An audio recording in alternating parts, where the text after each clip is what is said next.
just a teenage dirtbag, baby. Listen to Iron Maiden, baby, with me.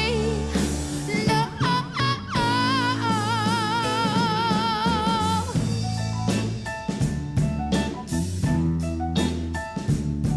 Her boyfriend's named Dave.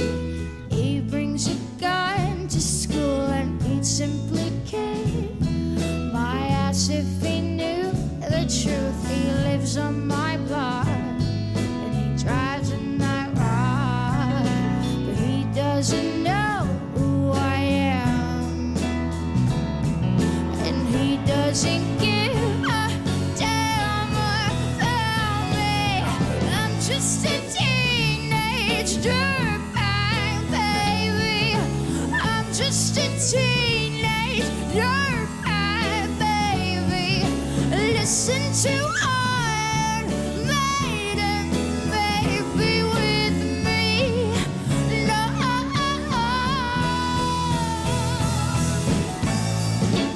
Oh, yeah.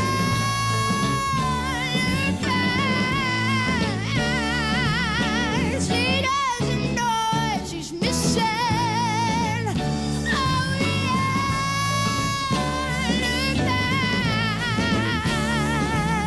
She doesn't know what she's missing.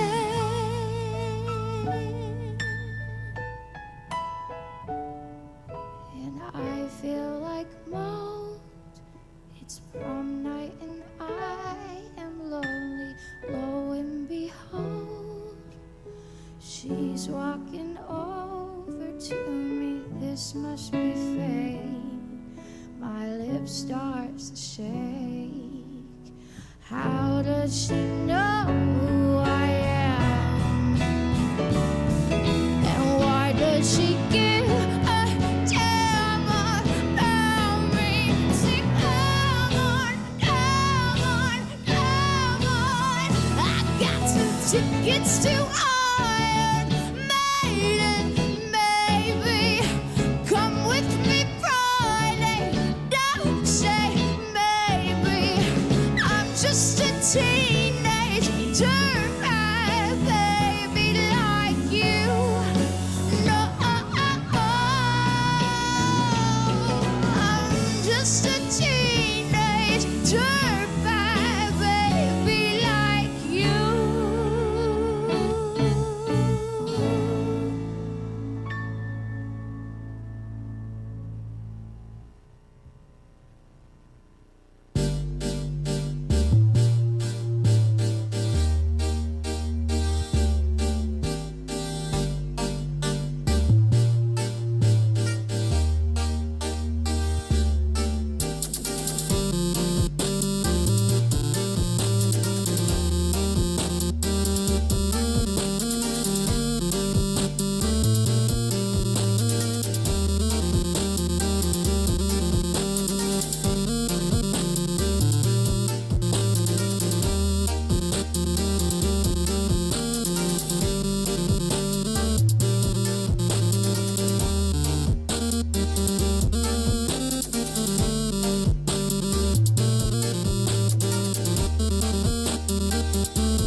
everybody. It's the bottom.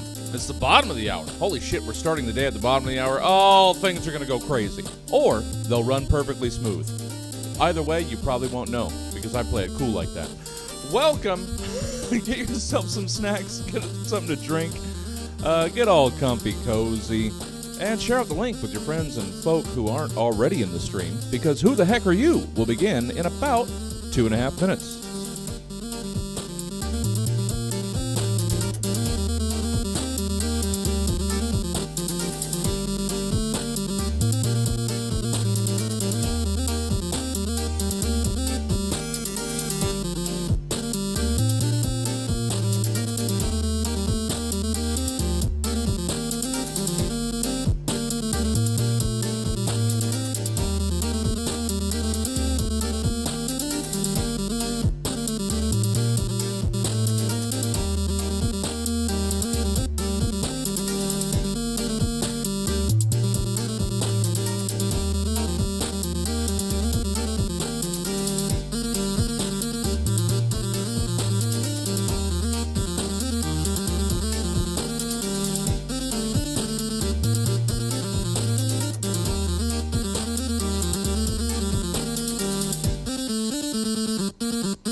Welcome to the Virtual Stab Comedy Theater.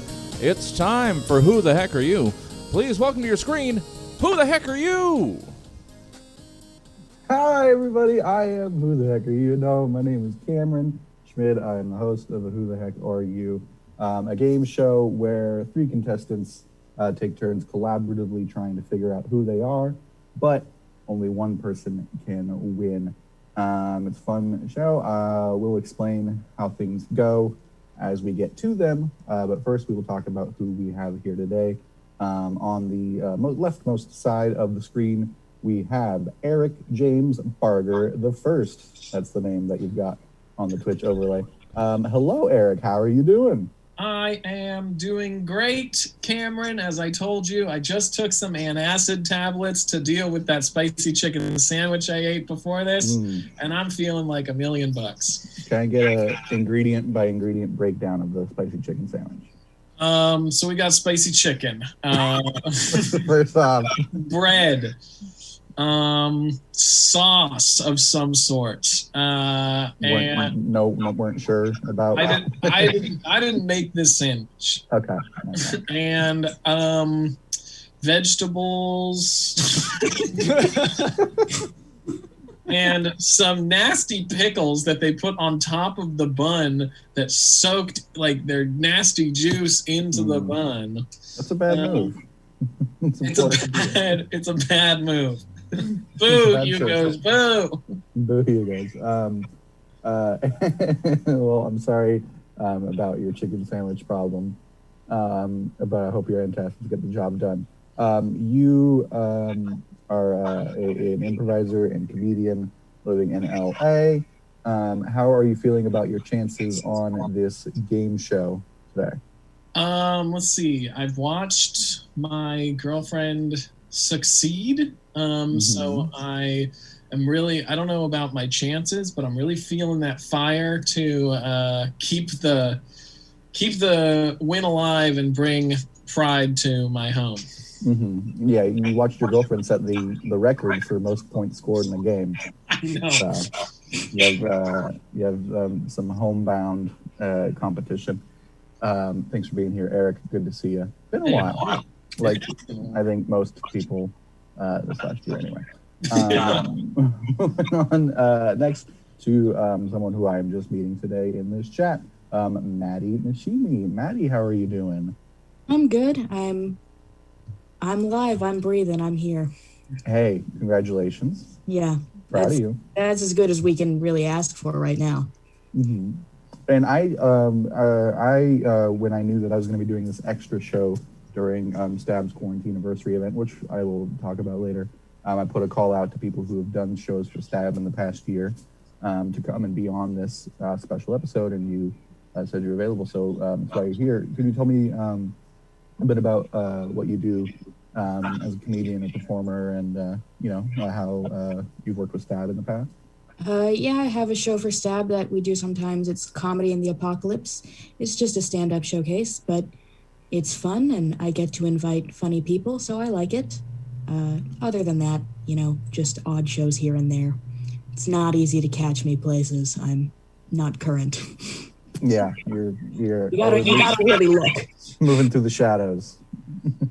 you gotta keep a close eye out. What as far as game show, are you competitive? Are you trivia? Yeah, I did a lot of sports growing up. I like to win a lot, so we'll work on that. But I'm also very dumb, so not sure this is going to go well for me. All right. Well, good luck to you, and and my future with stupidity. Yeah. Good luck in general. Today doesn't really matter that much to me, but in life, I hope you figure some of that out. Sounds tough. Thank you. All right, and moving on finally to all the way on the right, Taylor Lozano. Taylor, how are you doing? I'm doing great, Alex. Big fan. Yeah, we're glad to have you. I did the day that Alex Trebek died. I did wake up in a sweat, going, and he is somewhere in here. Entered. He is somewhere in there. You are, I don't know your official title. You are affiliated with the Fourth Wall Theater. Yeah. We want to talk about what you do there and what it does in general.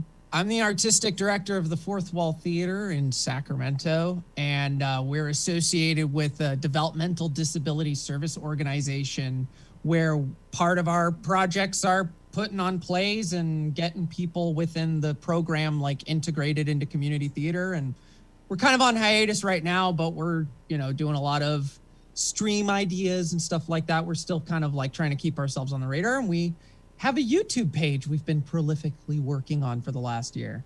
So that's where all our stuff is lately.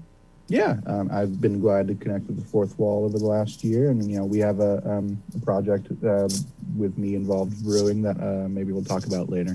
We've built a bit of a rapport and some ideas, yeah. Yeah, we've been chopping it up. As far as your performance today, what are you thinking? Do you have any expectations set?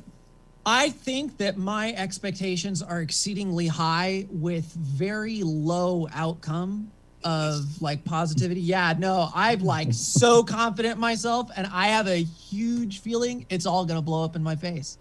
Wow. Okay. I think we've really run the gamut of what everybody is expecting here today. As far as inherited Instilling confidence. Yeah. Yeah. This is great. I'm pretty happy with the variety of self-opinion. So we will get into it. Like I said, this is a game show very similar to 20 Questions, if you've ever played that classic game. I'm going to give these people a collective identity all at once. They are going to be the same person. They don't know who they are, and they will one at a time say things about themselves, saying, I am blank, I am blank. If they're right, they will earn a point. If they are wrong, they will not earn a point. But they will slowly start to figure out who they could be. And anytime that they feel confident, they can wager any amount of their points and say, I am this. And if they are correct, they will earn that amount of points that they wagered. If they're incorrect, they will lose that amount of points, and we will keep going. Then after those rounds, we have our lightning rounds, where I give you a person, place, and a thing, and you will have to guess what those three things all lead to. It could be a moment in time. It could be cultural property, like a movie, TV show, anything like that. Could be, some other stuff. A snake. Could be a snake. You always got to be on the lookout for snakes in this show. All right, we will start with round number 1. We'll start with Eric on our left side of the screen. All of you are a person. All right. I am alive. You are alive. 1 point for Eric. Maddie. I am a woman. You are a woman. Taylor. I am tall. Yeah. Yeah, you're tall. Okay. I am an actress. You are not an actress. No. Sorry. Me. Sorry, you cut out. What was the answer to that? You are not an actress. Not an actress. Okay. Is it my turn? Yeah, go ahead, Maddie. Okay. I am a musician. You're a musician. Okay.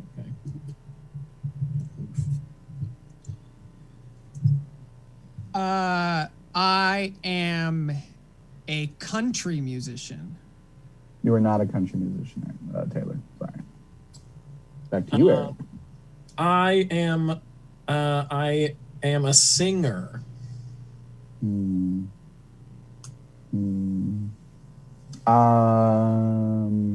There's a technicality here that I don't know.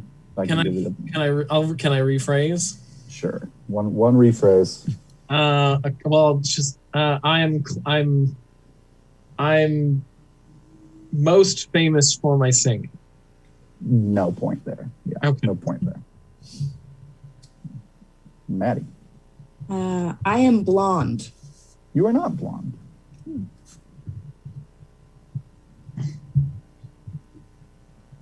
I am a guitarist. You are not a guitarist.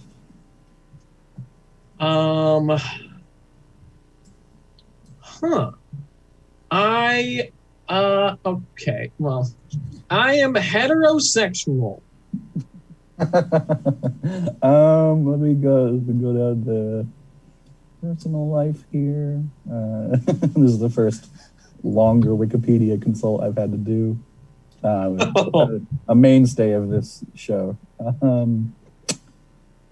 Historically, yes. 1 point for Eric. I mean, we never know what the future holds or what the heart contains, but yes. Yeah. Maddie. I am a drummer. You are not a drummer. How does this person play? I am a pianist. You are not a pianist. Dang it. I loved your excited hands for that one, but no. I hate to disappoint. Son of a bitch. Dang it.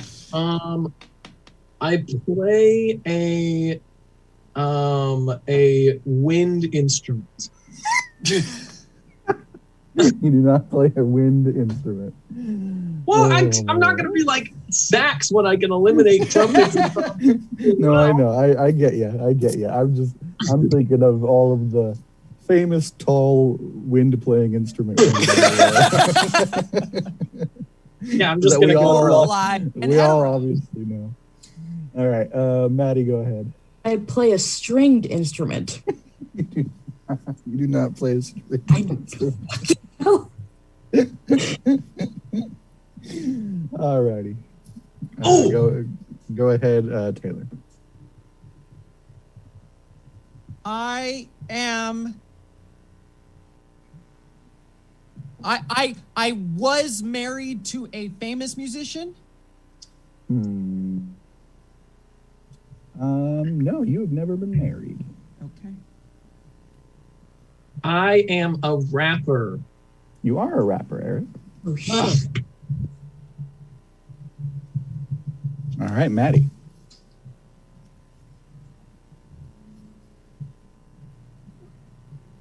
I'm from New York. You are not from New York.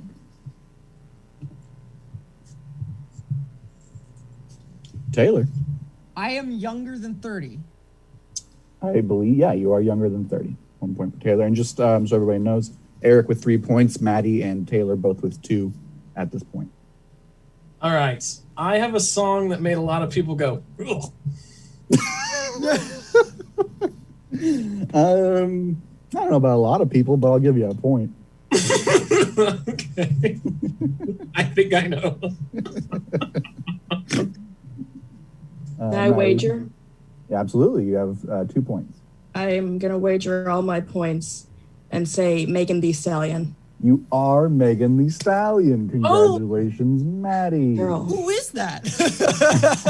Oh no, Taylor. Maddie, I was like, she's Billie Eilish, Taylor Swift. I know, like, those two. She raps, right?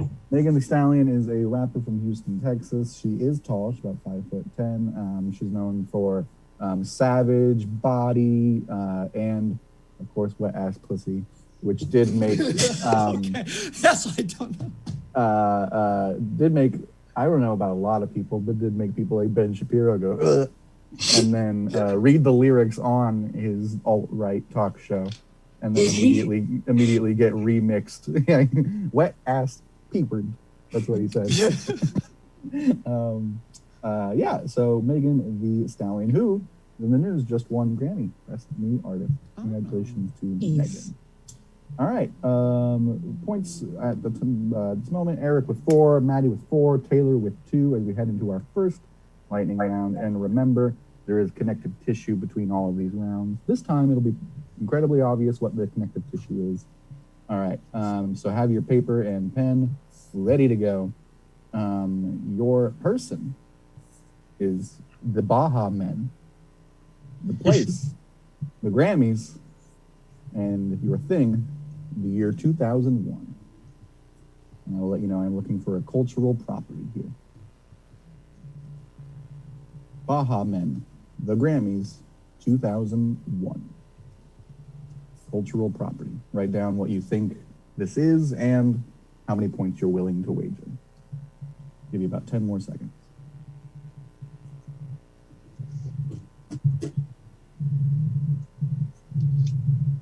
5, 4, 3, 2, 1. Go ahead and reveal your answers to the screen for me. We've got what'd you write, Taylor? Rugrats in Paris? Rugrats in Paris. Rugrats in Paris. Yeah. How many points did you wager?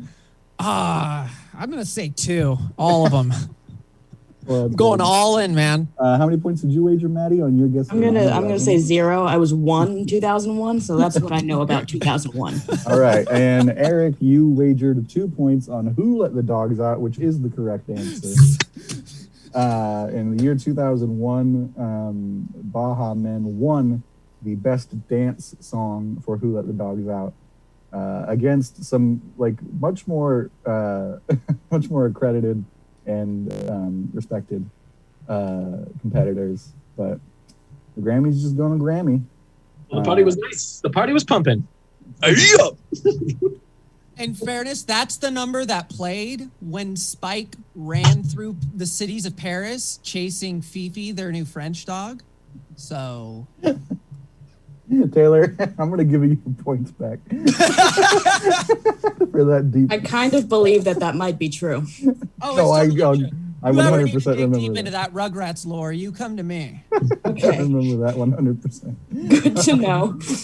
Taylor, you are back to 2 points. Yes. We'll say because you didn't write down our wager that you just didn't wager at all, because that was a great pull. Our score after that lightning round: Eric with 6, Maddie with 4, and Taylor with 2. An even spread. And we are heading into our next round. Remember the connective tissue, all right? The connective tissue this time is as thin as it gets. It is micro thin, all right? So Do not think too much about the bomb, the Grammys, or 2001 while you guess this place. And we will start in the middle of our screen with Maddie. I'm just asking, we're asking questions again? Yeah, you are a place. Okay. I am in Europe. You are in Europe. 1 point. I am in Western Europe. Yeah, you're in Western Europe. Eric? I am a country. You are not a country. I have learned my lesson of always making the place a country and it lasting like 2 minutes tops. Maddie. I am a park. You are not a park. Okay. But what a thoughtful question. I am on an island. You are not on an island. Sorry. No, you're not. All right. I am a tourist attraction. You are a tourist attraction. 1 point for Eric. Maddie. I am in France. You are not in France. Ooh. Ooh. I am in Italy. You are in Italy. 1 point for Dale. Fuck. Oh. Okay. I'm gonna wager. How many points do I have? You have 7 points, Eric. All right. I'm gonna wager 3, and I'm going to say I am the Leaning Tower of Pizza. Oh my gosh, Eric Barger. You are the Leaning Tower of Pizza. You shoot up to 10 points. Wow, I tried to get more specific and it just went immediately faster. Well, who would have thought she immediately would have gotten that it was in Europe? Yeah, that was a good That's start. pretty It was true, a hot yeah. start. And then Western Europe, and then France, and then right after that, Italy. So in the year 2001, after being closed for nearly 20 years because they were like, this thing's gonna fall over, they finally put a bunch of concrete underneath the leaning side and reopened the Leaning Tower of Pizza to tourists. So that is the connective tissue there. Our scores. And no, chat, I will not take away all of Eric's points for saying pizza. I knew it was pizza. I was just having some fun. We're just having some fun on this alleged comedy show. Our points heading into our next lightning round: Eric with 10, Maddie with 5, Taylor with 4. And we are heading into the next lightning round. This one, I'll repeat it a few times, but bear with me, all right? Your person is Marcus Brutus, Gaius Cassius Longinus, Decimus Brutus Albinus, Gaius Trebonus. Your place is Rome, and your thing is March 15th, 44 BCE. How many points do I have? You have 4, or no, you have 5. Eric has 10, Maddie has 5. Or Maddie, yeah. Eric has 10, Maddie has 5, Taylor has 4. Once again, Marcus Brutus, Gaius Cassius Longinus, Decimus Brutus Albinus, Gaius Trebonius. Your place is Rome, and your thing is March 15th, 44 BCE. What are we guessing? Sorry. You are guessing, just based off the date, I'll tell you were guessing a thing that happened. Okay. A thing that happened. Involving Marcus Brutus, Gaius Cassius Longinus, Decimus Brutus Albinus, Gaius Trebonius, and in the place of Rome on March 15th, 44 BCE. Give you about 10 more seconds here.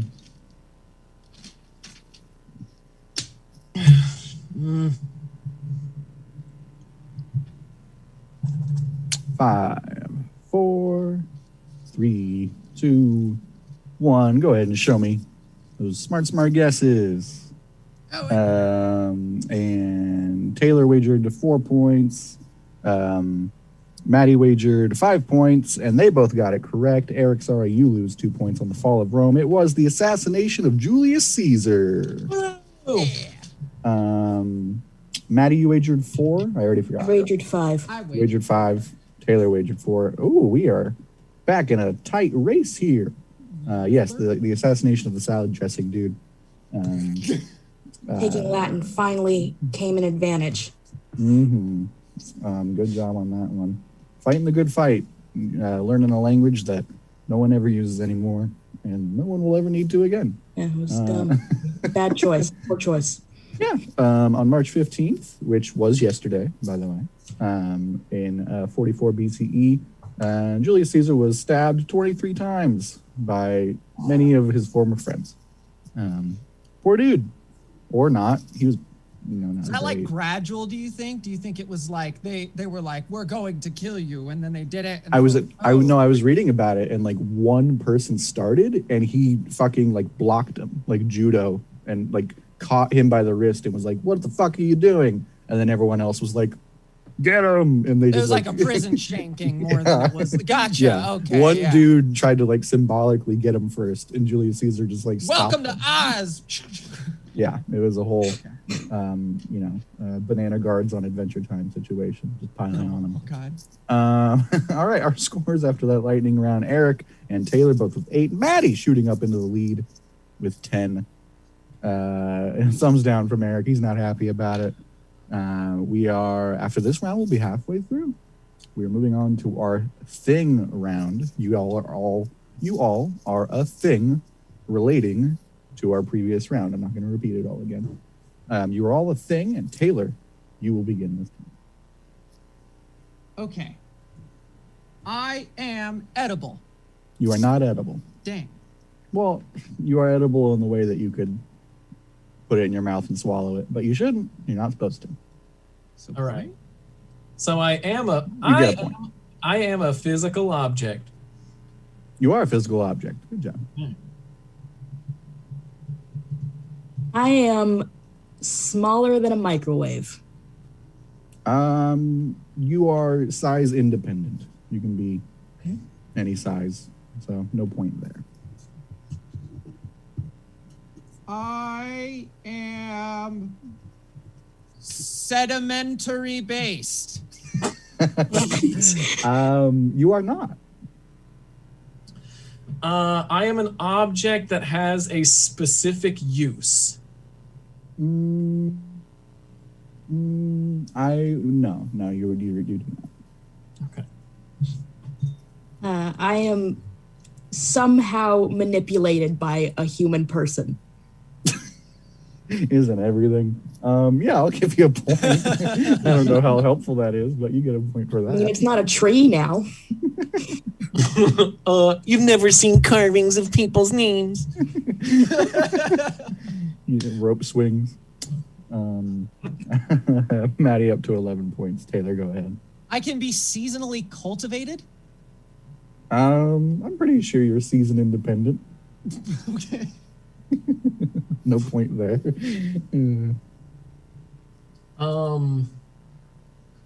I am hard.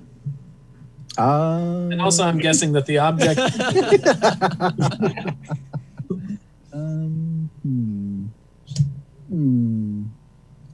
I mean, compared to like, anything else, yeah, you're hard. Eric, up to 10. I am in use in modern times. Yeah, people are still into you. I don't know about that. Maddie, you're up to 12. Taylor.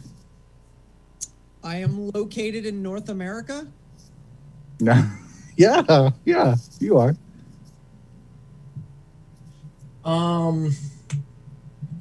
I can be transported. You sure can, Eric. Up to 11. I don't know, man. I just want some points. Yeah, no, this is the point grinding part. I am only one of me. Oh no, there are a lot of you.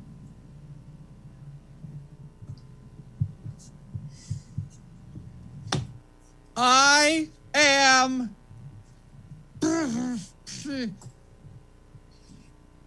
on wheels. Not by design. Could be, but it's not what you do. Um, I'm sorry, just picturing this on wheels is funny. Hey, Eric, go ahead. I'll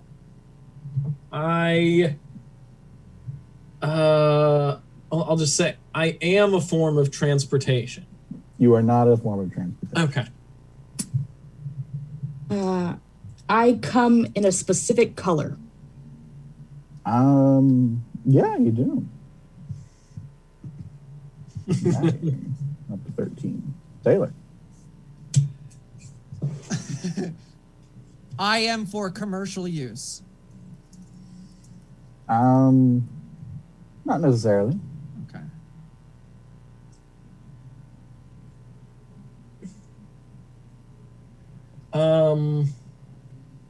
I can be purchased. You sure can. But what can't? You can't. You can't.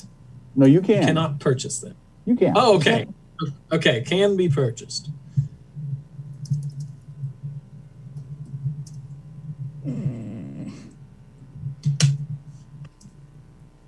I am blue.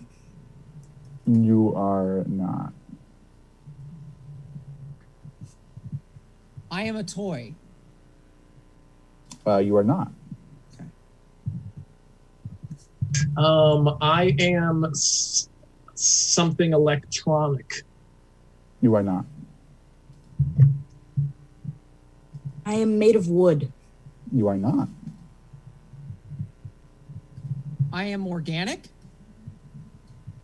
You're not inorganic. Point from Taylor. That's What does not inorganic mean? Inorganic means like, No, I know what the biology is words mean, but that's a very not descriptive Yeah. sentence. Do I get a point for that? Yeah, you get a point. You're organic. You are Okay. naturally occurring. I am okay. Well, okay. I'm not alive. You are not alive. It is a thing. It is. Well, a thing could be a snake. That is Snake true. is an animal. Yeah, but it's also not a person. I am made of plastic. You're not made of plastic, no. That naturally occur in plastic. Fuck. I'm made of metal. You are not made of metal. Okay. This is good. We're not earning a lot of points, but we're narrowing it down. I am a part of a home. Part of a what? Home. You could be. I'll give you a point for that. Could be.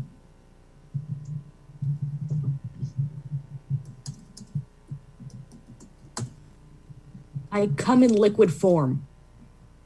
You do not.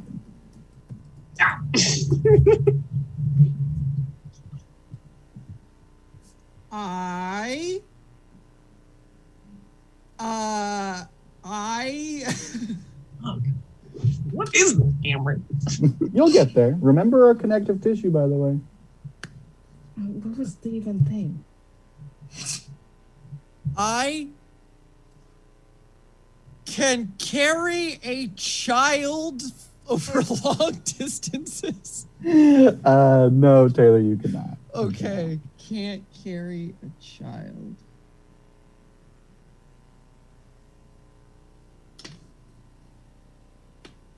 Oh shit, it's me. Yep. I can't lie to you, Cameron. You cannot. I'm having such a yeah, that's mine. I cannot lie to you. Eric earns a point for not being able to lie to me. This thing cannot lie to me. Maddie, Oh, it can't lie. it cannot lie. It's a thing that doesn't talk. But it also can't tell the truth.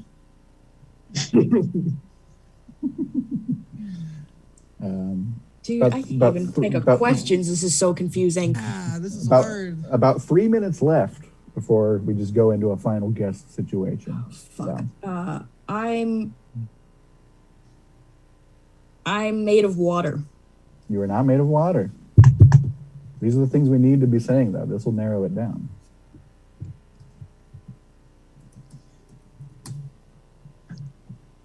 I do have a good question.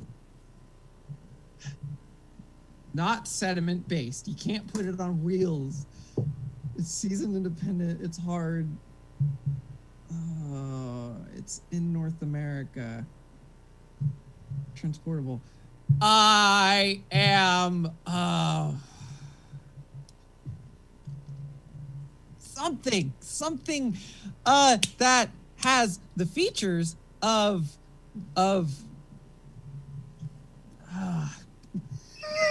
Oh my God, I do have a good question. I'm acidic? You are not acidic, no. Okay. I am a part of the body. You are not a part of the body. I am only found in California. You are not only found in California. California!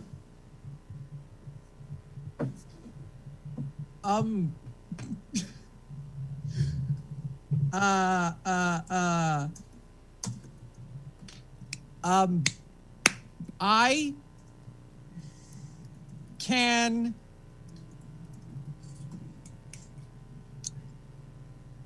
wait. Shit, this is so hard. This is so stressful. I can corrode. Yeah, you are corrodable. Okay. And we will say we are now in our final round of fact getting before we jump into guesses. Okay. I have a recognizable Were you just about to say brand? I was thinking brand. Oops. I have like a very recognizable name. Like a very specific recognizable name. Oh, yeah. Yeah. When people say this, they generally know what is meant. I meant like a brand, but whatever. Give me the point.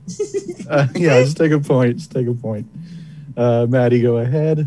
How about while I'm thinking, you guys talk about how dumb the chat thinks we are? The chat thinks I'm dumb. Oh. Well, that might help me. But I'm standing. Okay, I'm standing okay. behind what I've got here. I can have things put into me. I mean, yeah, we know I can, but like, also the thing can. I will say, I will give you a point, but I will say, for the benefit of everyone, if you are made to have something, if you are made to allow access, you can have things put in you. But if you are naturally found, no. What the? And that's to help you. And that's to help you. That didn't help. Okay, so it's clearly a snake. Clearly a snake. All out snakes. I am green. You are not green. All right, and with that, we will move into, with all the knowledge that you have, and remembering that it is related to either the men who killed Caesar, Rome, or 44 BCE. Go ahead and take 10 seconds and write down a wager and a guess.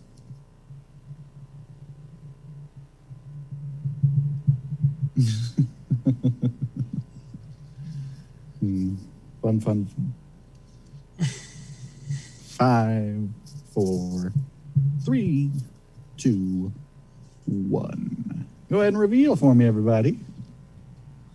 0 points Snake, 0 points Toga, 1 point Paul Newman. The salad dressing. So I was Salad like, dressing. All Newman's right. dressing, yeah. Taylor, you will lose that point. The answer was marble.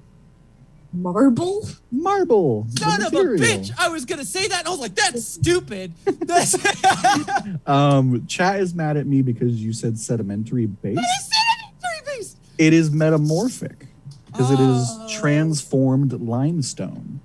Yeah. Guess who knows they're rocks? Fucking nerd.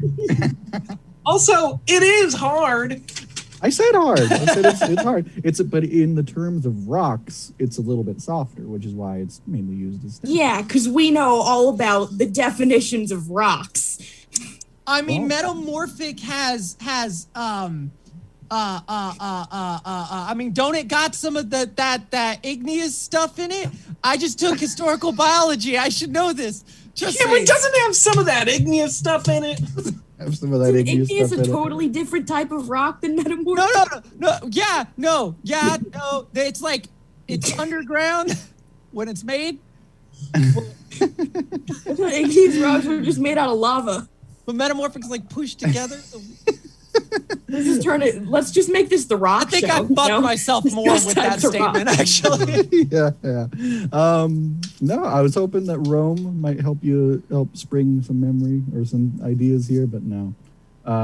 So that's okay. We are heading into the next lightning round. Scores: Eric with 16, Maddie with 14, Taylor with 10. A nice tight grouping as we are halfway through Oh, I the screwed game up. here. I wrote 11. You wrote 11? Oh yeah, my bad. Or Oh, sweet. somebody's bad. You have 10. You have 10. So, yeah. All right. Heading into the new lightning round. Wait, what's the score? Eric, you have 16. Maddie, you have 14. Taylor, you have 10. So everybody earning points. All right. Heading in to this lightning round. Your person is Emperor Shah Jahan. Your place is India.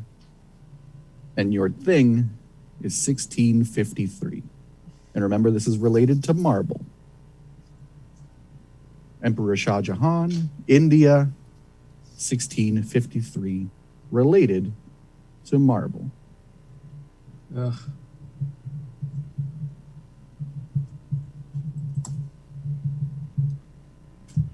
Does it matter if we spell it wrong if you know what we're saying? No, the spelling does not matter. Okay, because, you know. Eric, you have 16. Maddie, you have 14. Taylor, you have 10. Emperor Shah Jahan, India, 1653. Give you about 5 more seconds.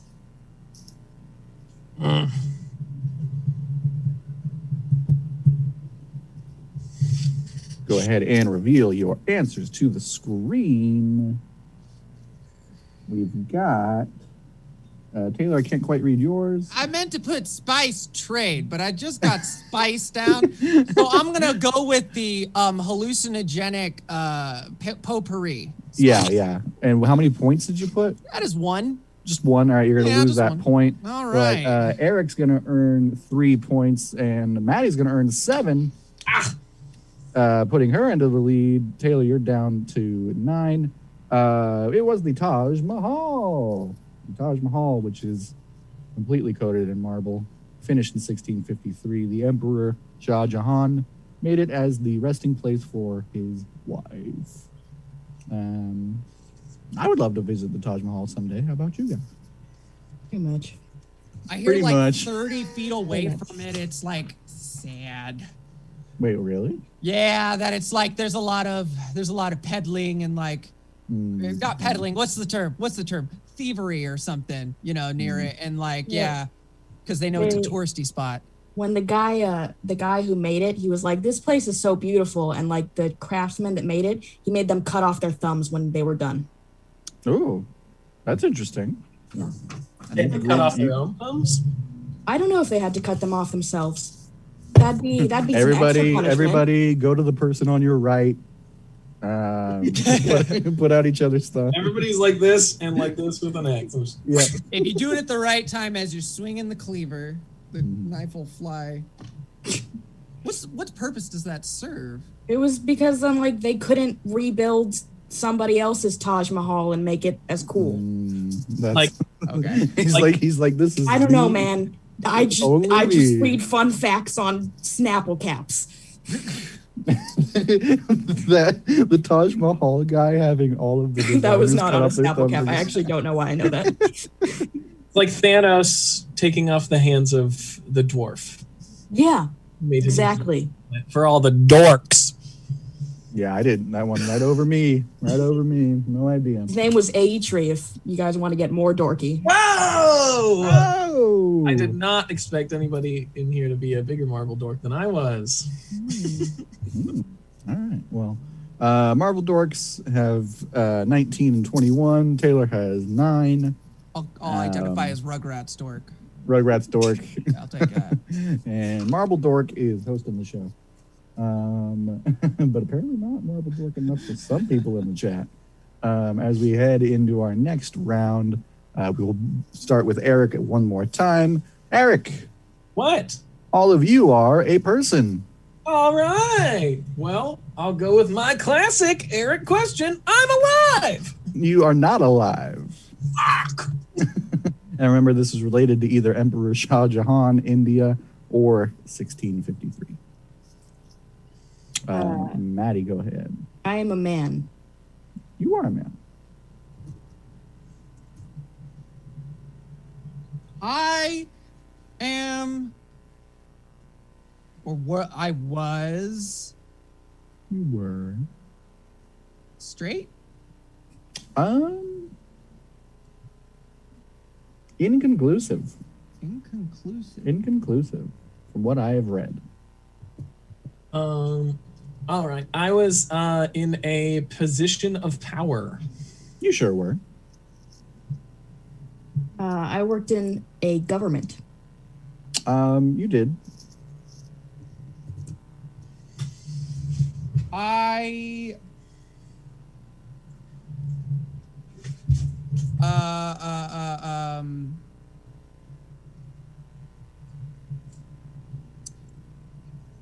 I held a gun. I believe that unless somebody can pull up some proof, I don't think you ever held a gun. All right. I'll say I was alive in a century before the 1900s. You were.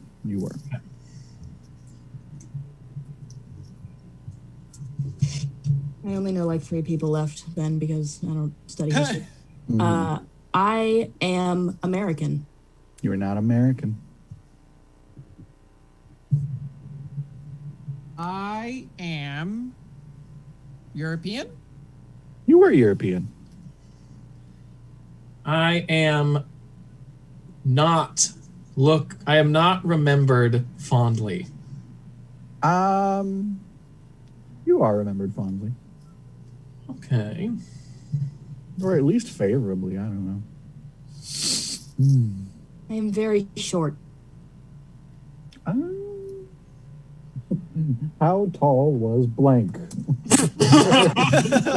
right, well, we know what direction she was going. Did you say you were short? Yeah. By modern standards, yeah. Okay. I don't know how white. short was then back then, but you know. I'm white. Yeah, you're right.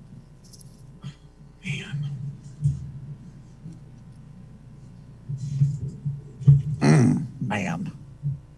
You know, just so Maddie can't get there before me, just in case this is right, I'm gonna wager 2 points and say I am Napoleon.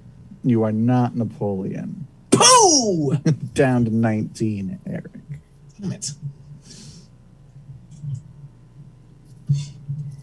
I am British. I believe you're correct here. Yeah, you are. Maddie up to 25. Eric, you have 19. Taylor, you have 11.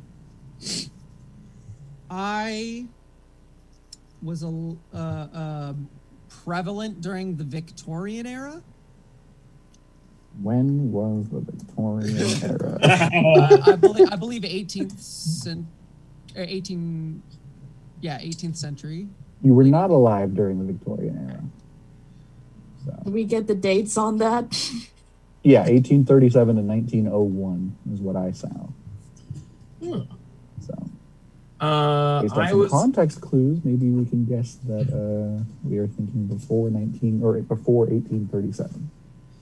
I was a king. You were not a king.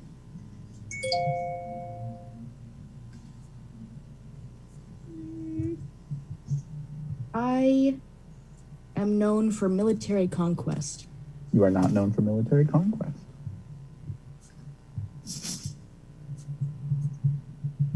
I am a writer. You wrote, but not like a novelist, not a story writer. Not a novelist or story writer, no. Man, this is a tough one again. It's tough again. We've got the time limit going, but you guys are narrowing it down. I think you can do this. Let's see.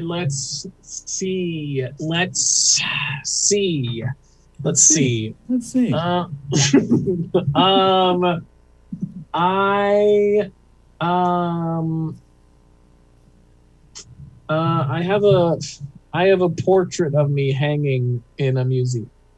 Oh, I'm sure you do. Okay. 1 point for Eric.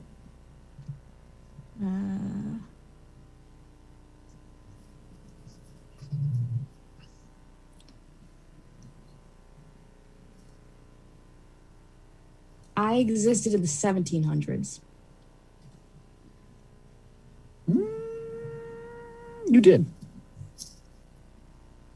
1 point for Maddie.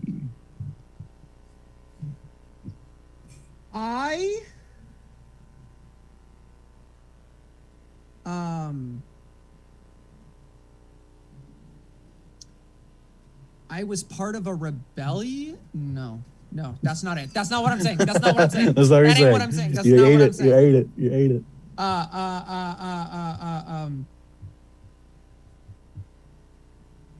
I was an inventor. You were an inventor.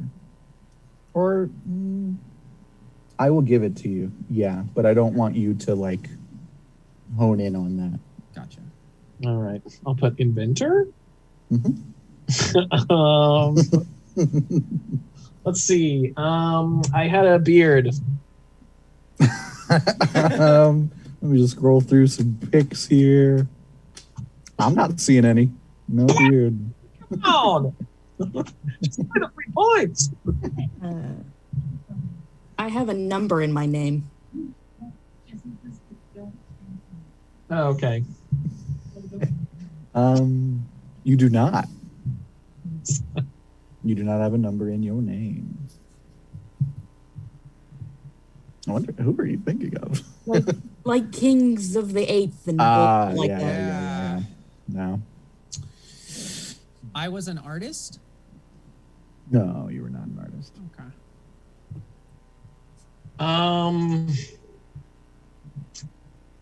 Man. And then what was the thing before this? Taj Mahal? Connected to that. Oh my gosh. I'll give you the hint that I will just tell you the connective tissue here is the time. And the time that Taj Mahal was built was 1653. Oh, Mm-hmm. all right. So the time period in general is what we're going for. Okay. Go ahead and throw away the rest of it.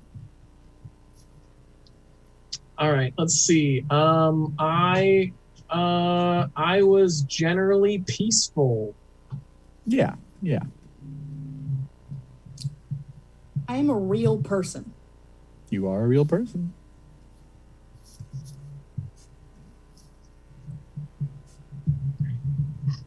gained fame in London.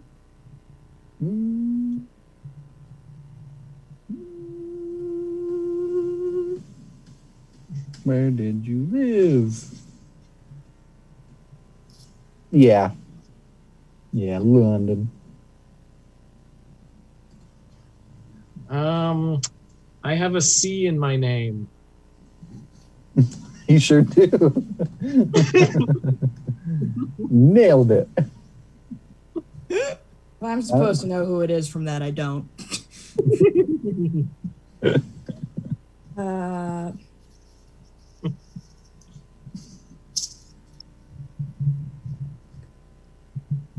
I was a knight.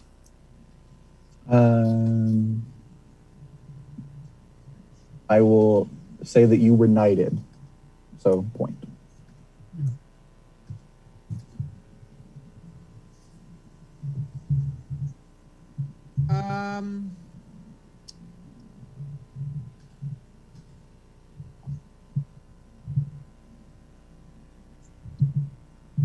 I did not write plays. You did not write plays. I have an A in my name. A. Eric is just going to anagram this one out.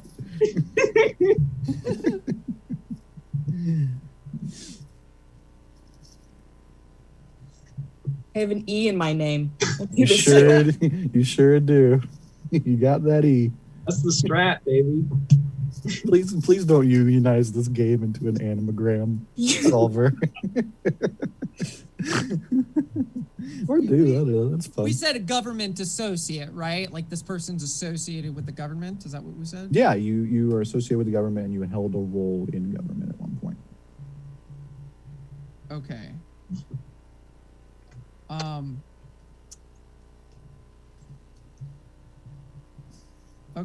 Okay. Shit, I'm so tempted to guess a letter. I had crazy hair?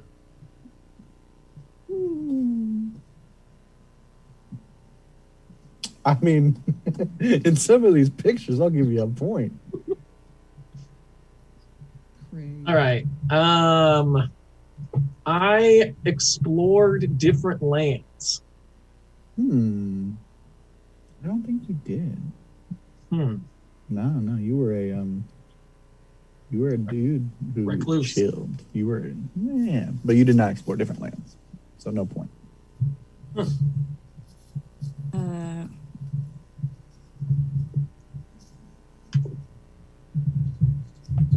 I had radical ideas for my time.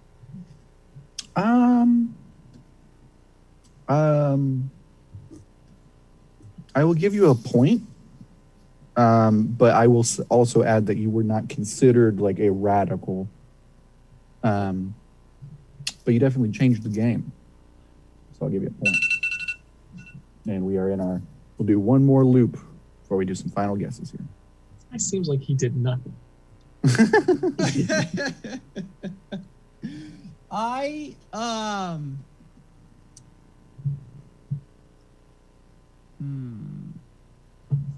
am a religious figure.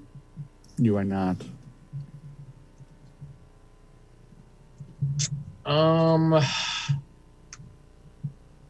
Man, I got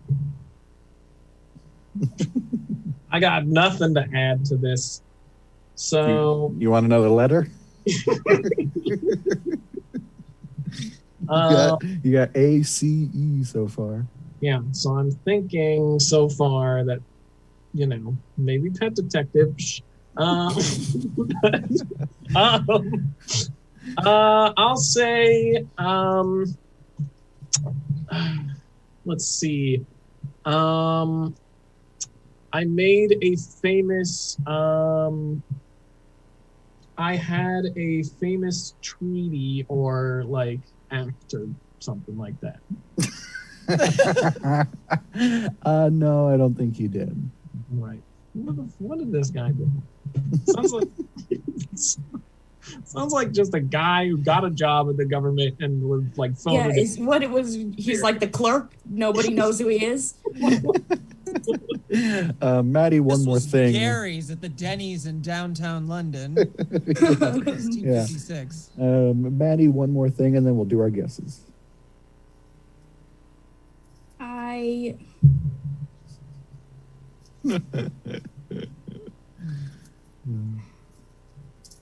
I worked in countries besides Britain, UK, whatever. I don't think you did. I think you're a Britain boy through and through. All righty. Get that pen and paper ready. Give you about 15 seconds here. Write down a wager. Eric, you have 23. Maddie, you have 30. Taylor, you have 15. And we have a few rounds left. 2 lightning rounds, 1 long round before we wrap up here. So getting down to it. Some of these wagers maybe got to get a little aggressive. 5, 4, 3, 2, 1. Who are y'all? We got John Locke, Lightning McQueen, and Puff Daddy. Taylor, why'd you wager a point? You know that's not the right answer. You don't know that, man. Taylor loses a point. Did either of you wager points? I wagered 2. You wagered 2. No for Maddie. 0 points for Eric. All right. It was. Well, if I'd have known, I could have wagered no points. Yeah, you sure can. Sir Isaac Newton. Son of a bitch! God damn. He was in the government? Yeah, he was a member of parliament for a little while. Did we not say inventor? You said inventor, but he was mainly like theoretical. Just a He scientist. never. Physicist, yeah.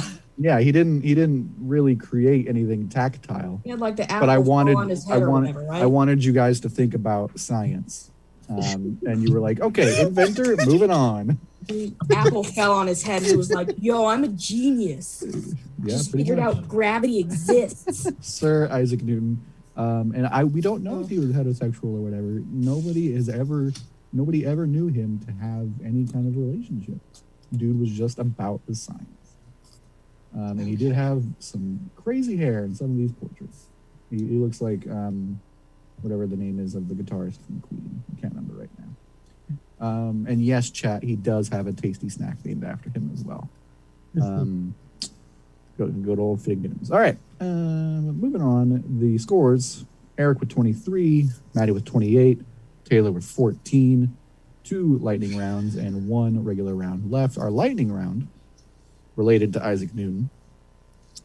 I'm looking for a cultural brand here. I will let you know. I'm looking for like a cultural brand is what I will say. Your person is Bill Nye. Your place is YouTube. And your thing is 70 million views. And your extra person from the previous round is Isaac Newton. Isaac Newton, Bill Nye, YouTube, 70 million views. I'm looking for a cultural brand here. Isaac Newton, Bill Nye, YouTube, 70 million views. Give you about 10 seconds. I don't know if you guys will get this one, but if you do, it'll be a joyous moment. 5, 4, 3, 2, 1. Go ahead and show me what you got. We got Netflix, we've got Apple, and we've got Gangnam Style. Maddie will lose 2 points. Taylor will lose 1. It was Epic Rap Battles of History. Anyone remember that? Yeah, I really thought I had a chance to get you guys some Epic Rap Battles of History points. No, there's a video of Weird Al Yankovic as Isaac Newton rapping against one of the normal Epic Rap Battles guys. I haven't watched one of those videos in probably a decade. What That's about the right length, yeah. I have definitely commented on those videos and then got upset that my matchup didn't get picked. Do you have a dream matchup, Eric? You want to share? I think at one point I was like, I was like, Frodo versus Sam. I did it in like all caps, and nothing came of it. All right. Well, maybe someday you'll make that happen on your own. Who needs them? You know, those historical figures, Frodo and Sam. Yeah, of course. Yeah. All right, we're moving into our last full round of the night. Eric with 23, Maddie with 26, Taylor with 13. It's still tight enough for anything to change here, especially if you grind some points here. You are all a place, and we will start with Taylor. Okay. I am American. You are an American place. And just to remind you, this is either related to Bill Nye, YouTube, or 70 million. Your pick. I am a real place. You are a real place. I am a city. You are a city. God, the places always go so fast. I hate this. Makes me feel bad at my job. I am in the east of America. You're not in the east, no.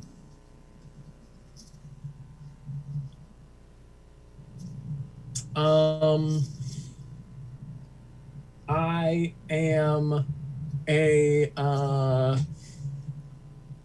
am a tourist destination. Yeah, people go. People visit. I have. I am in Texas. You're not in Texas. I am in the west. You are in the West. I am in California. You are not in California, no. Ooh. I am in Nevada. You're not in Nevada. State by state till we get it. Keep getting them. Keep just chopping them off. I am in New Mexico. You're not in New Mexico. Okay. Mexico. Yeah. When was the last time you went on a trip to New Mexico? Look at him. Look at me. Look at me. Big New Mexico fan. I'm a big New Mexico guy. Let's see. Actually, I don't want to give anything away, so I'll say a very popular TV show was set in me. Yeah. 1 point for Eric. I'll wager. All righty, Maddie. I'll wager 4 points on Portland. You are not Portland. Down to 23 for Maddie. Eric takes the lead at 26. Taylor, you have 15, and it's your turn.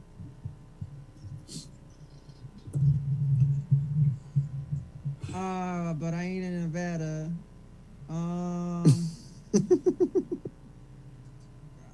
I'm in Washington. You are in Washington, sir. Up to 16. Mr. Eric Barger.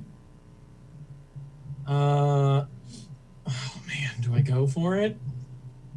Or You're in the lead with 26. Maddie's got 23. Taylor's got 16. Oof.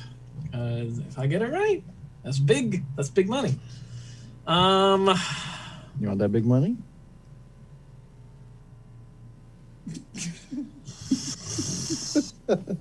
All right. I'll wager 16 points. Ooh. And I'm going to say that I am home of Mr. Fraser Crane himself, Seattle. You are Seattle. Damn it! God, blab it! Eric, you shoot up to 42. Maddie with 23. Taylor with 16. Don't ask me why I went with 16. There's no math. No mathematical logic to that. You know what? I'm going to respect your choice. You are Seattle. Congratulations. So close. Taylor. Every time I'm on Taylor- the freaking cusp. kicking himself maybe for confirming the Washington there. Yeah. Well, you live and you learn. As we head into our final round of the night of Flash Round. And boy, if I could change the answer, I would. But it is what it is. We head into our final round. Eric with 42, Maddie with 23, and Taylor with 16. Not impossible for either Maddie or Taylor to win here. Eric James Barger does have to fend off Maddie, but not by much. He just has to get it right. Your person is Kelsey Grammer.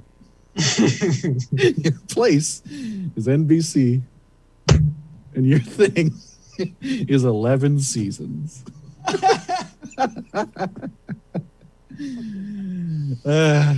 Let's see if Eric can bring this one home. God damn me. How many points do I have?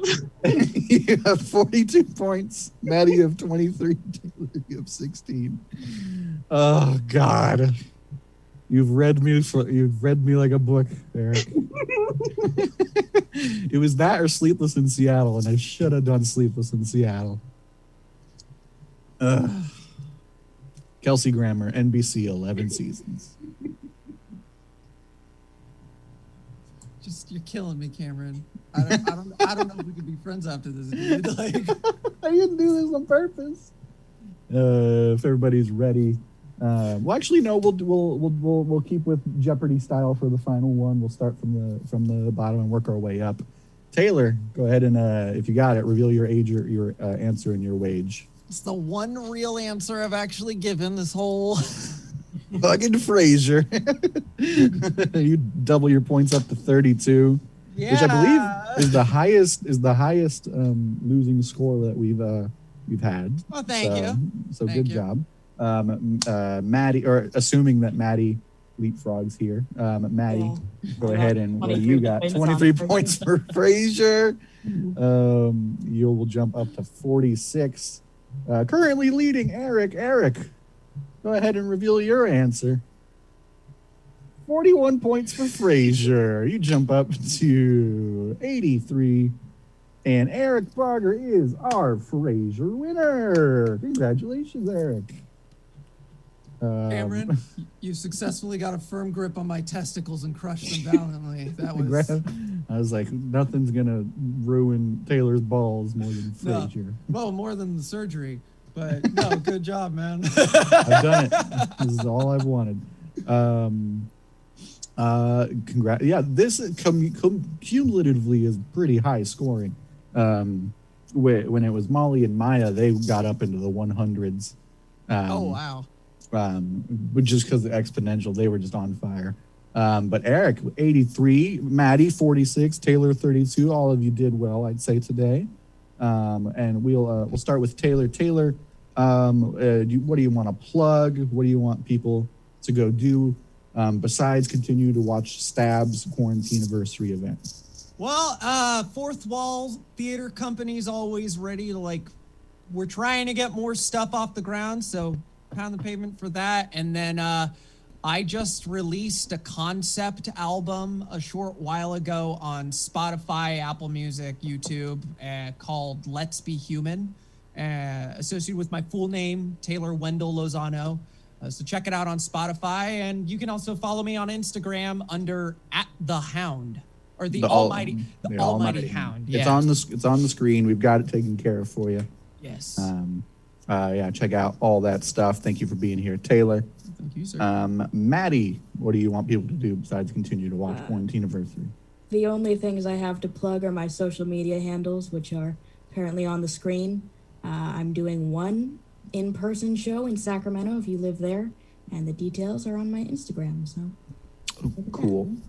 Happy for you for that, and thank you for being here. And Eric, you have earned yourself an invitation to come back next month for our regular time slot, the second Tuesday of the month at 6 p.m. Eric, what do you want to plug? So yeah, my Instagram's here or here, I'm not sure, but so you can follow me at It Electric. If you could kindly message It's Electric and tell her to please give up her Instagram handle, I would love that. And I also have a musical comedy album on Spotify underneath the artist name EJB1. And it is called Party Animal, parentheses, party songs by a guy you don't want at your party. So that's on Spotify and other music streaming services. I should have had that go on the bottom, but I'm done. No, check out Eric's party album. Check out Taylor's concept album. Check out Maddie's comedy show. Check them all out. Thank you all for being here. And continue watching Stab in Place Quarantine-aversary. It's a celebration of 1 year from last year, quarantine starting, and Stab transitioning from a comedy venue to a TV channel. Every day there's something on Stab's Facebook, YouTube, and Twitch. And there's some great stuff coming up later today and later this week to tell you all about it. I will turn it over to Jesse. Goodbye, everybody. We'll see you next second Tuesday at 6 p.m. with Eric Barger and whoever is competing against him then. Until then, stick on Stab for some other great shows. Back to you, Jesse. Thank you, Cameron, and also thank you one more time, Eric, Taylor, and Maddie. So much fun. This had the sort of activity in the chat usually reserved for Rankinator, by which I mean yelling at the host. I'll take it. So thank you for Who the Heck Are You?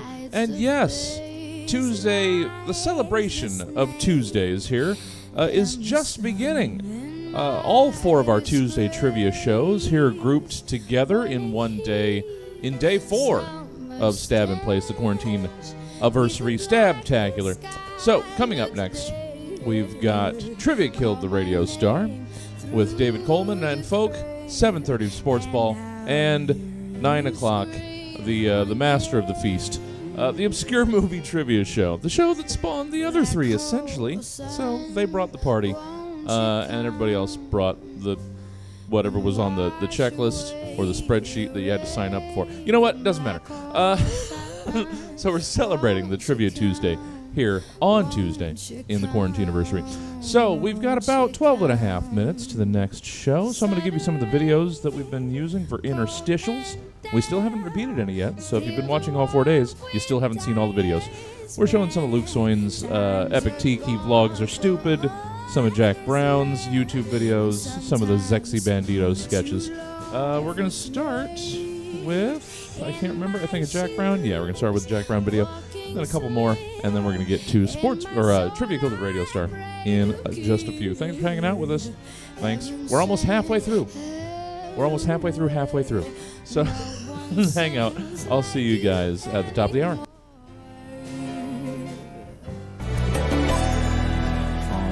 We are off screen. Are you going to tell me when I'm live? I already am? Sure. It's in that kind of week. Hello, I'm Marvin Capitals, the CEO of Melvin Capital, and I'm here to give you a TED Talk on wealth management. I was booked months ago, but it's today. I couldn't get out of it even with the week I had. You might know me from the news. I'm getting railed by GameStop, but I didn't have time to change my speech, so I'm just going to dive into my pre-prepared remarks. Pre-prepared. Great word, Marvin. Melvin Capital is one of the most profitable... Melvin Capital could be one of the most profitable hedge funds on... You know what? Can I get a water? Webster's Dictionary defines stocks as capital. You know what really fucking pisses me off? I'm a Reddit guy. I'm on Reddit. I'm a moderator. r/yacht talk. You know, I should have seen this coming. But I didn't. And I know GameStop too. You know, they fucked me over back in the day. They wouldn't give me any money for my Super Monkey Ball Jr. just because there was a little bit of caviar on the GameCube disc. Oh, how we doing on that water, guys? Okay. Webster's Dictionary defines stock as capital that, oh my god, you know what the worst part is? I can't get this out of my head. They have usernames like Deep Fucking Value and The Filipino John Wick and The Real Undertaker, Toad Sex Guy 3, Papa Muskie's Little Lad, and I Love Tesla. It's just fucking bullshit. These are the guys railing me over, just fucking up my life. I'm so fucked. God damn it. Oh, I'm so fucked. Can I take a break? Okay, I'm back. I'm ready to do this. Webster's Dictionary defines stock as the capital raised by a business or corporation through the issue and subscription of shares. I think I can do this. I'm gonna get back on top. I can check these bastards out. Can I get that water now? Okay, thank you. More fucking tap. Ugh. What's up? It's your boy. We out here. YouTube, bro. YouTube. So the goal for this vlog is to like film it all outside while I'm on my run. Entire vlog on my run. So here we go. Yo, first tip for outside vlog. Don't stand in the street. First tip, don't do that. So, oops. Okay. First tip, outside vlog, don't stay in the street like I was. Don't do that. Okay, you're gonna die. You see a penny? Don't pick up a penny from the back. That's the only time you don't hit it from the back, fellas. Am I right? High five.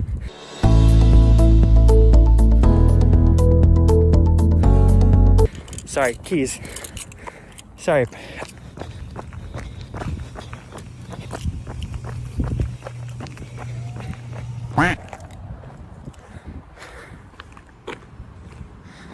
Okay, it's gonna be fine. I'm not scared. I've been staying inside. Sun can't get me in there. Like it, comment it. So that's my boy. That's my boy Chaz. Chet. That's my boy Charles. He told me to call him Charles. I'm not allowed to call him Chiz yet. What's up, guys? One of my favorite trees. This tree's like shaped super unique, like it's probably like an azalea or something. What's your favorite tree? Comment and subscribe below. You guys know I'm not married, it's just my keys. Anyways, you guys, this is a vlog. Coochie. It's a vlog, you know. Okay.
Inside the eye of your mind, don't you know that you might find a better place to play? You said that you had never been, but all the things that you have seen are gonna fade away. So I'll start a revolution from my bed, because you said the brains that I had went straight to my head. Step outside, it's summertime in bloom. Stand up beside the fireplace, take that look from off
Hey everybody, it's the top of the hour. That means get some snacks, get something to drink, hurry! And share out the link with your friends and folk that aren't already in the stream, because Trivia Killed the Radio Star is about to begin in, let's call it, 2.5-ish minutes. See you then.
Welcome to the Virtual Stab Comedy Theater. It's time for Trivia Killed the Radio Star. Please welcome to your screen, Trivia Killed the Radio Star. Hello, everyone. So good to have everyone here. It's good to be here. We had some last minute change ups on our everybody, but it's going to be great. I'm very excited about it. So we have, so I got all the previous contestants on Trivia Killed the Radio Star. A lot of my favorite people. So welcome, Mark, Jesse, Derek, Rhoda. It's very nice to have you back here. So it is Quarantine-aversary. We've had these quarantine shows going on for a year now. Woo! And in this season finale of Stab Quarantine, Trivia Killed the Radio Star is going to be the character that gets killed off in the season finale. This is going to be our last show, so we're finishing spoilers. strong. Yeah, it's going to be very dramatic. So I put together questions some from previous shows, some inspired by previous shows. I would keep handy the list. Let me put in our Facebook chat again the list of shows, or the list of musical acts that I have done trivia for already, because then you'll know who the possibilities are, and it kind of limits. Those are mostly the people I'm going to be talking about today. Ooh, it's on. Yeah, there's a lot of, I think many of you have won trivia with these people. So, so for those at home who are not in our very exclusive Facebook Messenger group, we've got Billy Joel, 90s R&B, which included 4 albums, Salt and Pepper's Very Necessary, Dr. Dre's The Chronic, TLC's Crazy Sexy Fool, No Way Out by Puff Daddy, and then Queen, Stevie Nicks, Cardi B, Janelle Monáe, The Flaming Lips, and Primus. Also, yes. Did I say it wrong again? Primus. It's Primus. Dear God, you'd think I had not written trivia about the Primus. I had a 50% chance of pronouncing that wrong. It's true. I get the 50% 100% of the time. Math, yes. Math. All righty. So, I think you've all dealt with my weird quasi Jeopardy thing, but I will remind you of the rules because they're so specific and strange. Okay. So let me share my screen with you, and Here then we go. If I press these buttons, it becomes full screen. Whoa, witchcraft. Yes. So these are our categories for today. So what we've got 6 categories. Paul Simon and Cardi B. Paul Simon and Cardi B paired together. Yes. Oh God. So they go great together. Yeah, yes. I think I had some fun finding questions that related. Some of the questions are not just one or the other, it's both. And I'm very proud of that. So how this will work is I do not have buzzers. You do not have buzzers. We cannot buzz. I don't want to judge who's jumping in fast enough because I'm non-confrontational. So you will each get a chance to pick a category and score. You can pick music Mark and Emily were surprised I'd never heard for 300. And then you try to answer the question, or I should say try to answer the prompt. And then if you are unable to answer it, we will move on to the next person and they will have a chance to answer. Actually, before we go further, do we want to do teams or do we want to do 4 individuals? Ooh. Well, in the style of friendship and camaraderie, and I mean, I guess more points, it'd be a bigger number with teamwork. It is. Yeah, there are a couple multiple. Now, here's the tricky thing: if there are multiple questions that are multiple choice, and so if it's multiple choice, we know somebody's going to get the points. If we split you into 4, but then there's a possibility of nobody being able to answer the question. It's true. 2 teams, but I kind of like the free for all. That's comedic. That's funny. There's That's broke. I like to more win. comedy and failure. There we go. Okay, so am I hearing, was that teams or was that individual? It sounds like individual opportunity for failure will create comedy. All right. Sounds about right. Sounds about right. Let's do it. All right. It's on. Let's go. So I was explaining. So after the question is answered correctly, I will move to the next person who gets a chance to pick a category. So if, for example, we started with Mark was unable to answer the question, Rhoda was unable to answer the question, and then Jesse correctly answers the question, it is now Rhoda's turn to pick a category. Because even though she just got an attempt to answer, she is the next person in line to pick a category and score. Does that make sense? Yes. Great. Good. And so,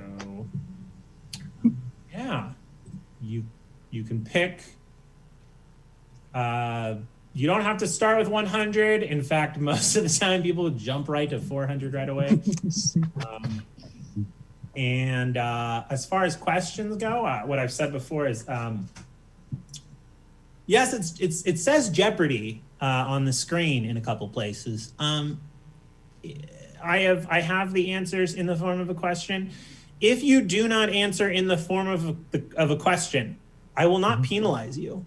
You will still get your points, but it'll make me just a little bit sad. You don't want that. It's purely just emotional consequences. So our categories today are music. Mark and Emily were surprised I'd never heard, including Primus, The Flaming Lips. Music, Jesse and Derek weren't surprised I'd never heard, but judged. 90s R&B, Janelle Monáe. Paul Simon and Cardi B. Classic rock, including Queen, Billy Joel, and Stevie Nicks.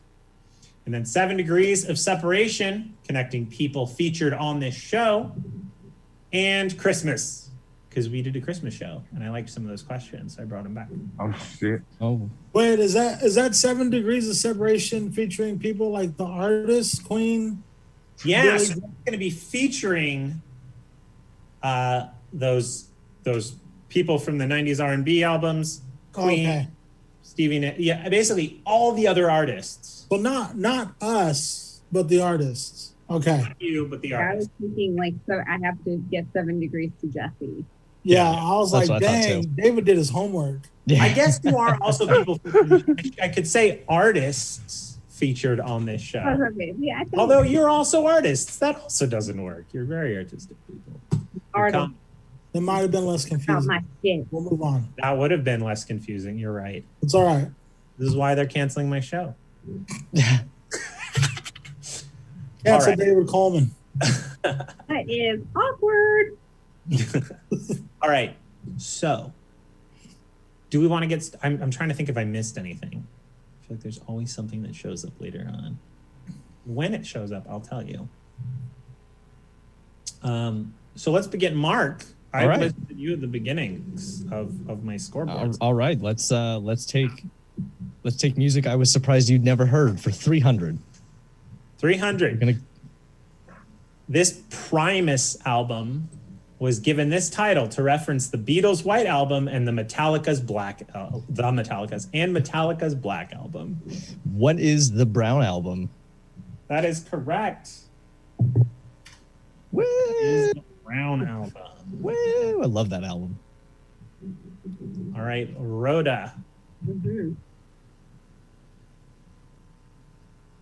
What category and score would you like? May I please do music? Jesse and Derek weren't surprised I'd never heard for 200. 200. Both TLC and Janelle Monáe have collaborated with both members of this essential rap duo from the South, who added a third wheel to the West Coast, East Coast hip-hop rivalry. Who is Outkast?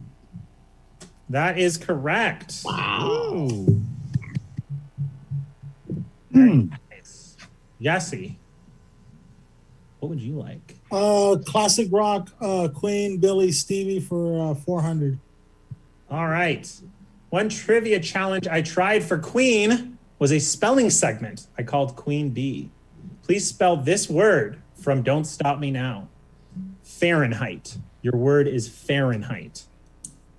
Can I write it down as I'm trying to spell You it? can write it down as you're trying to That's spell cheating? it. Yes. Not that that's going to help me any. Okay.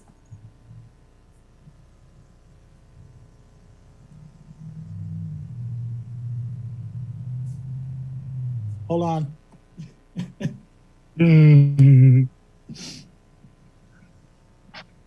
Oh, He's almost got it.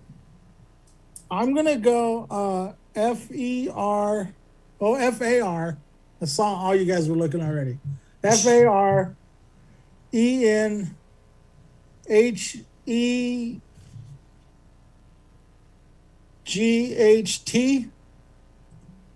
Unfortunately, no.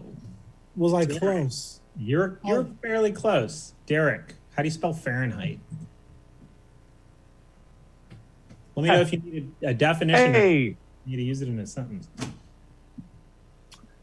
Ooh. I'm just picturing the book cover in my head and I'm just going to plow forward. FARENHIGHT.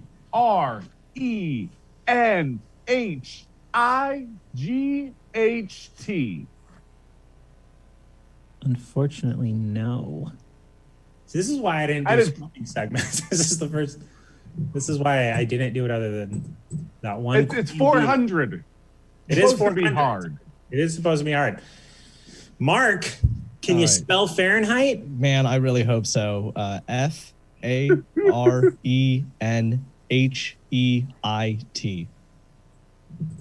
No. Oh man. I know. Yeah, it's I liked that one. Look at that grin Rhoda has. She's got it. Rhoda. No, I don't know if I have it because I'm laughing because I didn't even listen to the way that Mark spelled it to see if. Okay. I'm going to try. Okay. FAHRENHEIT.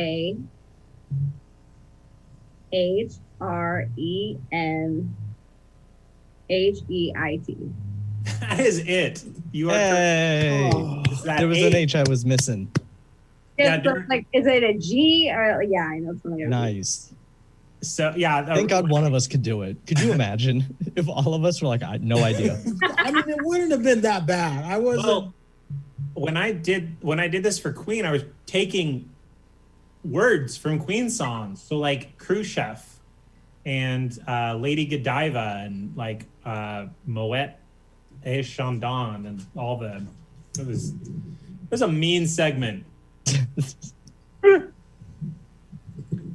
All right. All right, Derek, your turn. Pick a category. Okay, I would love to get that 400 combo. Cardi B, Paul. I want to know what's going on there, and I want to investigate. Let's see it.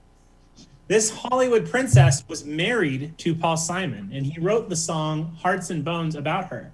In one of her 3 memoirs, she wrote, "If you can ever get Paul Simon to write a song about you, do it."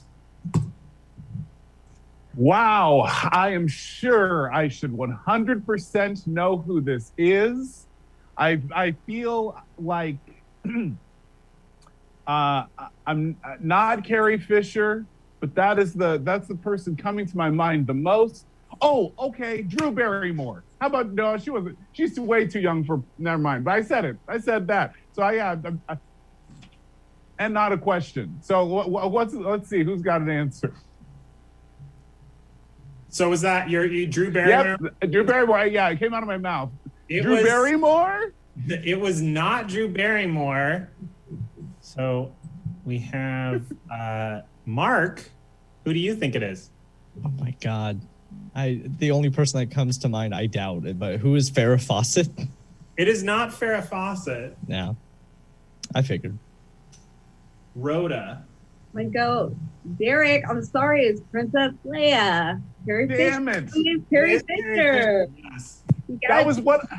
Oh damn! Yeah, my favorite thing I've heard in an audiobook was Carrie Fisher reading her own memoir and just, if you can get Paul Simon to write a song about you, do it. Like she just shouts at the microphone. She's very enthusiastic about it. Good job, Rhoda. Good and job. Rhoda's just cleaning up. She was the Hollywood princess. Yeah, well, she was Princess Leia. I thought she was Princess Leia, and she's the daughter of Eddie Fisher and Debbie Reynolds. Thank you. Yeah. So, I thought Hollywood princess was accurate. No, it was. True. It was perfect. Yeah. Good question, David. Excellent question. All right. So now it is Rhoda's turn. I think it's Mark's turn. Oh, I'm sorry. How dare you? It is How Mark. dare you? I'm so sorry, Mark. It's okay. I'll take a classic rock for 300. Classic rock for 300. Of these men, this is the only one Stevie Nicks did not reportedly sleep with. A. Mick Fleetwood. B. Lindsey Buckingham. C. Martin Birch, the sound engineer for Fleetwood Mac. E. Kim Anderson, the ex of her dead friend. Man. Why did I pick this one? I'm just gonna go with my gut instinct. D. Don Henley. She did, in fact. Okay. Yep, she was with Don Henley for a while. All right, I don't know much about Stevie Nicks. Stevie Nicks had lays for days, man. I'm gonna go with Mick Fleetwood. Oh, she was with Mick Fleetwood. That's who all the rumors were about, right? Yeah. This is a lot of this is circa the Rumors album. I think it was because she was with Buckingham. I will know in a second on that because I have a diagram in the next slide, but I think anyway. So then Jesse. Is it E. Kim Anderson? Nope. She slept with her dead friend's ex. Well, she was dead. I'm not judging in any way. Yes, I mean it was later. I think she was married to Kim Anderson for 3 months. So you're learning a lot of trivia with this question, at least. All right, Derek. And thank you, David, for an excellent game and giving me this question for the second time to get right. The sound engineer she did not bone. That's correct. Damn. You see, the sound engineer was sleeping with Christine McVie, married to John McVie. And you can see by this diagram, so the red lines are the affairs that were happening while they were with other people. So Mick Fleetwood was cheated on by Jenny Boyd with Bob Weston, the former guitarist. And then you can see Nicks, I think, was married to the ancestral group. Yeah, yes, very much. Rumors is a hell of a fucking album. It is a lot of fun. There's your points, Derek. Thank you. This is my version of that same chart from last time. It's here in my notes still. If you know, praise comedy. Praise comedy. Good. So now it is Rhoda's turn. Okay, let's go with 90s R&B for 400. The intro to The Chronic is closed out by comparing Eazy-E to this animal, a blank-looking motherfucker.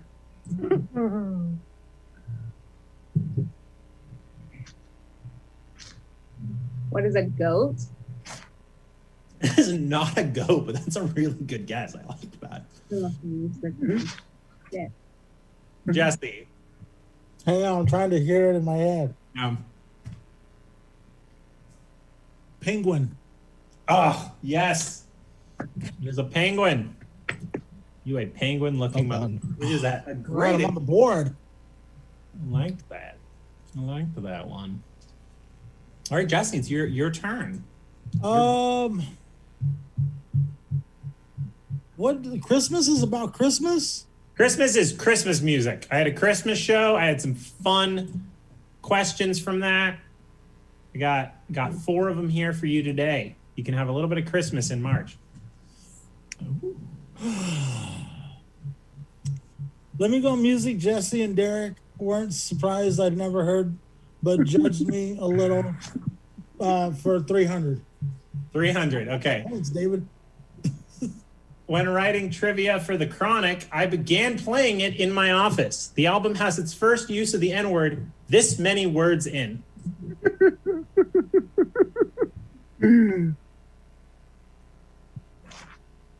Six, that's right. Damn. Ooh. I know my gangster rap. Smoke weed every day. That too. Before Jesse started doing comedy, he would just fill notebooks counting how many words were in songs before nigger. And so many albums, you'd go almost the whole album, but then they slip it in right at the end. Thank you, David. Next. Well, Derek, it's your turn now. Oh wow, excellent. I'm gonna move right on, but I am gonna say I thought the questions were going to have to do with Cardi B and Paul Simon. So can I please get 7 degrees of separation, or no, yeah, 7 degrees of separation for 400. All right. These two artists have received two of the highest musical honors. I wrote trivia about them, and they have voiced a dog in a Disney film. So you get points for each. So if you can guess both of them, you get points twice. And then as soon as you get one wrong, we move on to the next person, and they get a chance. Oh boy. All righty. This is a great question. Thank you, David, for this opportunity for trivia. I would, wouldn't one be the hip-shaking princess herself, Shakira? Well, Shakira is not somebody I've done trivia about. It's on that list. Sure. Oh, that really helps a lot. Okay. And so what about, of course, our the American Idol judge, Jennifer Lopez? Okay, so there's that list of, there's only been 9 shows. And I really should have known that, and then you tried to give me that information, and I keep guessing right outside of it. Okay. Yeah, this is the category you need that for, to be like, wait, who could it be? Good. Okay, then I'm gonna guess Stevie Nicks. Trivia about it. I'm gonna move on. Okay, guess. No, I'm sorry. I don't think I heard you. What was that last part? I was gonna say, if you get this is your last chance. If you say something that I haven't written trivia about, I'm gonna have to. Okay. All right. Okay. Let's do Stevie Nicks. Stevie Nicks has not played a dog in Disney. Although she should. That'd be really cool. All right, Mark. Who do you think it might be? Who is Stephen Sondheim? I have not written. I was waiting for somebody to give me musical theater. I am a huge musical theater nerd, but unfortunately, no. Okay. Did he play a dog in a? No, but I figured Sondheim would have landed somewhere in Disney musicals at one point or another, and then they were like, "Hey, you want to be a dog too?" And he's like, "Yeah, sure, why not?" So the second one, someone who's received played a dog in a Disney movie. Yeah. 2 people on that list, for real.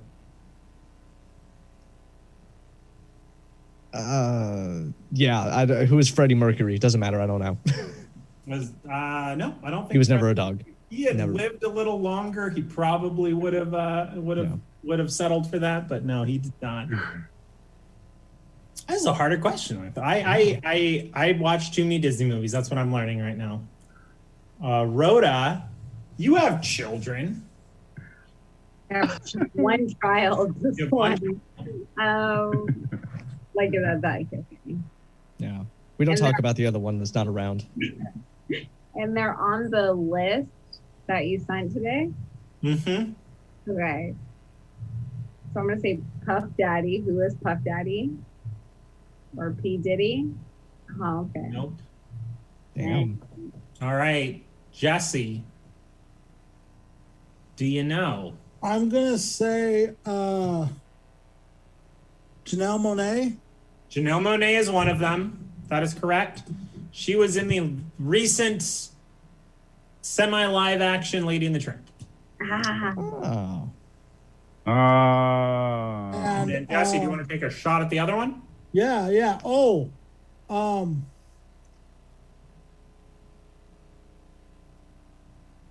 So they could have been a member of one of the groups, right? Sure. Well, I don't like the way you said that. Right? Didn't he say it like sure? I guess. Should have given a more non-committal answer to that, or a more. Is it Cardi B? It is not. I would pay to see that movie. I look forward to that in the future. Cardi B and Joel. It's Billy Joel. Yeah, in Oliver and Company. Yeah, the little baby Chihuahua. Yeah, Oliver sound? Did he? Artful Dodger. Did the dog sound drunk? Yeah. Did you hear the dog wreck it into the You need a little bit of Oliver Twist, but with cats and dogs. Oliver and Company. No. Yeah, it's fun. He's got the great song "Why Should I Worry." That's another of his odes to New York. I couldn't stop thinking about All Dogs Go to Heaven and Burt Reynolds. Yeah. All righty. So, Rhoda, right? No, I think it's me again. Fucking A. Mark, why do I do that to you? I don't know. It's all right. Let's do music neither I nor Emily were surprised you'd ever heard before. Okay. Between Primus and the Flaming Lips. For 400. For 400. Let's just do it. In the Primus song, Winona's Big Brown Beaver grabbed Rex by this fuzzy fruit. Might be testicles, probably is. Good visual comparison. What is a kiwi? That's correct. Woo! It's not pineapples. No, it is not pineapples. You would have to go see a doctor if that was the case. You should. All right, Rhoda. Okay, I'm gonna go for Christmas 400. Christmas 400. This is I very much enjoy this piece of trivia. The song "Run Rudolph Run" was written by Johnny Marks and Marvin Brody 9 years after Marks wrote this other classic Christmas character song.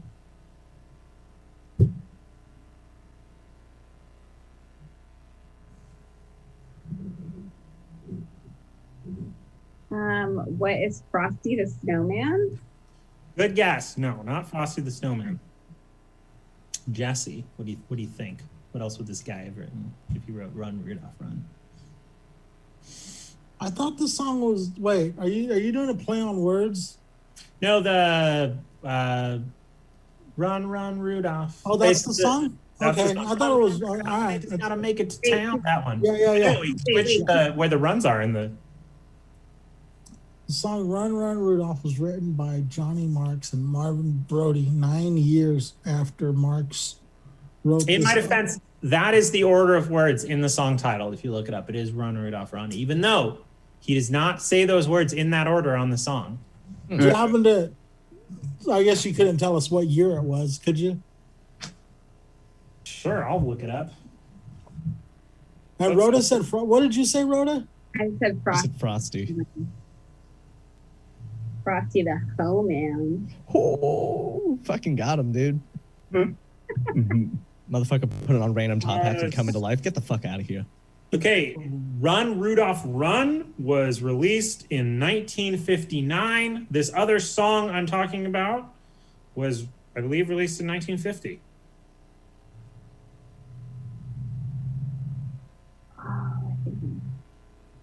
Fudge. I really want those points.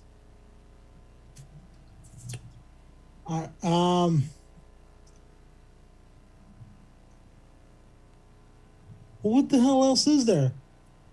Is it Rudolph the Red-Nosed Reindeer? It is. Yeah, he wrote the original Rudolph the Red-Nosed Reindeer song. That just seems like it would have been written so much longer ago. Doesn't it? Doesn't that it? And my brain kept telling me no. Burl Ives was all over Rudolph. Like it wasn't these guys. Yeah. So that was why it was a 400-point question because wow, because it was a trick. Character fresh in mind, you don't want to say that it was the same guy. Yeah, same author of the song. I'll take. It's my turn, right? It sure is. I'll take Christmas for 100. All right. Hopefully I wrote something easy. This 1952 song was condemned by the Roman Catholic Church in Boston before the lyrics were explained and the ban was lifted.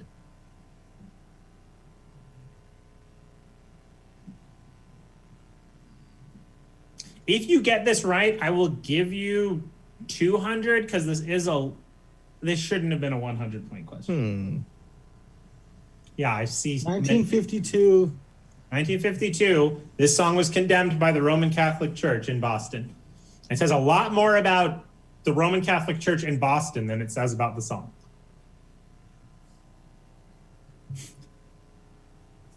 Oh man.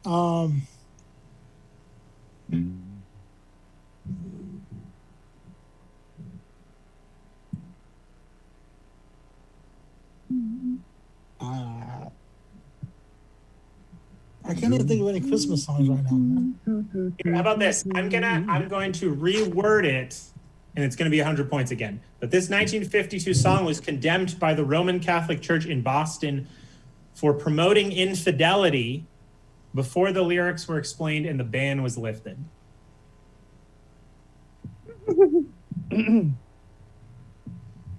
Gosh.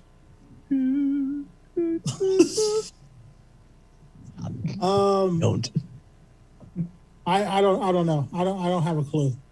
I can't even think of a Christmas song right now. So weird. Asking you, it's cruel of me. Huh? It's cruel. I'm asking you in the wrong month. I'm asking. You're like, give me some Irish jig right now, and I'll. Yeah. For promoting infidelity. For promoting infidelity, Derek. Yeah. I heard Yes. you calling it a minute ago.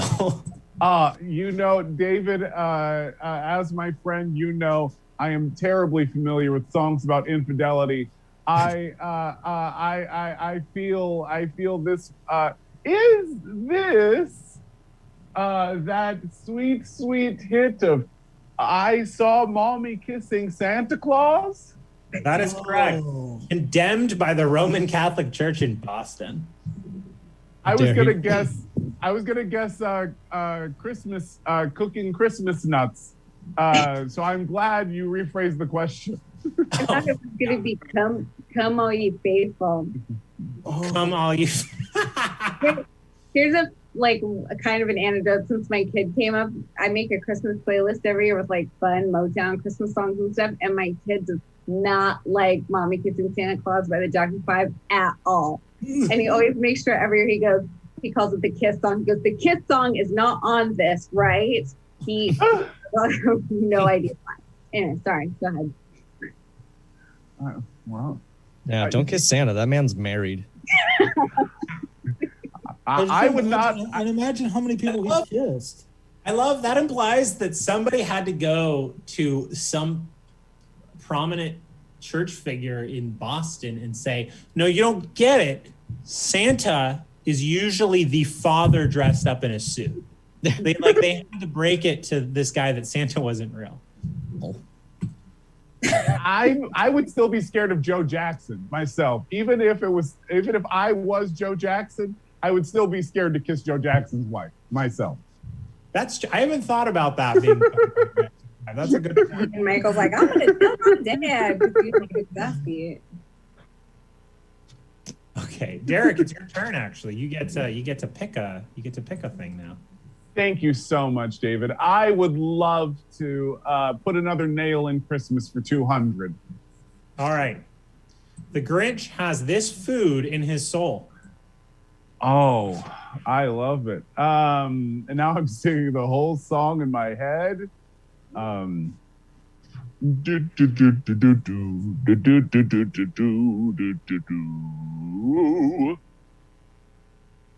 a good imitation. You've got in your soul. I don't think it's right. The thing coming to me.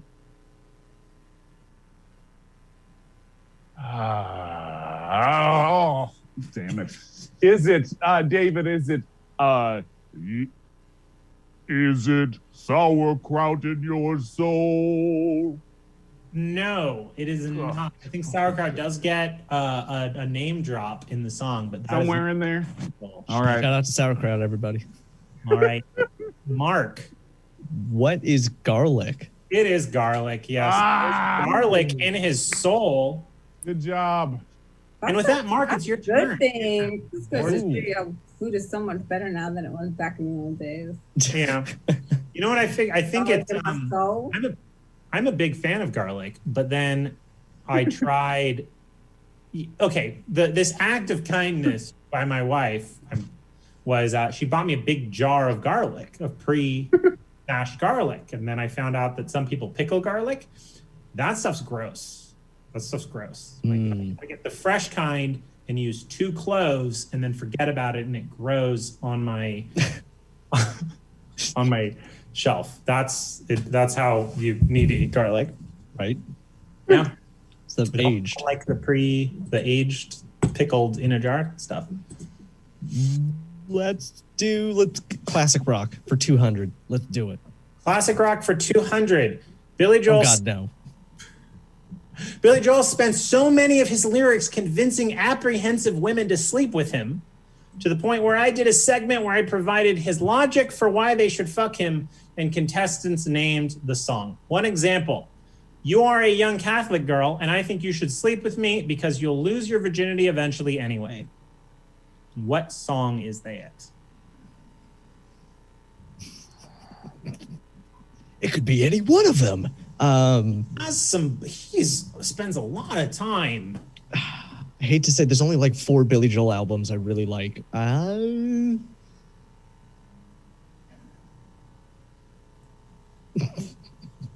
just throw out a funny. What is Uptown Girl? That's what I was thinking. One girl made it onto my list. I have I am of a much lower socioeconomic class than you and the people around you, but you should have sex with me. Mm-hmm. There's another. It definitely made it in there, but no, this one is not Uptown Girl. So, Rhoda, do you know what it is? I only know like 4 Billy Joel songs, maybe not even 4. And 3 of them are Piano Man. Does he sing the song that goes like "Don't Go Changing"? He does sing that one. I'm gonna guess that one. Okay, that is Just the Way You Are. And then that's definitely not about a Catholic girl. No, I love you just the way you are. A young Catholic girl who doesn't know any better and is about to sleep with me. So not that one. Jesse.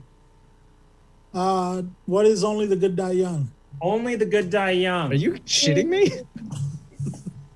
I know that song.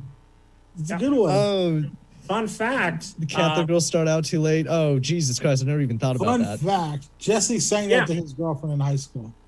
Really? It was the 80s. It was the 80s, yes. You know, one of the only things my mom has done that like kind of traumatized me just a little bit was she told me this was her theme song in high school.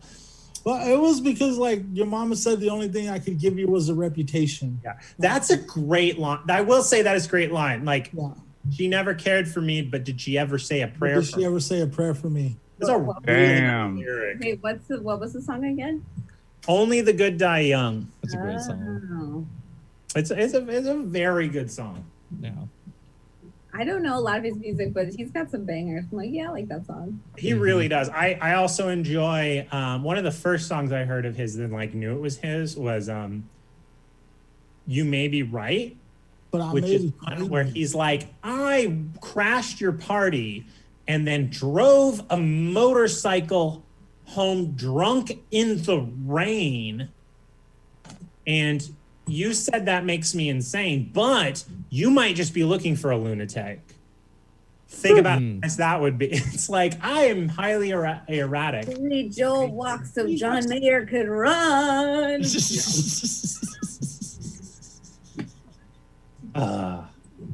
Yep. All right, so now it is... Is it my turn? I think it's your turn. I believe you. Let's do Cardi B 300. Cardi B 300. This is a weird question. I apologize. If you wanted to do like a super weird The Path of New York Music fundraiser, the distance between the childhood homes of Paul Simon and Cardi B would be perfect for a race of this length. Is it a 5K, a 10K, a half marathon, or a marathon? Can I tell you something? One second. Can I tell you something, Mommy? God. Mom? She's feeding her answers. What would be 10K? Can I tell you something? It is not a 10K. I want to hear. Tell me too. Okay, fine. It is not a 10K. Jesse, would you like to take a guess? I'm just gonna guess because New York is tiny, so I'm gonna say a 5K. It's not a 5K, but that is a good educated guess. Derek? Got a 50. Oh boy. I love Jesse's logic, so I'm going to take half marathon. It is, in fact, a half marathon. They are just like, I actually wanted to show the logic on that. Yeah, what is a half marathon? From Queens to the South Bronx. And I thought that was cool because you could stop in the Corona neighborhood and reference Rosie from me and Julio down by the schoolyard. The Rosie, the Queen of Corona, that's a neighborhood. Wow. Yeah. Oh, he wasn't talking about the beer? Nope. He was talking about the Corona neighborhood. I love that song. Me and Julio. You know what? That song actually at my wedding, I had a violin player and a guitar player who came with the church. And I got them to play that as the recessional. So that was playing when Allison and I were leaving. Nice. So, yeah. Big fan of that song. I had to have some Paul Simon in there. My father's a huge Paul Simon fan, and I left the church to Cure during my wedding. That is also very cool. That is a really good one. Was it the Cure love song? Oh my God, I'm gonna sound like such a basic bitch, but it was Piano to Just Like Heaven. That's still good. Yeah. That's good. That's great. And the poor violin player, when I was like, hey, there's a song I want you to play. And he was like, please don't. I don't know what you're going to say. And I said, it's by Paul Simon. He's like, oh, that's fine. That's good. I can do that on a violin. What was your first dance to? Oh, God. My first dance. I'm going to get in trouble if I don't come up with this very quickly. It was... Right, you probably have to move on. No, it was Sarah Evans. It was... Sarah Evans. I have a slight delay. My wife is watching in the other room and she's going to start shouting. Never mind. Forget it. Forget I asked. It's by Sarah Evans. It's a cute song. I like it. You're just digging it deeper. I am digging it so much deeper. I'm going to move on, but I've definitely remembered what it is. I can hear her laughing. That's a good sign. Okay, so that means it is now... Whose turn is it now? It is Jesse's now, right? I think it's Jesse. I think Rhoda, because Rhoda picked... Yeah. Rhoda picked Classic Rock. It is Jesse's turn. I'm going to go 7 degrees of separation for 300. Between Fleetwood Mac, Queen... TLC and NWA, this is the band that lasted longest without an original member dying. Oh.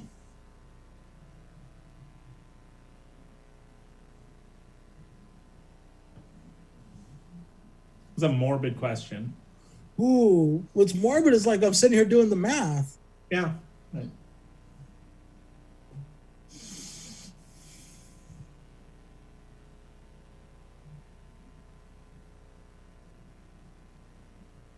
Fleetwood Mac. It is Fleetwood Mac, yes. And actually, that question would have been, who's the only band that still has all the original members alive, except an original member, like a pre-Rumors member of Fleetwood Mac died last year. Yeah, he barely died, right? Peter Green? Yeah, Peter Green. Oh. Yeah. Just barely. You can still visit his zombified corpse. You just barely died. Slash ended up with Peter Green's guitar. Oh, shit. Slash did? Slash. All right. I think I've heard that recently on a podcast.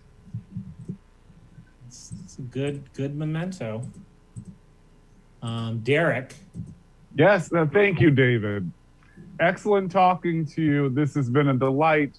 Let's kill Christmas for 300, my sweet Kill friend. Christmas. This is actually a very relevant music question. This 1942 tune is the best-selling physical single of all time with over 50 million copies sold. It also beats the best-selling digital single of all time, Shape of You by Ed Sheeran. The most Boy, oh boy. All time. All time. I think God, that's a damn good margin too. I mean, if you had not given the year, I would say Mariah Carey. So I don't know what the fuck.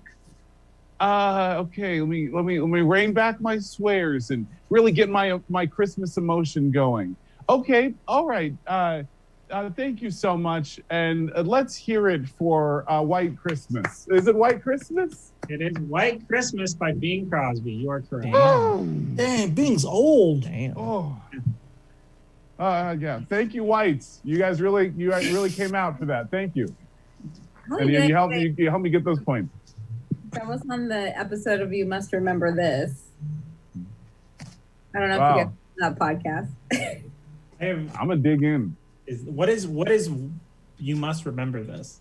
It's the podcast dedicated to the histories and or forgotten histories of Hollywood's 21st century.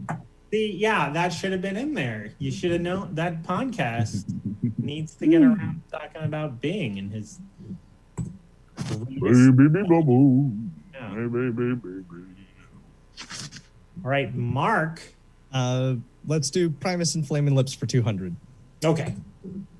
The Flaming Lips did a cover of this Queen song for the album Kill the Queen, a tribute to Queen.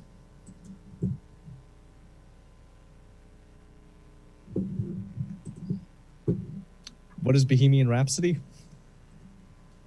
Yep. Wow. Did you know that?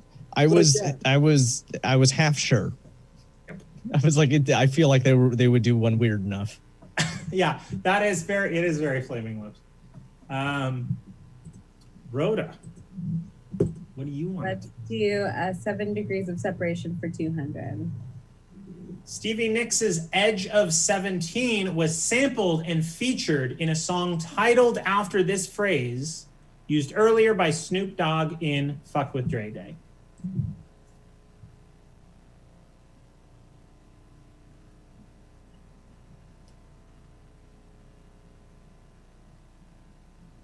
So there was, yeah. It's not Bootylicious, is it?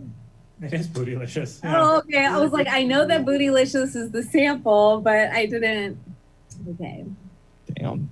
Yes, indeed, Bootylicious. You guys want to hear a quick story? Bootylicious I in the love meme? Beyonce. Everybody knows I love Beyonce. I love Destiny's Child, right? This song, Bootylicious, came out. It was awesome. Turn it up on the radio all the time. My religious mother didn't let me listen to this song because they were saying, I don't think you're ready for this jelly. She thought they were saying, I don't think you're ready for this cherry, and thought it was inappropriate to taunt men with your virginity. So that's my Wow. Bootylicious song for everybody. Wow. I like the idea that cherry is dirtier to your mother than jelly. Mm-hmm. Because I think it is still implying the same ever so sweetness. Thank you, David. Yeah. I know that I very confidently was singing a song by Reliant K. I don't know if any of you have ever heard Sadie Hawkins Dance. It's a Christian teen song. But the lyric is Sadie Hawkins Dance in my khaki pants. And I was very convinced it was in my cocky pants. And I sang that very loudly, and my parents fortunately were like, I think you might have that lyric wrong. And then they look over at you and you're in skin tight khakis with your wang showing through. There's, if any of you, I'm sure there's a more modern place to find this, but there's a really great like coffee table book my parents had when I was a kid called "Excuse Me While I Kiss This Guy," and it was exclusively misheard lyrics. There's a bathroom on the right. Yeah, or what's the our Elton John singing "Hold Me Close," Tony Danza. Yeah. Or "You're the One That I Want" from Greece being misheard as "I've got shoes, they're made of plywood." That was my favorite. I like that. That's a fun image. All righty. It's a person's turn. Jesse's turn. It's Jesse. Thank you very much. The further we get into this show, the less I'm certain where. Jesse, what do you want to do? Paul Simon and Cardi B for 200. Paul Simon and Cardi B for 200. Simon and Garfunkel was originally named after this fictional duo, who Cardi B uses to insult someone in my favorite lyric from her song "Best Life."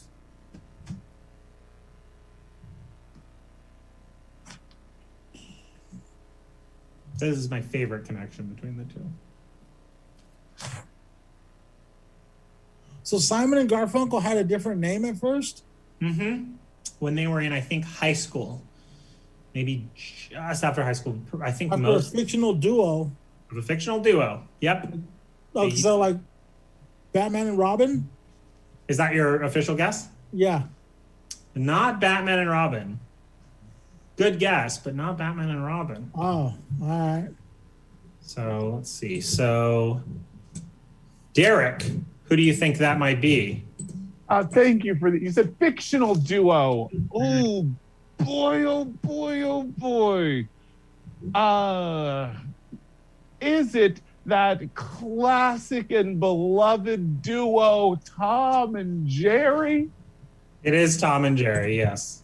Ooh. Tom and Jerry. Simon and Garfunkel originally went by Tom and Jerry. And the lyric that Cardi B used, I love it. It's "You're a pussy and a rat. You're like Tom and Jerry." So clever. Phenomenal piece of poetry. Was Garfunkel Tom and Simon Jerry? I always assume that. Is it wrong to just assume that? That Garfunkel got second billing, but I'm not sure. I could have done a whole. Well, who's first billing is Tom? Jerry's the star of Tom and Jerry. That's true. Yeah. And Paul Simon is short, like ridiculously small. So maybe. I don't know. I'm curious now. I'll have to look that up afterward. Okay, Derek, it is your turn again. Oh, thank you so much. I would love to find out what music.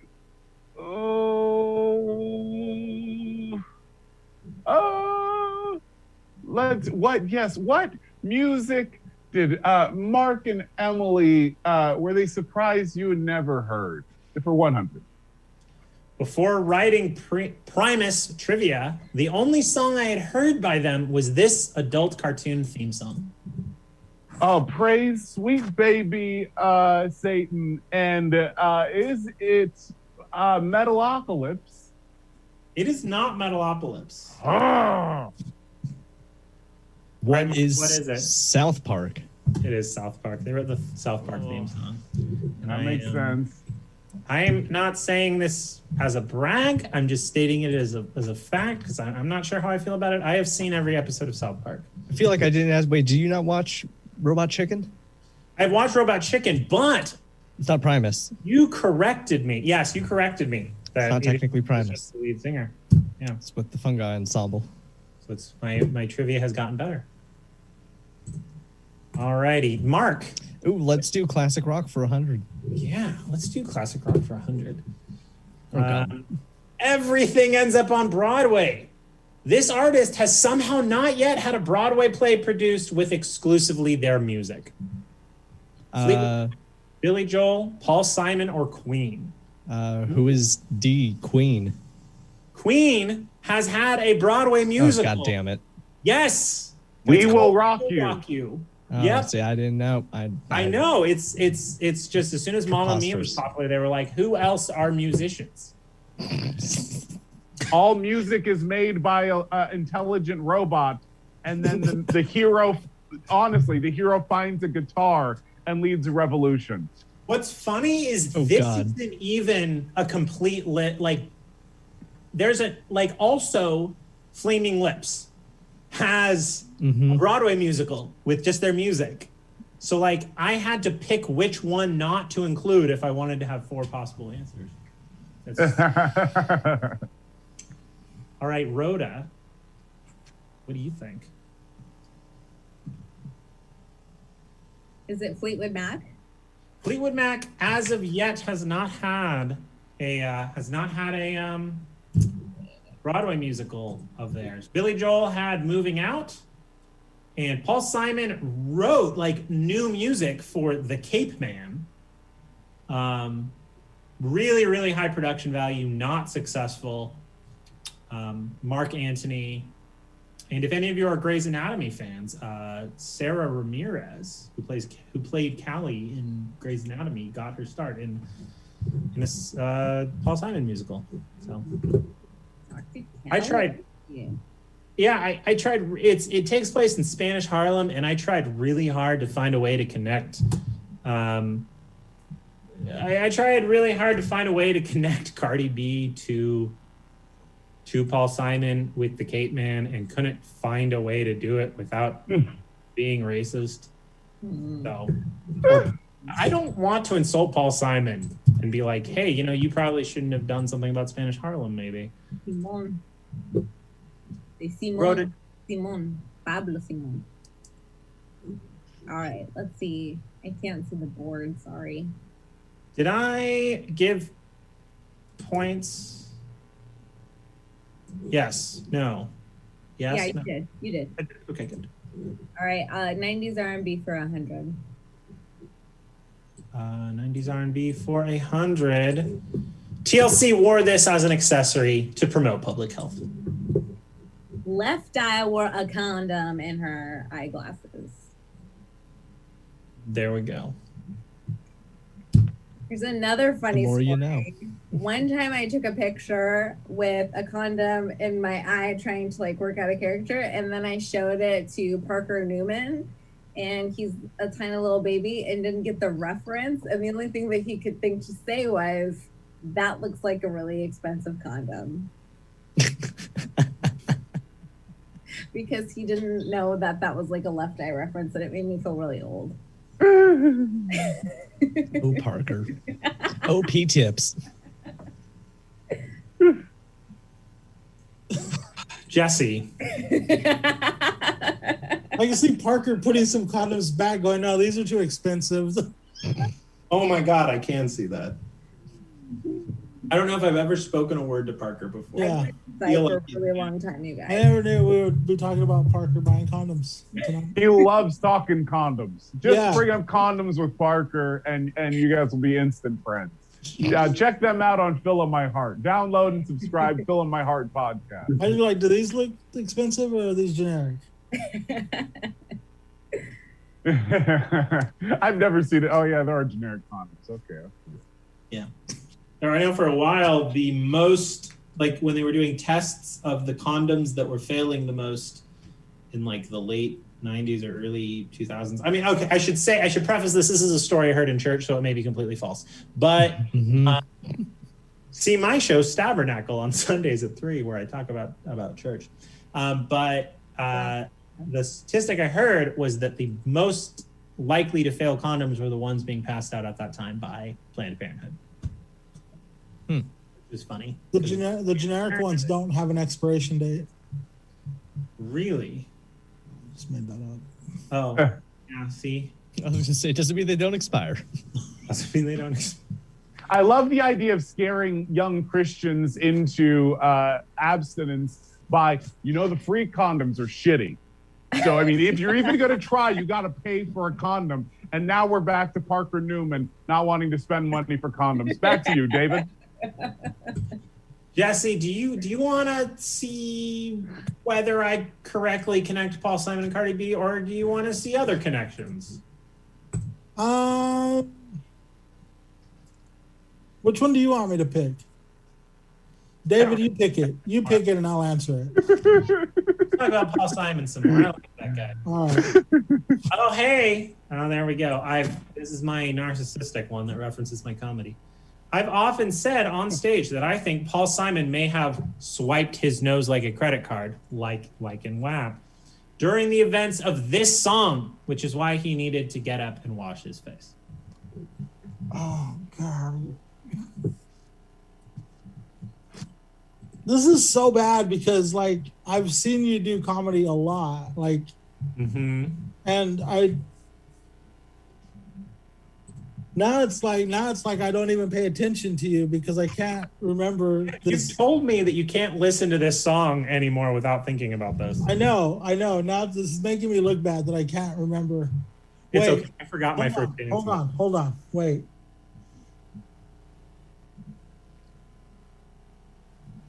Fuck. Damn pandemic.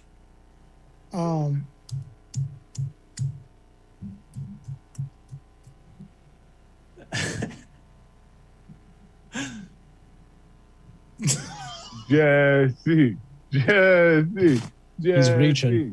He's reaching for it. Which is the song where he says he needed to get up and wash his face. Just look at your records. Turn your head and look at your records. There's records everywhere. Let them help. Cheat. Damn you, cheat.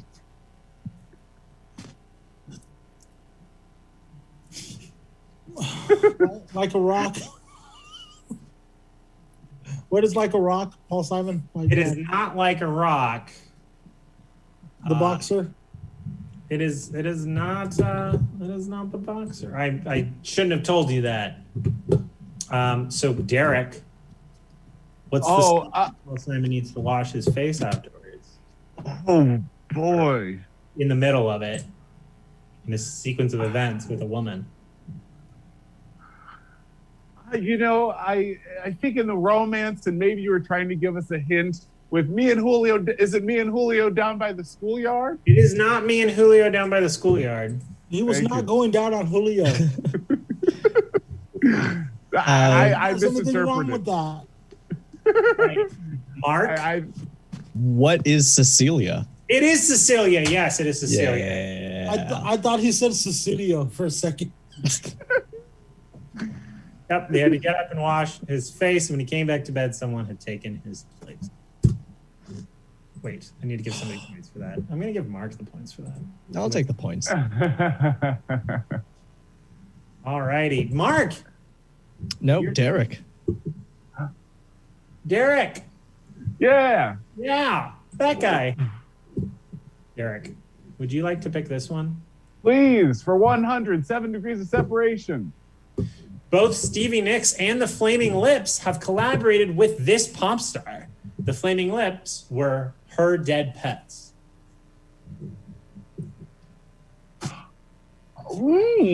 Mightn't this be our sweet, also a princess of country music, Miley Cyrus's? That is correct. It is Miley Cyrus. I didn't do too embarrassingly. I lost, but I got some right. I'm proud of that. We're ending the run of Trivia Killed the Radio Star the way we started, which is with Jesse kicking everybody's butt. All Good. right. Yeah. Thank you, everybody. Yeah, that was fun. That was fun. Yeah, that was fun. You were a good group of people out here. I enjoyed it. So yeah, I'm done. If anybody wants a music trivia show, you can have it if you want. You can take the format. Anybody who's like, I will write some trivia for you, but I think this is it. We're, to be continued ? Probably not. So Thank you, everybody. It was a Thank fun you. show. Maybe you should bring it back like during the holidays, like a special Maybe that's what I'll do. Maybe what I'll do is if I can find what I discovered is I'm on Tabernacle with Skip Bacon, and she's amazing and one of the best hosts and just makes everything fun and friendly and warm feelings inside of everything. She's So the most interesting person in the world. she is one of the more interesting people I've met. It's true. If you haven't had a chance, I do recommend my show, Tabernacle, shameless plug. But what I might need to do is if I can find a partner, maybe it's just that I'm lonely. I don't know. Maybe this will return with a partner someday in the future. But I liked it for what it was. Somebody had to die during Quarantine-aversary week. There we go. All right, so we got more trivia coming up. In fact, I think I might be pressing into other people's time. So, we should go. Yeah, I think. Thank you, everybody. I'm going to pass this back off to Jesse Jones. Guys, thanks for having me. Yeah, thanks, guys. That was fun. Rhoda. Well, thank you, Excellent. David. Thank you, David. And also, of course, Mark, Jesse, Derek, and Rhoda. That is officially the end of the first half of our Tuesday trivia night. All of our Tuesday trivia shows here all in one night. I'm gonna bounce out and eat dinner. That was fun, guys. Bye, guys. Thank you. Until next time. And do stick around. We've got 2 more shows. Sports Ball is coming up next. That will be followed by the show that started the whole Tuesday trivia, the Obscure Movie Trivia Show at 9. In the meantime, we'll tide you guys over with some more videos from our friends. I believe the next one up is another Jack Brown video. So hang out there, and we will see you back in about 20 minutes. I don't know what I'm doing at Home Depot. Where do I find what I need? Also, what do I need? I think I'll know when I see it. Everyone else here seems so confident. I know that I came here to get things to fix the garage door on account of I hit it because I was daydreaming about Marionberry Pie, but I don't know how to fix it. I could hire someone to fix it, but I want to be a real man and do it myself. Ugh, I shouldn't have worn my "Where the bleep is my bailout" big dog shirt. Jeez, that honk scared me. I guess that honks just happen here all the time. My neighbor always fixes stuff himself. He's a man's man. Gets on his roof at Christmas time and pretends he's Santa Claus for his kids. His kids really like it, even the small one. I wouldn't know how to get on my roof even if you gave me a map and a compass. I'll ask an employee for help. No, that's too embarrassing. Can I find what I need at Home Depot? Or do I need to go to some sort of garage door depot? I don't know what a depot is. That small skeleton's grilling. Wish I had someone to share this laugh with. What is this stuff? This little fella's changing colors. Oh, crud! A real man knows what to do at Home Depot. I look strong when I flex. Maybe I am fitting it. Oh no, someone's looking. Another quick flex like a man. I'm actually not strong enough to bend this. This toilet can take a lot of golf balls. But how does that help my garage door? Oh, it's no use. I am not a strong, tough Home Depot guy. I'll never find what I need here. I don't have a clue. I never should have come here. Wait, could it be? Oh my god, that's what I need. A 12-foot tall skeleton. And now, we're married. My neighbor was the officiant. I love my partner. The 12-foot skeleton from Home Depot made a man out of me. And those bones go all the way up, you know what I mean? We're going to Niagara Falls for our honeymoon. Hello, and welcome to my ASMR video. Today, I will be showing you a bounty of soundscapes from my life in quarantine. First, I will be grinding coffee by hand.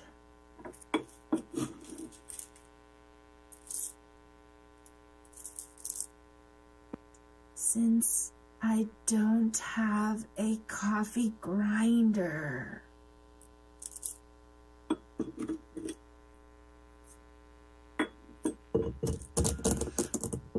And I can't go to Starbucks.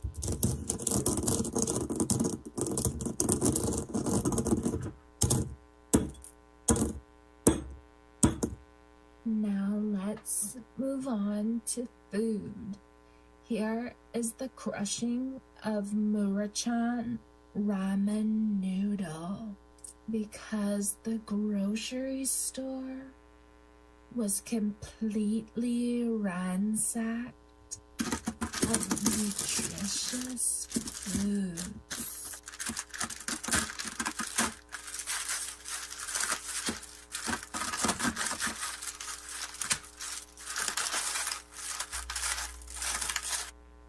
Here is the sound of toilet paper.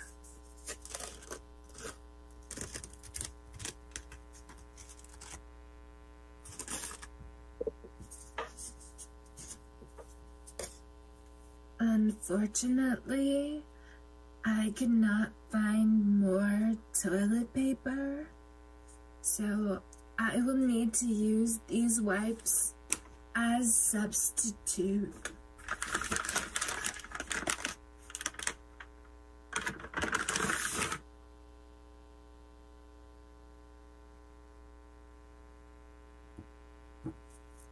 Excuse me.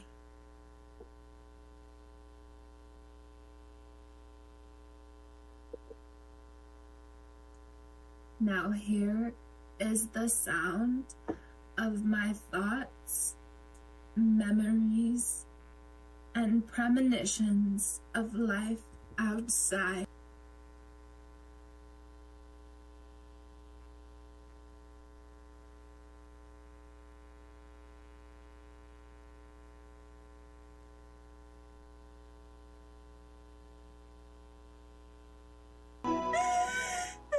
I've lost my damn mind, and this is the accompanying sound. I'm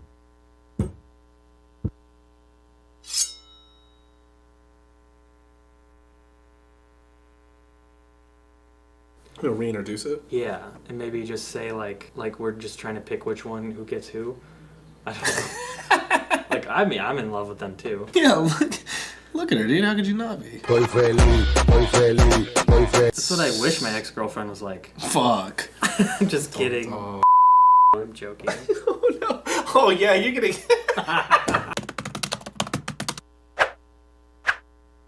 Hey, what's up? I'm Anthony K. And I'm Luke Soyan. And we want to die. We're posting this video about assassin women from Mexico. During the pandemic, a lot of you guys are worried about your fucking finances and your health. Stresses, your health. You know what I mean? How far you're standing next to people. We're thinking about our future wives. Queens. Yeah, and they might be dead, but we're still thinking about them, okay? And look, we're not at a safe distance. Oh no, we're those guys. Those are the ones people hate too. You're gonna really hate this. Yeah. Check out these two hoes. Estoy feliz, estoy feliz, estoy feliz, estoy feliz, estoy feliz, estoy feliz. Y eso no te gusta a ti. Encarentado y mira con lo. Hey, that's my future wife you're talking about. Oh, sorry. I know, mine too. I don't know which one. Actually, Claudia's hotter. The other one, I'll be honest, she's 21 according to the article, but she looks a little too young. Because at first I thought these were the same person. Yeah. Clearly not. This one has giant tits. And we're never getting booked in San Francisco again. That looks like a 14-year-old child. Well, that's because she has fear in her eyes because she knows it's about to die. We can't put this on YouTube. We're dedicating somebody's child.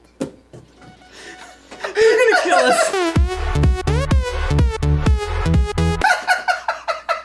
I'll never be allowed at another quinceañera. I'm done. My Mexican card's been revoked for years. They're gonna take it fully this time.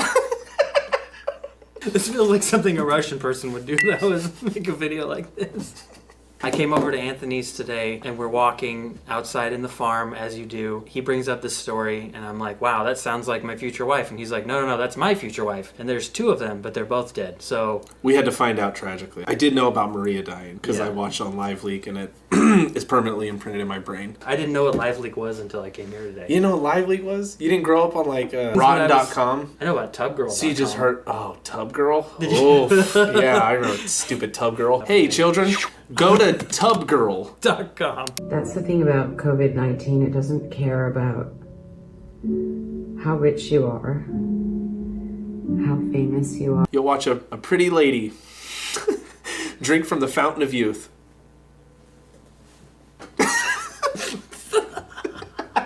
Who knew that the fountain of youth was from your own butthole? Yeah. I still can't. And I don't want to be racist, but I think she was Asian. I always thought she was like an old white lady who worked at a gas Fuck station. no. She looked like the bitch from The Ring. She had like her fat. She had thick. She was fat. Yeah. I remember her hair being real long. She was skinny. We're not putting a picture in this video. Cut to the Tub Girl. Gotcha, bitch. But what we're here for today. Come on, let's keep it serious, guys. We're here to talk about our two queens. Beautiful women with golden guns. This is the way my brain works, that while me and Luke are walking around, the thing that pops into my head are two female assassins from the Sinaloa cartel headed by El Chapo. It's like they wear face masks to hide their identity, not to... Yeah, they're not scared of viruses because they are the virus.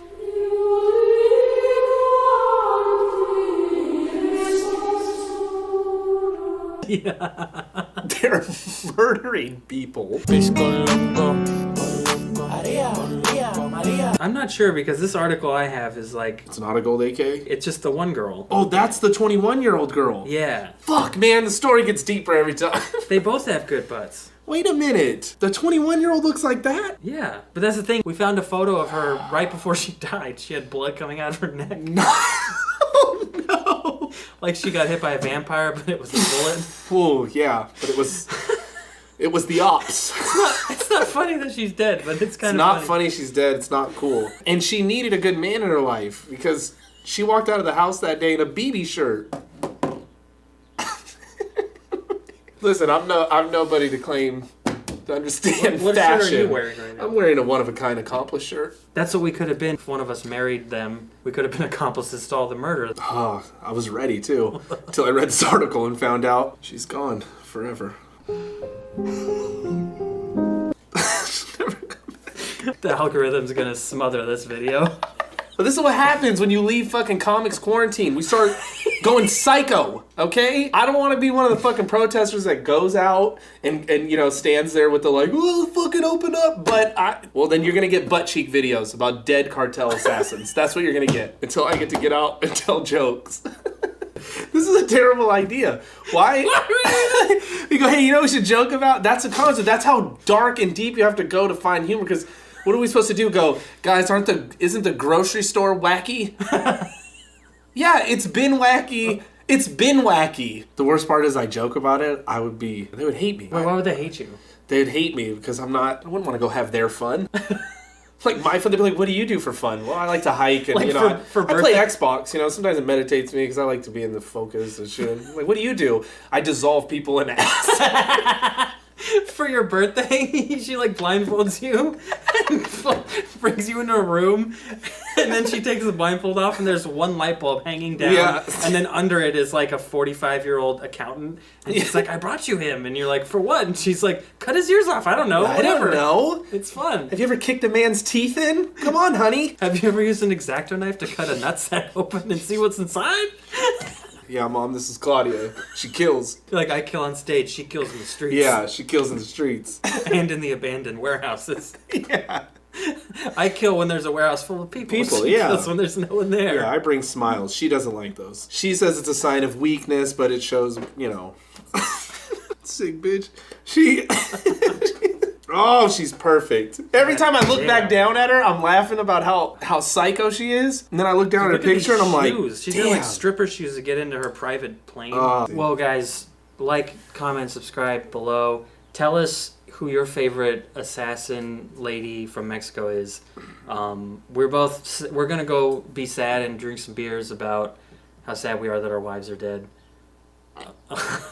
I'm gonna mourn the loss of two queens. What could have been. What could have been. Stay safe, bitch.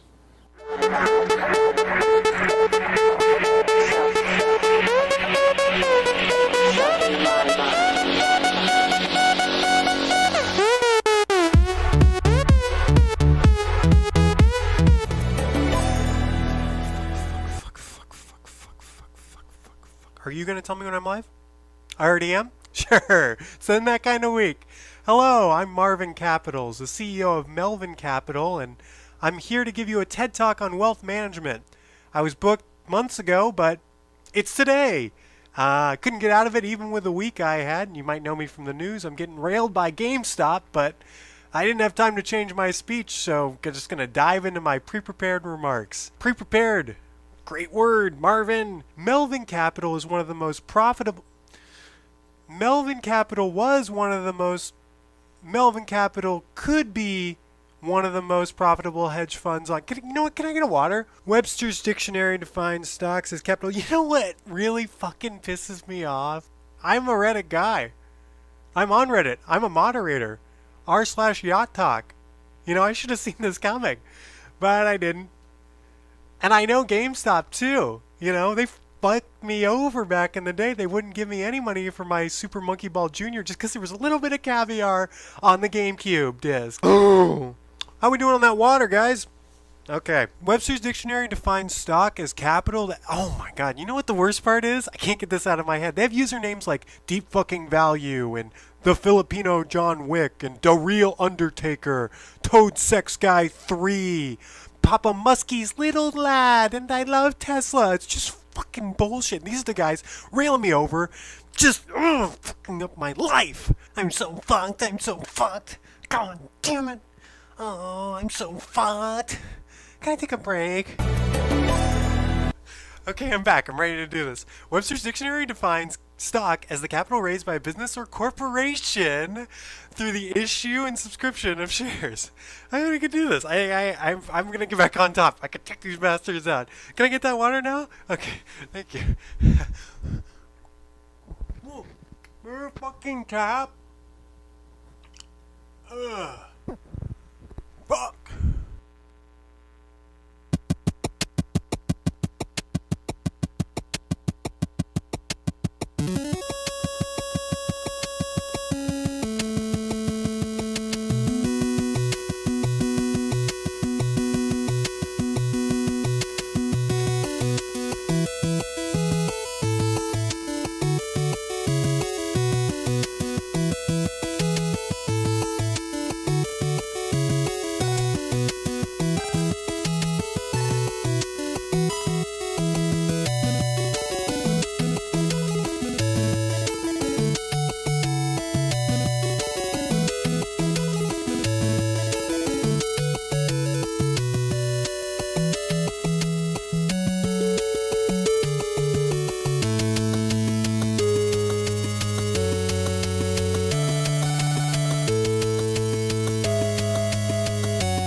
Welcome to the Virtual Stab Comedy Theater.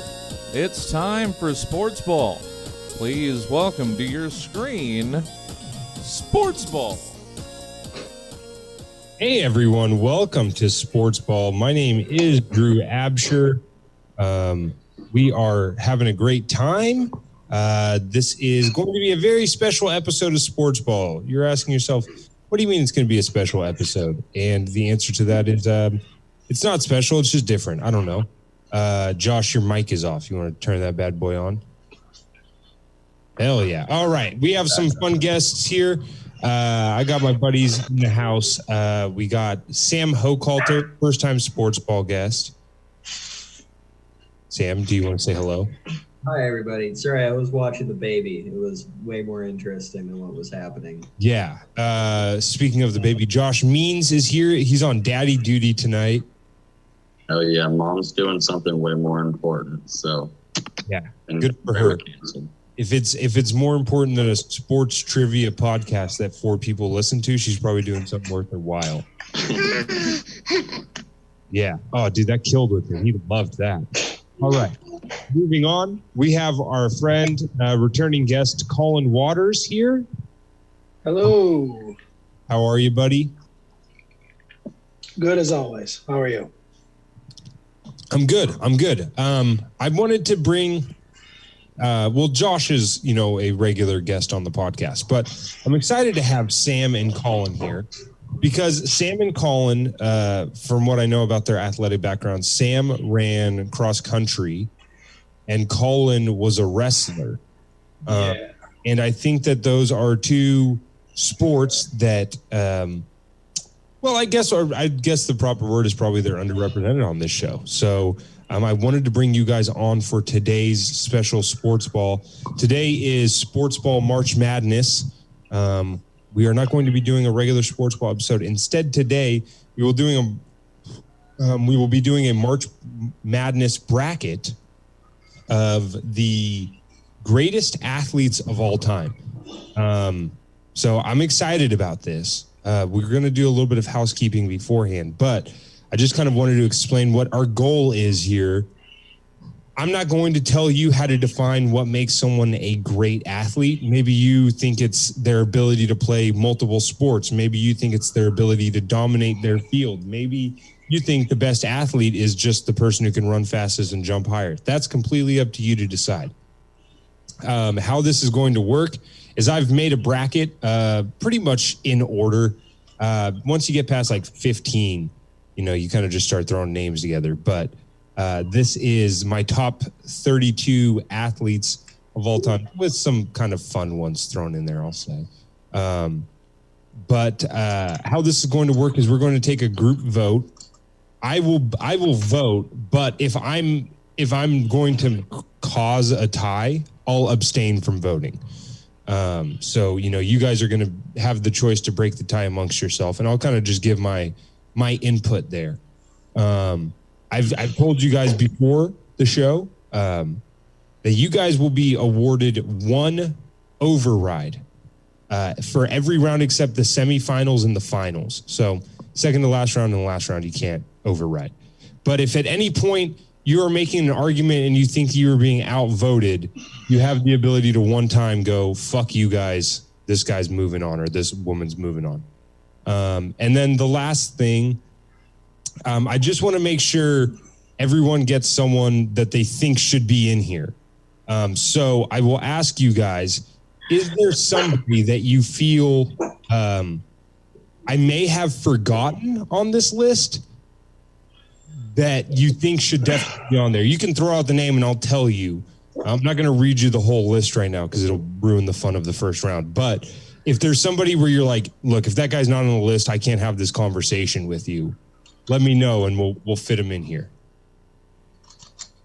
Anyone got somebody that's just an absolute deal breaker if they're not in the conversation? Sam? Yeah. I'm going to go right ahead with Eliud Kipchoge. If I don't see that name on the list, I'm going to log off. Okay, the name was, what was it? It's Eliud Kipchoge. Eliud Kipchoge. Okay, I can put Eliud Kipchoge on here. What is Eliud Kipchoge known for? He's a marathon runner. Okay. Seed number 33. Yeah, he was on the bubble. He just missed. Okay, I've replaced. Hold on, let me see who I replaced real quick. Caitlyn Jenner. Oh, I replaced Giannis Antetokounmpo with Elliot Kubchove. No, actually, Caitlyn Jenner got left off the list, but she does have an argument. You know, in all actuality, she does. There's an argument there, but I left her off. Anyone else have somebody that's just an absolute deal breaker if they're not on here? I do, but I'll bring it up later when I can't do anything about it. Why, Colin? Get it out now. I don't know. Nah, it's okay. It's too manly to keep this inside. Okay? We're about to rank the greatest. We're 4 white guys about to rank the greatest athletes. We can't have all this toxic masculinity. I need you to vent your frustrations now. It's okay. It's okay. Let's do it. What if I offer you this? Whoever you're going to say, I will replace my beloved Derek Jeter with them. Oh, I don't even want to go down that road with you. Okay, Colin's abstaining from overriding. Then I think we are okay to get into this thing. Give me 1 second. I'm going to take my sweatshirt off. It's too hot in my house.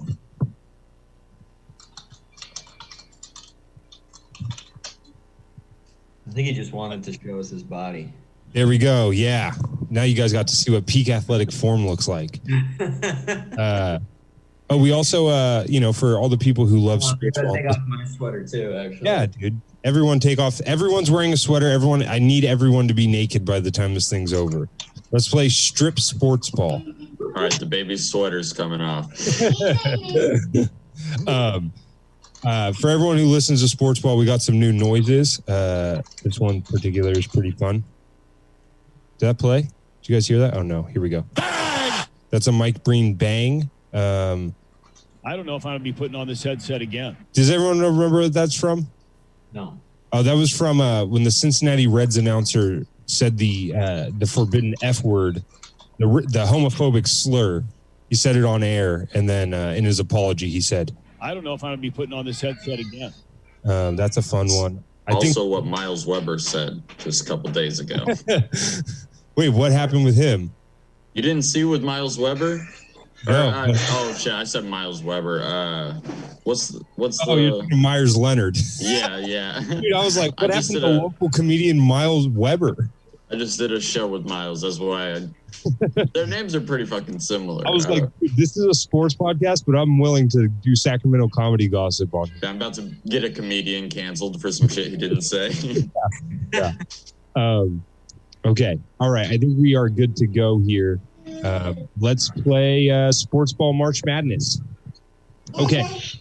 So the first round is the number 1 seed versus the number 32 seed, and it's LeBron James versus a guy named Sir Donald Bradman. I threw this one in there because I figured LeBron is going to beat just about anybody. So I wanted to throw Sir Donald Bradman on there. So you had Sir Donald Bradman, but not Elliot Chipolobele? Chiposky, yeah, of course. Yeah. Dude, listen to this stat about Donald Bradman here. In the highest level of cricket, Bradman retired with a career batting average of 99.97. The next best player to any significant number of innings retired with or to play any significant number of innings retired with an average of 60.97. In non-cricket terms, the all-time leading touchdown thrower is Brett Favre. Imagine if a quarterback whose career was no longer than Brett Favre's threw for 800 touchdown passes. That's the equivalent of what he did. That's pretty fucking impressive. Going for best statistical athlete, or are we going for best athlete here? Because I bet we're going for best athlete. Just as good a cricket player as Donald Bradley or whoever you're talking about. I put some fucking respect on his name. He's Sir Donald Bradman to you. And the reason he's on this list is because nobody is getting out of the first round against LeBron James. So why would I put like fucking here's some baseball player, like that's a waste of a spot. I'd rather give some highlight to the is this cricket LeBron player. Cavs or LeBron James on the Heat? Because if LeBron James all time LeBron James. Nobody's beaten LeBron in the first round, but they've got a 4 in 10 chance of beating him in the finals. Yeah, beating him at what? Are we just at like their accomplishments? Better athlete. Okay. I mean, this is a good question and probably a good time to have this conversation. I don't care what you guys vote based on. I have my own opinions of what makes somebody a great athlete. But if you think that, Bill Russell is the greatest athlete of all time because he won 11 NBA championships, I'm not going to tell you you're wrong. I'm just going to disagree with you. So you can vote based on whatever you want, whether that's individual achievements, however many trophies, how many championships or gold medals they won, whatever you want to vote based on. I would argue that what makes somebody a great athlete is their ability to play across sports, their ability to do it in an era where people are training. I would say like Babe Ruth Babe Ruth is not on my list of top 32 athletes. I know that he might be one of the greatest baseball players of all time, but he was doing it against guys who were like, literally shining shoes during the off season. So yeah, me and my wife just had that talk. She was asking who the best baseball player was, and she said we couldn't count people when it was only white people playing. 1,000,000%. Yeah, I mean, and it's a very funny point to make, but dude, there's so much truth to that. Is that like, especially baseball, because like there's like a great stat. There's still no black people in cricket. Yeah, that's true. It's still very segregated. There's black people in cricket. They just play in separate leagues. Yeah, it's segregated. No, but I was going to say, like, in baseball, Ted Williams is the last guy to hit 400. He did it in, like, 1939.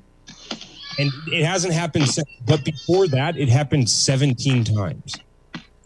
So it's impossible to count those stats with today's stats because it's very clearly, just by that illustration alone, a very different game people are playing. You know what I mean? And so it's not fair to be like, yeah, this guy, all he did was smoke cigarettes and eat hot dogs, but he was a great baseball player. So that means he must be a great athlete. It's like there's no evidence of that. That's got no bowlers on the list then? Well, I'll spoil this. I have an MLB player named Mookie Betts on this list who's an MVP in baseball, who's also a professional bowler in the offseason. He like wins bowling tournaments. Yeah. He's one of the best bowlers alive. And so I have him on the list. So, right, he's a great athlete. He's got to be that good at other sports. Okay. So let's do I'm sure LeBron's going to run away with this. It's impossible for him to lose. But let's do a vote. Josh? Yeah, my vote's for LeBron. Colin, do you have LeBron or the cricket player?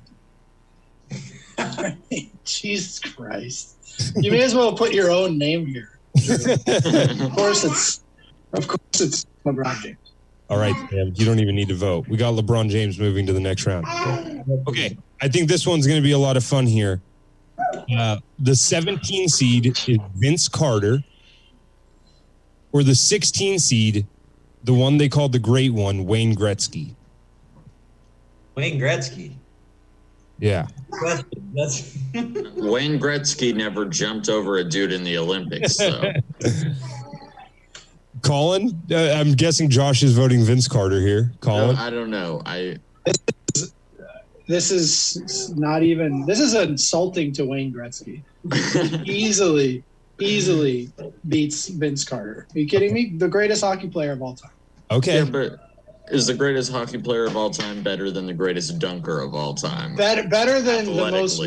Okay, better than a guy who could dunk a basketball really well and never won a meaningful game his whole life. Yes, better than. Got a point. Vince Carter. Colin takes no prisoners in there. He talks to you like the IT guy at your work. You're like, my mouse isn't working. He's like, well, why don't you go try to unplug it and then plug it back in and tell me if that works? And you're like, okay, I'm sorry. Okay, Josh, are you sticking with Vince Carter? Or did you want? No, I would go with Wayne Gretzky. Okay, Sam, are you going to go consensus there? You're going to go chalk, or are you going to be a I like how Vince Carter dunks with his elbow in the rim. That's really impressive. But then Wayne Gretzky scoring like 80,000 goals is like also impressive. So. Yeah, well, okay, you got to give it to Gretzky. I'll say this. I got two Wayne Gretzky stats that I love that everyone should probably know. Wayne Gretzky has, even if you took away, in hockey, they count assists and goals as points. That's what they count as points. If you took away all of Wayne Gretzky's goals, he's the leader all time in goals. If you took those away, he'd still have more points than anyone. He's got more assists than anyone has points all time. It's pretty fucking remarkable. And then the other thing is Wayne Gretzky and his brother have the record for most goals in NHL history by a team of brothers, and his brother has 4 goals. Cool. Great stat. Go Wayne Gretzky. Okay. The next matchup is number 9, Olympic great and stoning legend Michael Phelps, or number 24 seed Barry Sanders. Didn't Barry Sanders play multiple sports? No, that was Bo Jackson and Deion Sanders. Not professionally. No, yeah. But Barry Sanders, great running back in his time, but, was a Heisman winner. Oh, yeah. Not Heisman, but retired early, very early. I think that hurts his case a lot in my book, but I'll let you guys ponder for a second here. Here, I'll give you guys one of my new drops. You ready? I don't even remember who's the first name. Michael Phelps or Barry Sanders. I mean, if you forgot Michael Phelps' name, that's not good. Ironically, it's because I'm high. I don't think Michael Phelps could dribble a basketball, so I'm going to say Barry Sanders. Okay, Colin is going Barry Sanders here. I'm going If you knew swimmers, they are the strangest, least athletic people in the universe. And he did accomplish a lot, but I feel like that's like, I don't know. I don't want to say it's like Special Olympics titles, but I just don't think the swimming. I'm not impressed. Okay.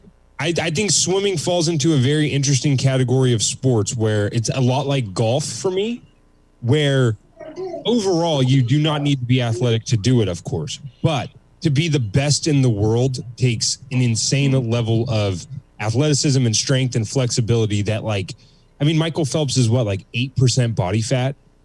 Yeah.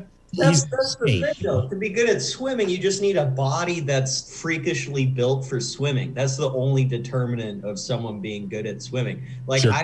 One of my best buddies, he was like fat, and he was like an incredible long distance swimmer. Like he would stand, like, just because his body just worked for it. Well, that's because you guys were holding donuts on the shore. What was that? That's because you guys were holding donuts on the shore. I would equate it more to like like somebody who runs ultra marathons. It's like, I don't think you're going to call that person a tremendous athlete, but the mental anguish that person can go through is remarkable. But I'm not going to call you the greatest athlete. Well, I'm not calling him the greatest athlete, but I'm calling him a better athlete in this bracket. Colin, you can bring up your argument with Elliot Kubchowski because you'll be getting to him soon here, buddy. Okay. Sam, what was your vote? I'm going to vote for Michael Phelps still because I think it'd be stupid not to, but Yeah.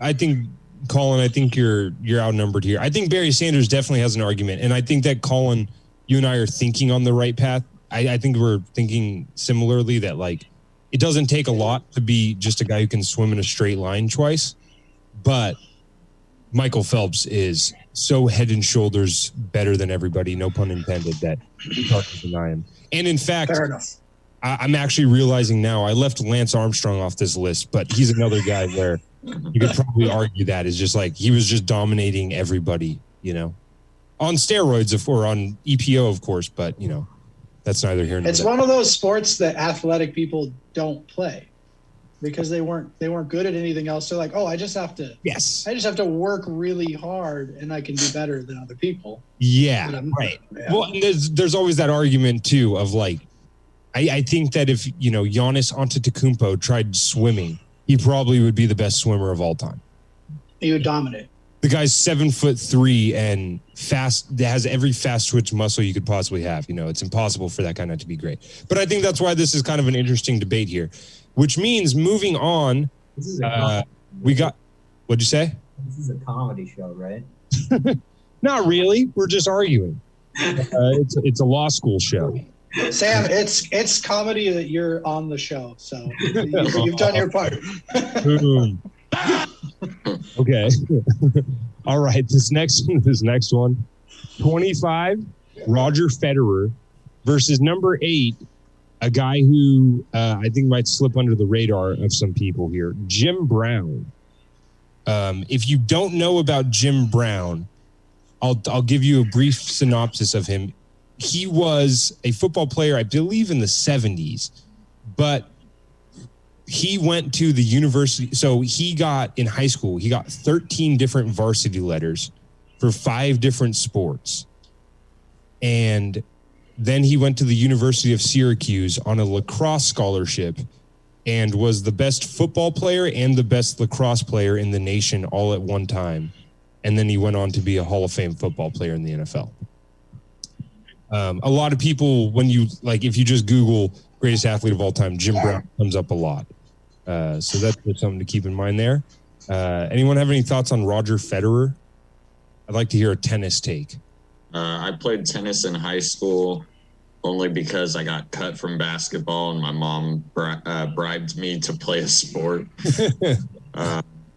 And from that experience, I know that tennis players are barely athletes. So I am going with Jim Brown. Okay. Josh going Jim Brown. Colin? I would say Jim Brown. I would also, I think I'm gonna go with Jim Brown. I'm gonna leave it at that before I say something stupid.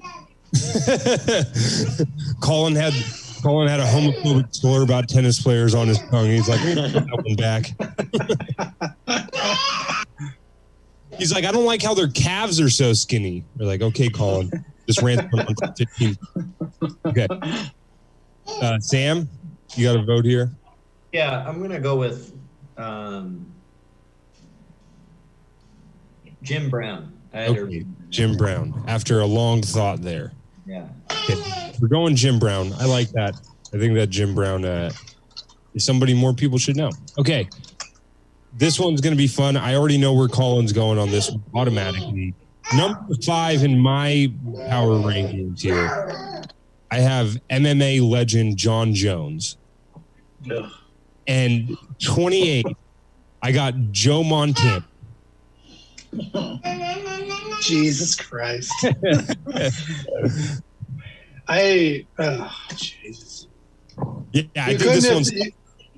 You couldn't have picked a more uninspiring athlete to oppose John Jones. I wasn't doing it intentionally. I really was picking the matchup as organically as possible. But I have to say John Jones. I'm also going to go ahead and say easily, so far, the biggest piece of shit on the whole list. Agreed with both statements. Let me look down this list a little bit. Yeah, I don't think we have a worse person, to be honest with you. Did Ray Rice make the list? Yeah, Ray Rice. I had to abstain from putting Aaron Hernandez on here as well. John Jones is not a great guy, to say the least. Okay, let me. Sorry, I had to do something real quick. Okay, Sam or Josh or Sam, do you have a vote on John Jones? John Jones also. Yeah, Sam.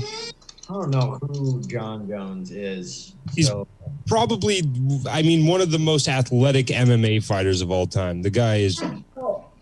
You have to give Joe Montana credit because he inspired the greatest NFL quarterback of all time.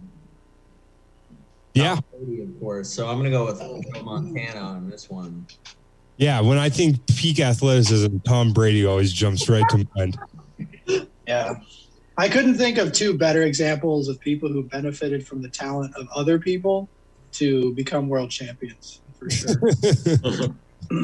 Yeah. Look, say what you want about John Jones. He's a piece of shit, but he's got 2 brothers in the NFL who both said that he's the best athlete in the family. So I think that speaks volumes. NFL He should sell his dad's sperm like a stud in horse racing. Dude, absolutely. They should take that family and we should do some 1980s Russian Olympics shit with that family and just make sure that we have Jones kids in every single Olympics from here on out. Just grow them in a lab. Family. Grow them in a lab. That kind of conversation. What'd you say, Sam? So we're talking about eugenics now. This is my kind of. No, the opposite. Picking one specific family and breeding them throughout. Yeah. It's all about the genes, baby. Yeah. Starting to creep into some interesting Jesse Owens type conversation. So, did Goebbels make the list? I'm curious. Did you say Joseph Goebbels? I had to leave Dr. Goebbels off the list, unfortunately. Give you one. That was a good one. Okay, moving on here. I got number 21, Calvin Johnson versus number 12, Usain Bolt. Ooh. Usain Bolt. Calvin Johnson was a beast, but I mean, Usain Bolt that's one of the fastest men alive. I could look back and do finger guns at like other world-class Olympic athletes. Like he was out there just having a time, dude. Yeah, I'm voting him through just on swagger alone. Okay. Colin, you can either vote, have a null vote here and agree, or you can override. I think that he might be worthy of an override, but the Detroit Lions can just suck a giant dick. Yeah. So I forgot Colin's a Minnesota Vikings fan. Fuck you, Megatron. We're going Usain Bolt all fucking day, baby. It's definitely Usain Bolt. That's an easy question. Well, I think the only thing I would say about it is Calvin Johnson, if he didn't retire early because the Lions fucking sucked, he probably would have went down as the greatest wide receiver of all time. And then you have a conversation, right? Like the greatest sprinter versus the greatest skill position in football. I mean, it's just more of a conversation there. But I think Calvin Johnson kind of ruined his chances with that by retiring. All right. Moving on. Number 13, Jerry Rice. Speaking of greatest wide receivers of all time. Versus number 20, probably the greatest, I don't know, maybe the greatest baseball pitcher of all time, Nolan Ryan. And before everyone starts fucking coming down on me for putting Nolan Ryan on this list, let me give a bit of his resume here. He's widely regarded as one of the greatest athletic pitchers of all time. The guy holds the record for no-hitters thrown with 7, and I think that he ended his career with like 11 one-hitters.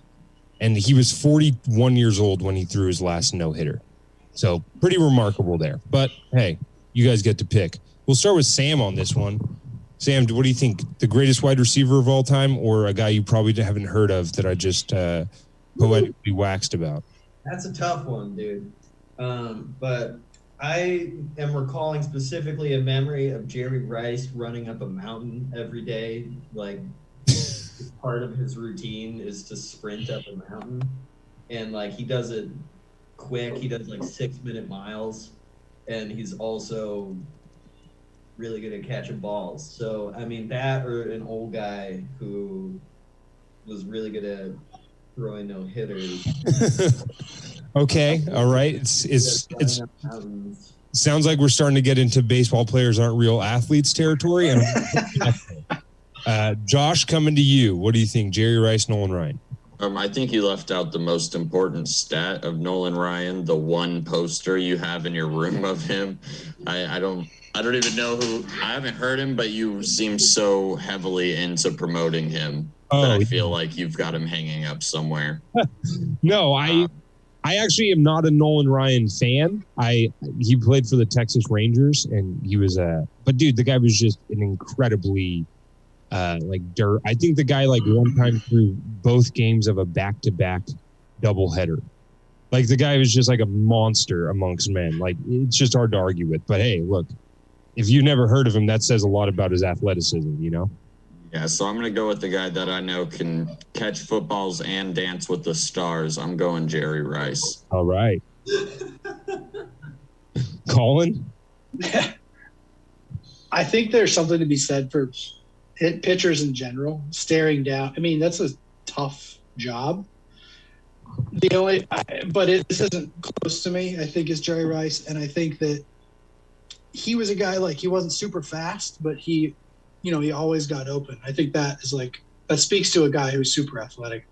And The only thing that makes me want to go Nolan Ryan is I think he seems like a guy who is rude to wait staff. So it's hard for me to vote for a guy like that. Yeah, that's true. Actually, it makes you. That's the sign of a real competitor, a guy who's not afraid to step on someone who's making minimum wage's neck. That's how you know a guy's really competitive. If he doesn't care how poor you are, he still wants to beat you. Totally. For sure. All right. Well, Jerry Rice moves on. Nolan Ryan, my apologies, sir. I think that you deserved a better shake than that. Okay. We will move on to number 29, my beloved Derek Jeter. And number 4, Muhammad Ali.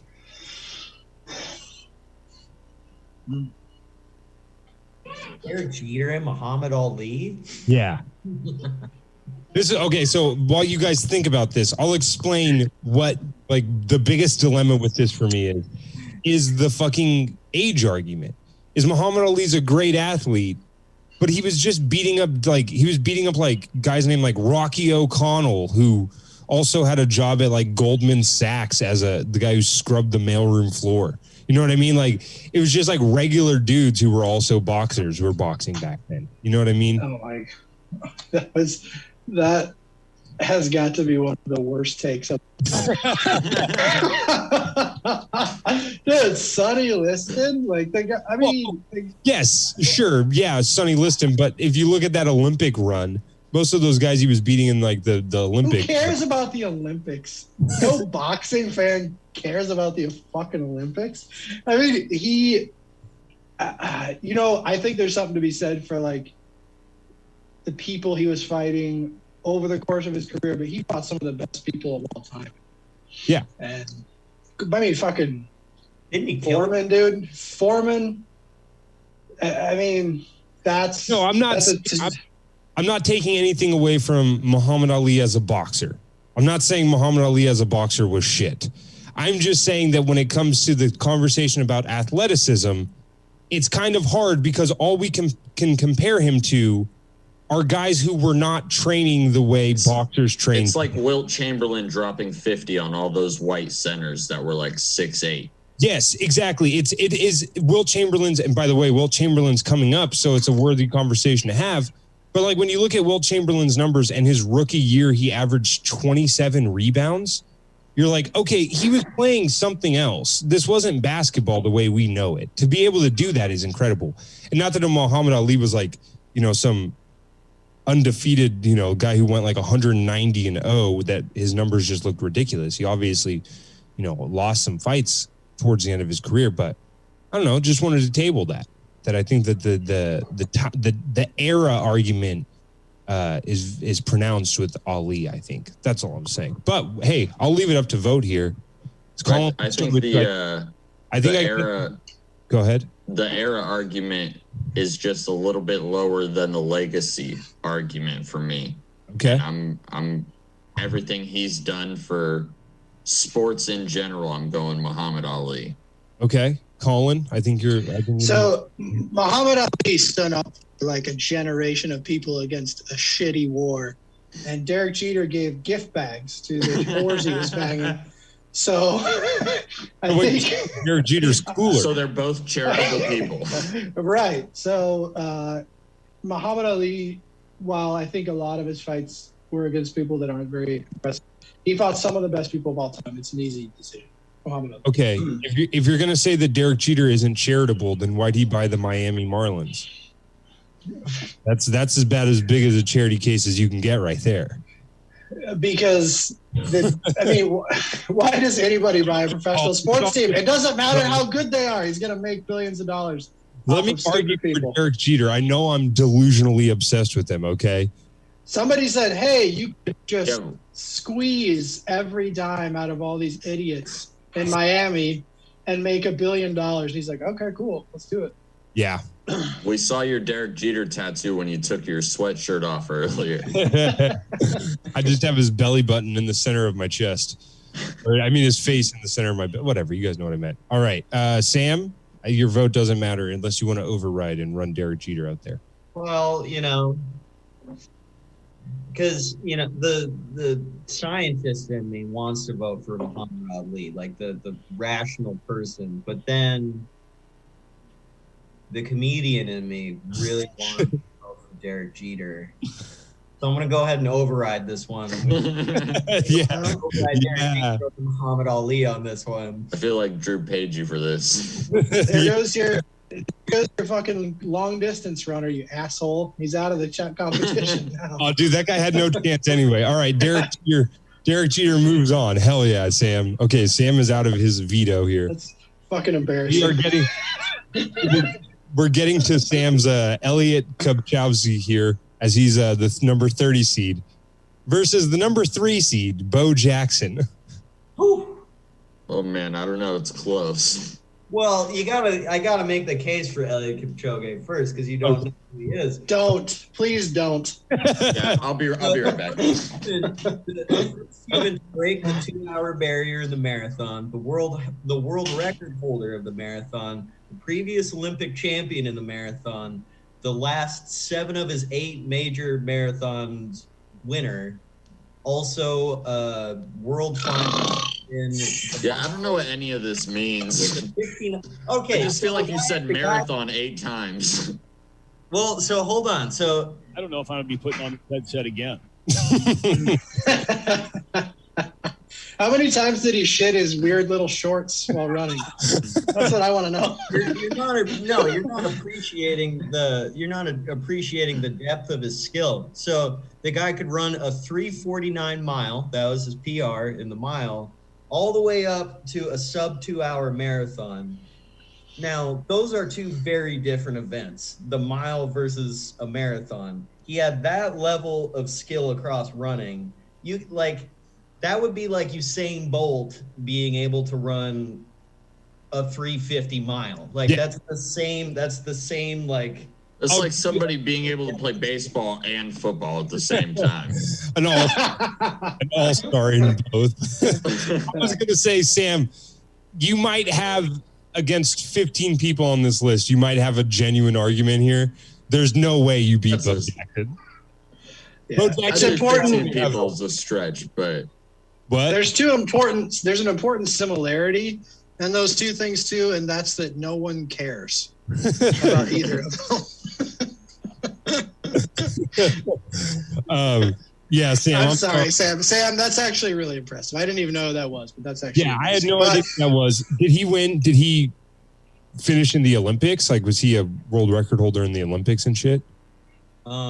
No, he was like perennial in the Olympics. He'd run like the 1500, the 5K, and then he became a marathoner around like age 30, as they do, and then just dominated that. Oh, okay. So in running, like short distance is a young man's sport?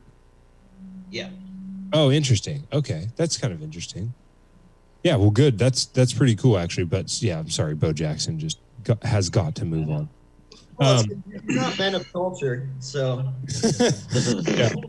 Yes, this is you're like a guy who says like for sport. That's who Elliot Kubchowski for is a guy who says leisure time and for sport, you know. That's the kind of guy that's for. All right, moving on. Number 19, the aforementioned Mookie Betts, who I would like to remind everybody is a 2-time. He's also a if he didn't play baseball, he would be a pro golfer, and he can also dunk a basketball. Versus number 14, Iron Mike Tyson.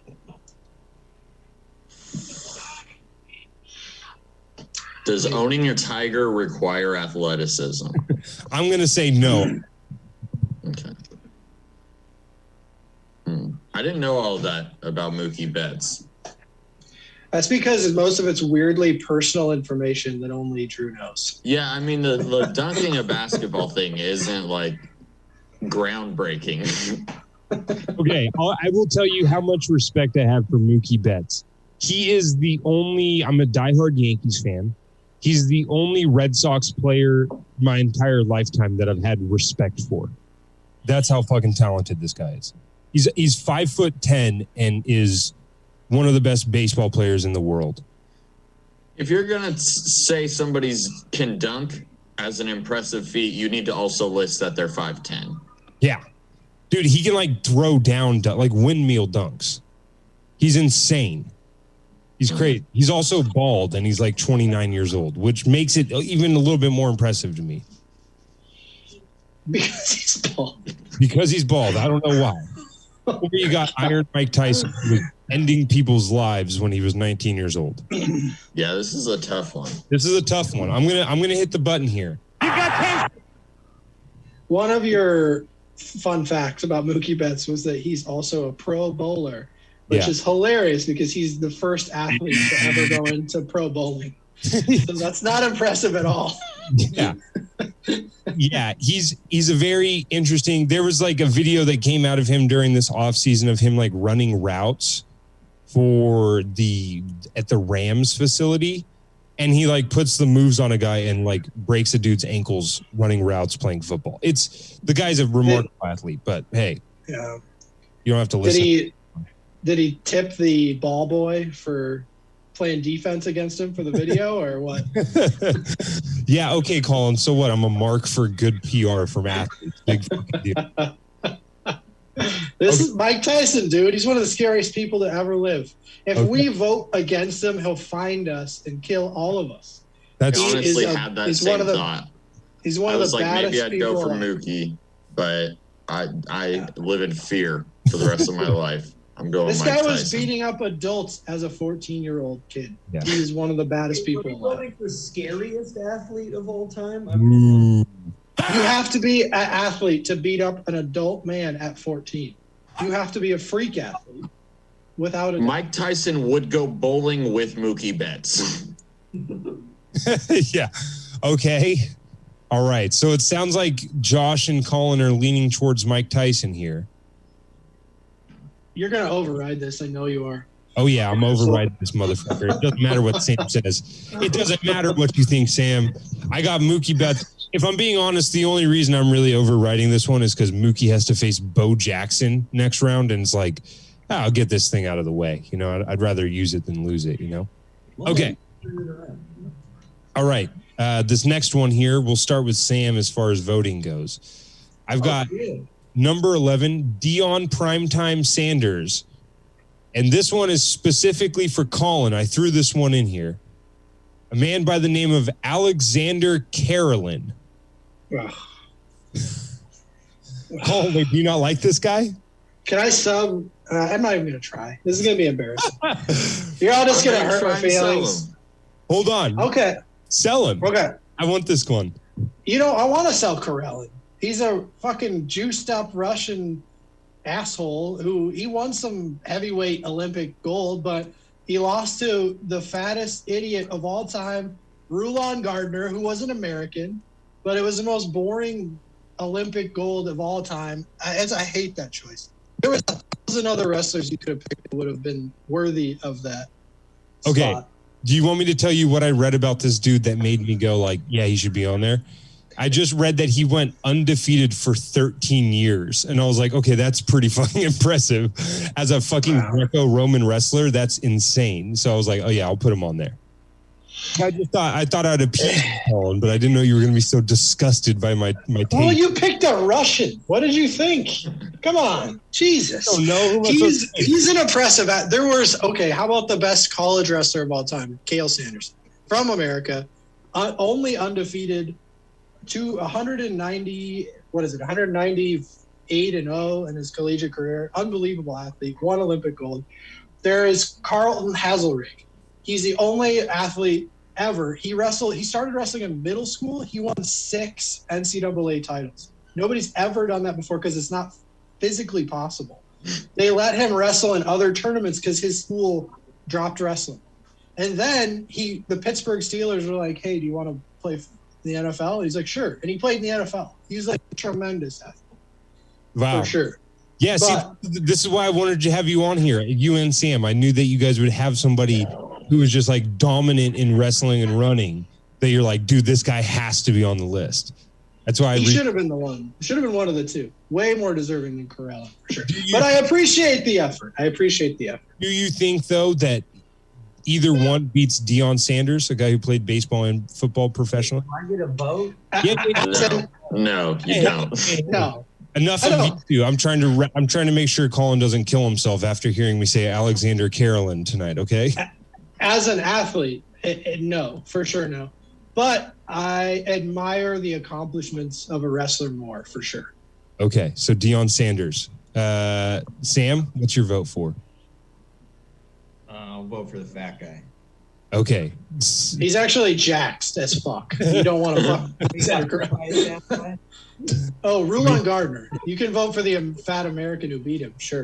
Okay, I'll vote for that guy.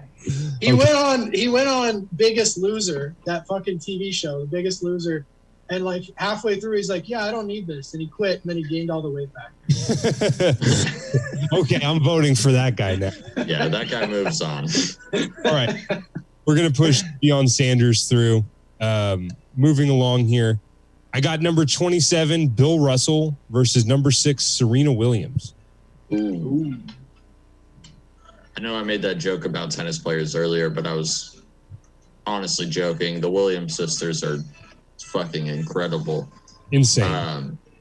But I love Bill Russell so much. I don't even know why, because I was born 30 years after he played, but 11 championships, groundbreaking, championship in college as well, and I believe high school. That's where my vote goes. Okay. I'm basketball biased. Yeah, Josh. Sure. Colin, what do you think? Serena Williams, without a doubt, because I have always had a crush on Serena Williams. Oh, yeah. Since I was a young lad. You like horse muscles, don't you? Oh, Yeah. for sure. Not only on her. Only on her. I Those don't know why. thighs, she could break a bowling ball in half with her thighs, dude. I'm right there with you. Okay, we're going. I think this is our first official tiebreaker of the night here. We're doing this American Idol style, and Sam is now Simon Cowell. Sam, who do you think? The most accomplished basketball player of all time or the most accomplished tennis player of all time? You know, I think first of all, my answer is Serena Williams, but to bring the point home, Bill Russell played like when the NBA was just like 5'10" dudes and like there was no 3-point line. So it's probably the same case you could make about like Wilt Chamberlain, for example, where it's like, no shit, he was going to get like 40 rebounds a game. You know, he was. Yeah. Yep. I'm going to make the same case against Wilt Chamberlain later. I just liked Bill Russell. Yeah. Yeah. No, I hear you.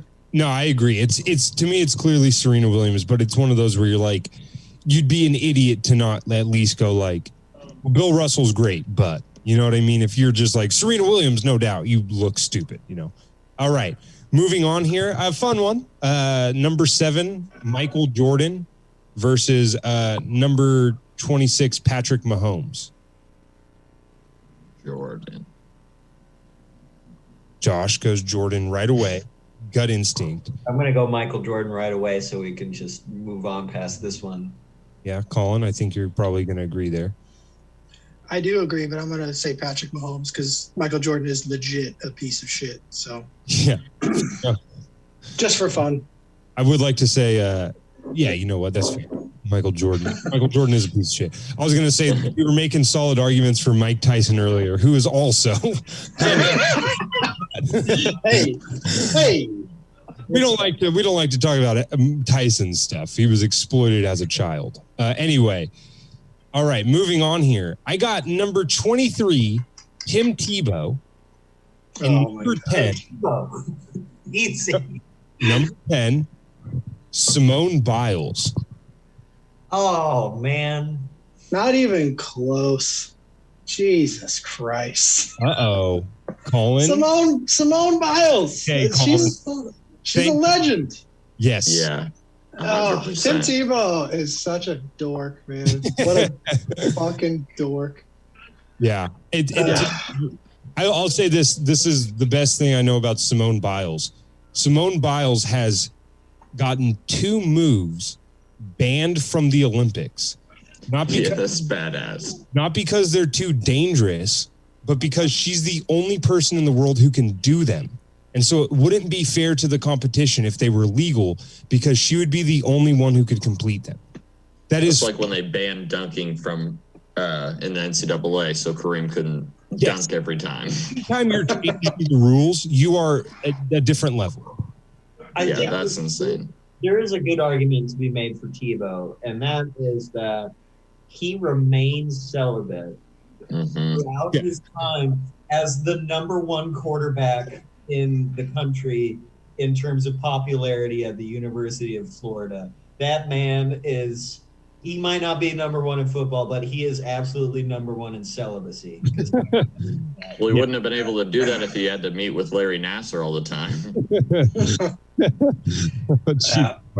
Tebow was definitely watching like snuff porn, and his tight end was literally killing people. So there's a lot going on there. Well, and here's something that other people don't ever bring up about Tebow that I think more people should. I think when he was at Florida, when he was in college, him and his dad used to take summer trips to the Philippines as missionary work and go circumcise Filipino children. Incredible. So doing the Lord's work. That's disgusting. I don't care what your religion is. That's fucking weird to do that. And so fuck him forever, Simone Biles. Okay. We got to get a move on here. We're down to only a couple minutes left. So this one's pretty easy, I think. Wilt Chamberlain at number 15 or the number 18 seed Jesse Owens?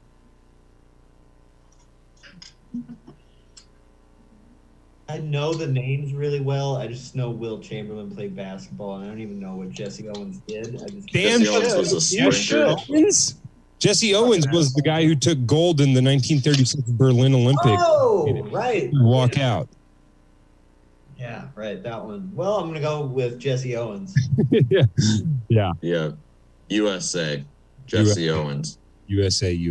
Yeah, I'm going Jesse Owens there too. Okay. This next one should be pretty easy. I got the number 31, Sergey Bubka, who, again, I put him in here because I figured no one was going to beat the number 2 seed, which is Tiger Woods. But I just wanted to read this little thing about Sergey Bubka. He's the greatest pole vaulter of all time. The guy broke his own pole vaulting world records 35 times, and his record held for 30 years after he retired. He could run 10 meters a second with the pole. And this is the coolest thing about him. Oh, this also, when he became the first man ever to clear a 20-foot pole, his quote after it was, "My jump was imperfect, my run-in was too short, and my hands were too far back at takeoff. When I managed to iron out these faults, I'm sure I can improve." And the only reason I put him on here is because it's the most gangster thing I've ever heard. The only reason he beat his own record 35 times is because he got a bonus every time he broke the world record. Damn. He just kept setting the records so that he could cash in on a fucking bonus every time he broke it. That's pretty badass. So he only beat it by a little bit. He beat it by 1 centimeter every single time.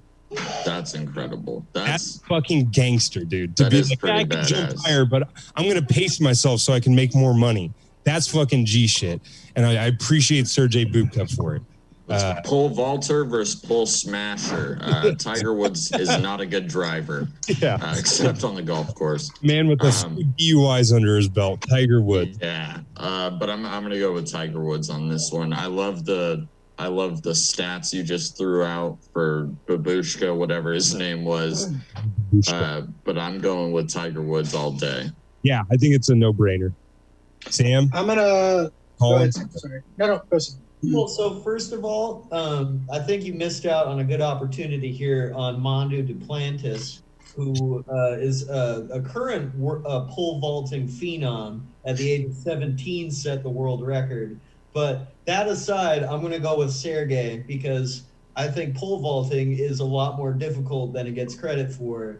And Tiger Woods is really good at golf. And I'm pretty sure, like, Donald Trump does golf. So I can't see Donald Trump, being good at pole vault. Okay.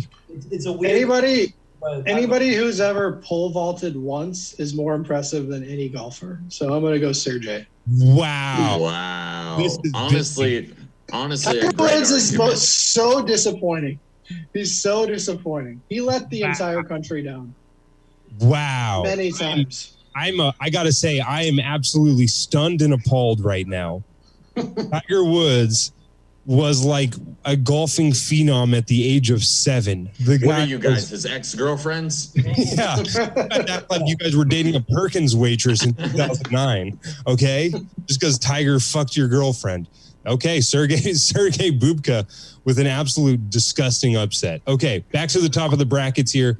Got the 1 seed LeBron James versus the 16 seed Wayne Gretzky. LeBron. Colin. Gretzky. It's a way more impressive sport. Ooh. Can we enter to the conversation that LeBron has been scouted by NFL scouts as potentially the greatest wide receiver of all time had he played football? Yeah, who never played it down. Okay. Real impressive. Real impressive. Okay. Sam? I'm gonna go with LeBron James. I think Wayne Gretzky is like, you know, I've heard he's got like way sicker stats, but I think LeBron James could probably eat Wayne Gretzky alive.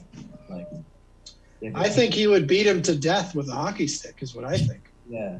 So Well, that's not fair. If we're doing street fight rules, you got to give LeBron at least a basketball. That's really my only criteria is who's going to win the street fight. And he's going to throw a basketball and hit him in the shoulder, and then Gretzky's going to maul him with a hockey stick. It's that simple. No, I think no disrespect to the great one, but I think LeBron is he's been at the top of athletics for 16 years. It's pretty impressive. Okay, this one will be fun. The number 9 seed Michael Phelps versus the number 8 seed Jim Brown. Jim Brown. Jim Not Brown. even close. Sam? Jim Brown, if you don't remember what. I'm honestly, again, Jim Brown played a long time ago. It's hard to compare him. Like, how would he play in the modern day NFL? So Yeah. I'm going to go with Michael Phelps on this one. Like, an Olympic athlete from the age of 15 to like 34. But I feel like swimming has been the same since the 1920s. Like, it's always the same Water distance and water. Yeah. He's a white kid in a white kid sport, and Jim Brown was a black guy playing a white man's game at the time, wearing a T-shirt for a helmet, getting fucking bashed in like people. I mean, who knows what the guy went through? You're right. You're right. Can you imagine what he I'm gonna vote overcame? I'm going to vote for Michael Phelps. Yeah. I like the defiance I'm getting here. Okay, Colin, you've been outvoted twice here. Fucking embarrassing. You should all be embarrassed. All right. We're moving on to this next one. For the reminder, everybody, Josh and Collins both still have their override that they can use for this round and then the next round. John Jones, Usain Bolt, what do we think? Who's John Jones? Didn't he Bolt. do that? He's a cult leader. No, that's Jim Jones. I'm going Usain Bolt, greatest sprinter of all time. Agreed. Agreed. Okay. I'm Usain going to move really quick. I'll then- be right back. I think I'll spare everybody a vote here, but we can throw it out there. Jerry Rice or Derek Jeter? Do I need to ask you guys on that one or no? Can I abstain? Jeter. They can. Jesus. Colin, you got to pick. Boring. Can I override and just remove them both from the competition? You'd like Usain Bolt to have a bye to the finals or the semis? Can I bring Jim Brown back into the competition? He's better than both of these assholes. No, come on, Colin. Jerry Rice, Derek Jeter. Who do you think? Fuck. I guess I got to say Derek Jeter. I think I say Derek Wow. Jeter. Yes. Yeah. Yes. Back from the dead, Jeter. World dominance, baby. Here we come. Okay. Wait, it was Derek Jeter versus who? It doesn't matter anymore, Josh. It doesn't matter. I got an override, baby. It was No, Derek Jeter versus who? We've moved on. Derek Jeter's moved on. Okay. It's Bo Jackson versus Mookie Betts. Bo Jackson. Jeez, move on. Let's go. Keep it Is moving. this the last round I'm allowed to use my override? No, you got one more after. Oh wait, All right. yes. No, you got one more after this. All right. Bo Jackson. Okay. Yeah, I think it's Bo Jackson easily there. Deion Sanders or Serena Williams? I'm going Serena. Same. I'll go with that. Yeah, fair enough. I think Serena deserves that. All right, Michael Jordan versus Simone Biles. Ooh. This is They're both mean. this is spicy. I'll be honest. This is spicy. We got to make it quick here. What do you guys think? I think I'm gonna go Simone Biles. Yeah, I'm going with Simone Biles too. I mean, Jordan, best basketball player of all time, whatever. The shit that she does, the height that she gets, she would get 50s in the dunk contest too. It's not. She's incredible. That's where my vote's going. Colin? All right, I'll go with that. Yeah, dude. I'm happy at how fucking woke we are. Okay. We got two black. We're just doing this because we're all white guys. Okay, Jesse Owens or Sergey Bubka? Sergey. We're going Sergey. I'm going Sergey. It can't be racist if it's a joke, so I like that one. Okay, LeBron James or Michael Phelps? LeBron. I'm gonna go with Phelps on this one. Colin? You know what? I'm gonna override and give it. Wait, say it again. Override and give it to LeBron. I'm gonna give it to Phelps because there's two. you don't have to override. Sam and Josh both said. No, one of them said. One of them. Yeah. So okay, whatever. You don't Phelps. have to override. Okay, Phelps. All right. This is the last round to override, everybody. Usain Bolt, Derek Jeter. Usain Bolt. Bolt, yeah. It was a good run, Peter. Okay, Bo Jackson, Serena Williams. Serena. I would go with Serena. I know her better. Longevity, baby. Yeah, I'm going Serena. Wow, Bo Jackson. That's incredible. But out of the window now. Respect, guys. Okay, Simone Biles or Sergey Bubka? Ooh. Simone Biles. Yeah, Simone would be a really good pole vaulter. That translates. She would be excellent at pole vaulting. Yeah, she doesn't even need a pole vault. She just needs a back handspring beforehand. yeah, just one launch. Okay, we're down to the semifinals here. Phelps or Usain Bolt? Bolt. Bolt. Wow, Land beats water every time. And then we have Serena Williams or Simone Biles. Biles, baby. Serena. Yeah. Oh. Josh, the tiebreaker here. Simone Biles is what, like 19? Yeah, she's still pretty young. Yeah, she is. Serena's been doing this since the 90s, man. She's been crushing. I'm going with Serena. Woo! Simone's too young. I'll be honest, man. I got to just say this real quick.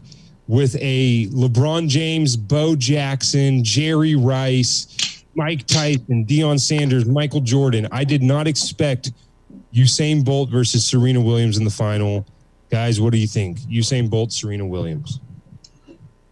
Serena Williams. I think we've done a great injustice to athletes everywhere in this entire show, but Serena. What do you mean, Colin? Voting Sergey Bubka over Jesse Owens wasn't fair? Colin voted Serena. Sam? I got to go with Bolt. He made Olympic athletes look like kindergartners. Josh Means. Fuck. This is rough. I love Serena, but I'm going Usain Bolt. Usain Bolt is the greatest athlete in the history of sports ball, folks. You have heard it here. Pop the fuck. Unbelievable! I got drops now, everybody. I'm having a good time. That's Joe Buck yelling unbelievable. There's a Mike Breen bang for everybody at home. We got the crowd going wild. It's a good time, everybody. Thanks for being on Sports Ball. Let's get some plugs in. Sam Hochhalter, where can people find you? Where can they see you? Find me at my house. I do stand-up comedy when there's not a pandemic in Sacramento, California. Nice. Yeah. Okay. Josh Means. At J Means on social media. I just started doing my roast battles live again. We'll have one next month at Scotty's Hideaway. I don't have the date yet, but I have some fun shows coming up. Chico Roast Battle next Friday night, and April 3rd, I will be doing a comedy wrestling backyard show where I will be managing a wrestler, and I cannot wait for that. So fucking follow me and get updates on that. That sounds pretty fun. Colin Waters. You can find me at the park with 2 toddlers. If you have a broken cell phone, I'll fix your screen for super cheap. I'll also give you cash for your phone, whatever it takes. I'll make a deal. Hit me up. All right. So let's see if we can find those toddlers' father. They're not mine. I found them. I just bring them with me everywhere. Okay, everybody. That was a good time. Thank you for listening. Thanks for watching Sports Ball. We'll talk to you. I think the next show we have is on April 20th. So maybe we'll do a bracket. Shout out to Michael Phelps. The greatest stoners of all time. All right, guys. We'll talk to you later. Have a good one. Well, thank you one more time to Drew, Colin, Josh. They were the fuck out of there quick.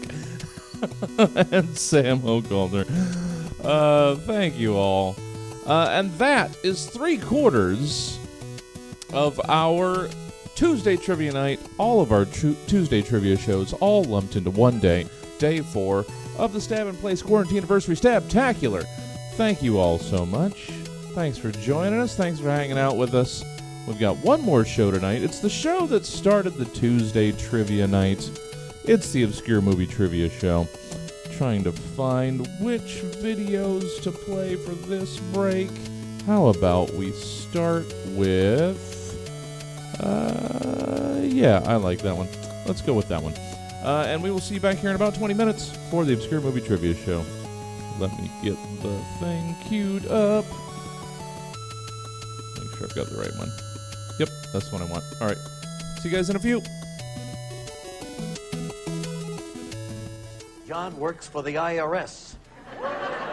Hey man, while you're up, can you give me a drink? Yeah man, I'll get you a drink. What do you want? I got White Claw, Truly, Bon and Viv, Wild Basin, Bud Light Seltzer, Henry Seltzer, Smirnoff Seltzer, Vizzy Seltzer. I got Coors Seltzer, Coors Light Seltzer, Corona Seltzer, Tito's Seltzer. I got Tostitos Seltzer, Mad Bastards Fucked Up IPA Ale Seltzer. I got Werther's Seltzer. I got Go-Gurt Seltzer. I got Oiko Seltzer. I got General Mills Seltzer. And I Can't Believe It's Not Butter Seltzer. I got Skippy's Creamy Seltzer. I got Seltzer I Hardly Know Her. I got Skippy's Chunky Seltzer. I got Charmin Seltzer. I have Seltzer House 5, the only official seltzer, Kurt Vonnegut Seltzer. I got Weed Roundup Seltzer. I got Sherman-Williams Seltzer. Nintendo Seltzer. Drillbit Taylor Seltzer. Pennzoil Seltzer. I got Aunt Jemima's New Design Seltzer. I got ketchup, Nutter Butter Seltzer, Jim Boy Seltzer, the Raytheon Seltzer, Holy Water Seltzer. I got Netflix Seltzer. I got Hulu Seltzer. I got Peacock Seltzer. I got Tubi Seltzer. I got Crackle Seltzer. I got CBS All Access Seltzer. I got Quibi Seltzer. Lisa Frank Seltzer. Wet Ass Pussy Seltzer, some Milk Seltzer, and some Oat Milk Seltzer. And Bud Light. What do you want? Bud Light? Catch! And yes, even a leap of leopards. What's up, guys? This is my vlog. I'm Luke Soin, and I hate this. I hate vlogs. So, what's up? What's up, internet? I'm Luke. This is a few things I did. The first one is I went on a date with my girlfriend. What's up, guys? It's a vlog. It's Luke, and it's my girlfriend. She said her drink tastes like lotion. Is that the truth? Yeah, it's true. Why would you drink lotion? We're at Target. L. I got kind of drunk. Oh, red. Oh. It's a fucking large. Luke, you got my bad side. I look fat. She never looks fat. I don't know why she says that. Oh, look, I thought you were gonna put these things back.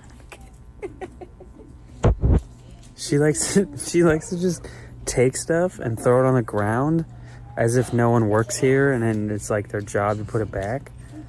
You're like a bad person. What do you have to say for yourself? Shut up. You're so lucky. Do you guys see this? She doesn't need me. All she needs is clothes. That's all she cares about, is to get the deal. She just wants more clothes for her closet, which already has too much clothes in it. It's so full of clothes. It's just full of trash. She doesn't even wear half of it. Can you hear me?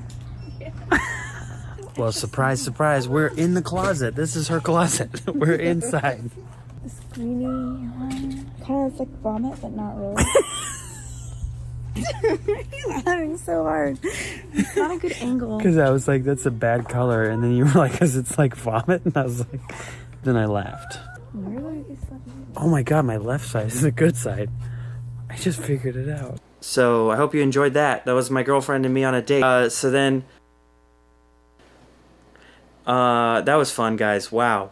What a great segment. My girlfriend's here. Look at it. There she is. So beautiful. So sleepy. Babe, hello. Say hi. Alright, back to the vlog, you guys. So, me and my friend JR. Did you just fart? I snorted. Oh, she snorted. She snorted into my pillow. I'm gonna smell that later. So anyways, guys, this is me and JR. I did a podcast. Link in the description.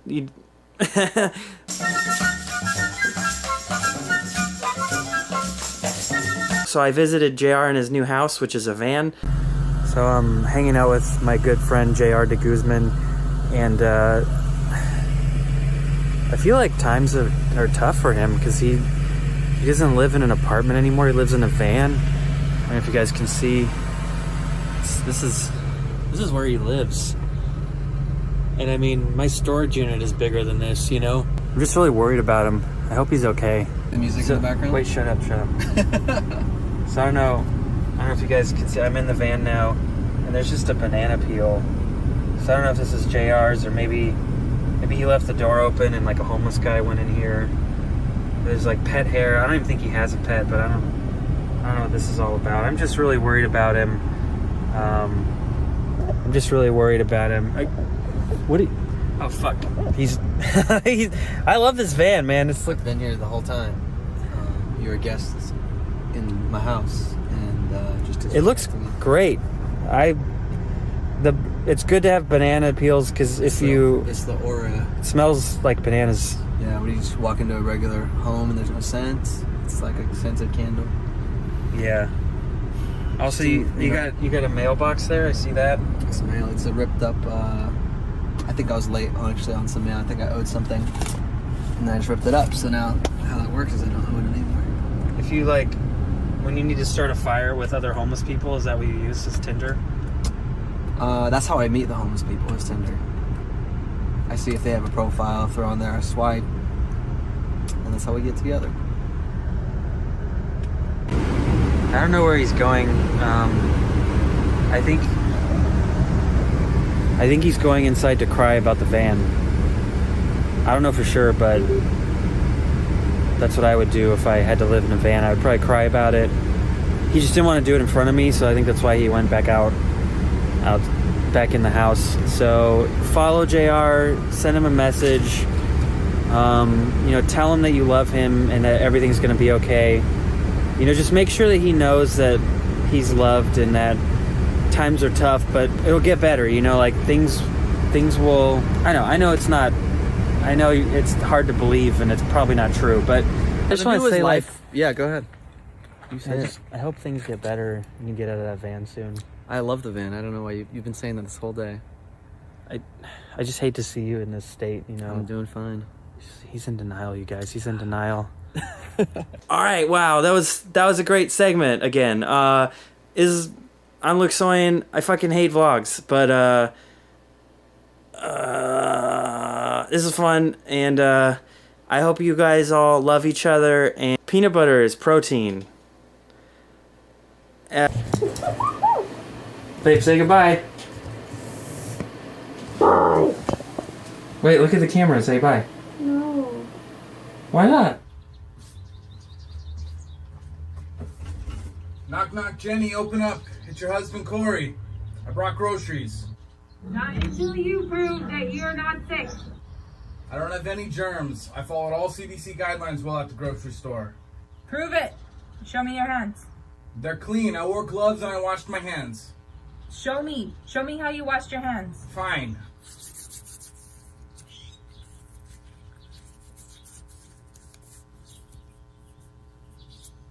That wasn't 20 seconds.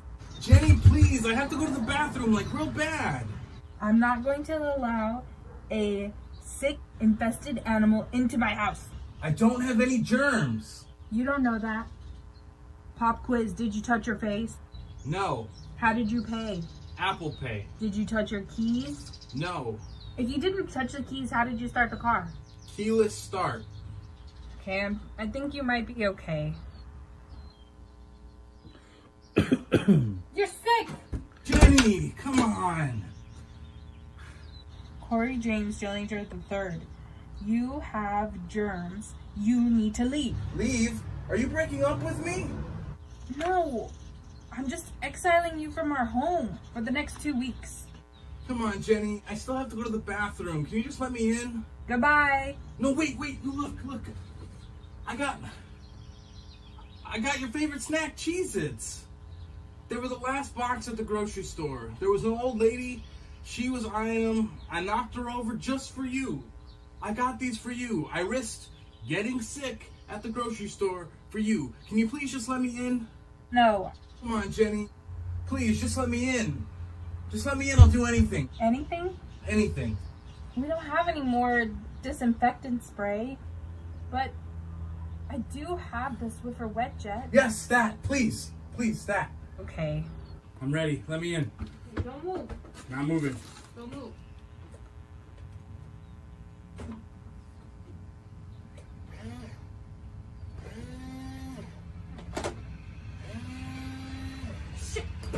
The Cheez-Its! Wait. Jenny, no!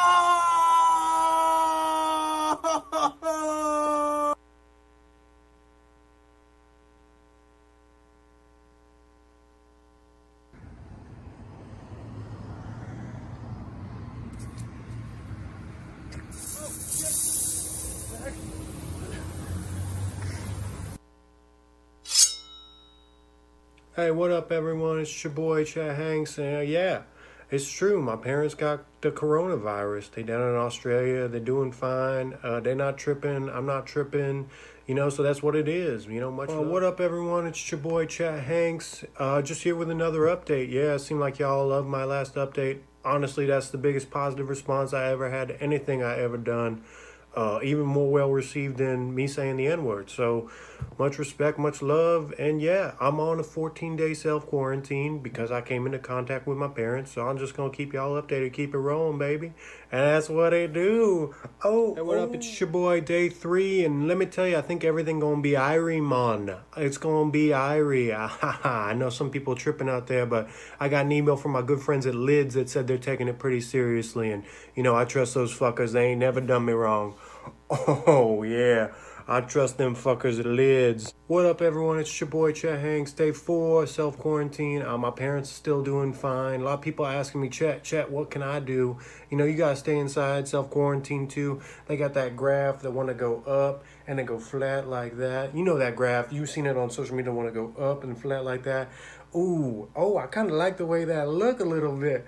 Ooh, you got me acting up, graph. Ooh, I like that shape. Let me suck on them titties. Let me suck on them titties, COVID graph.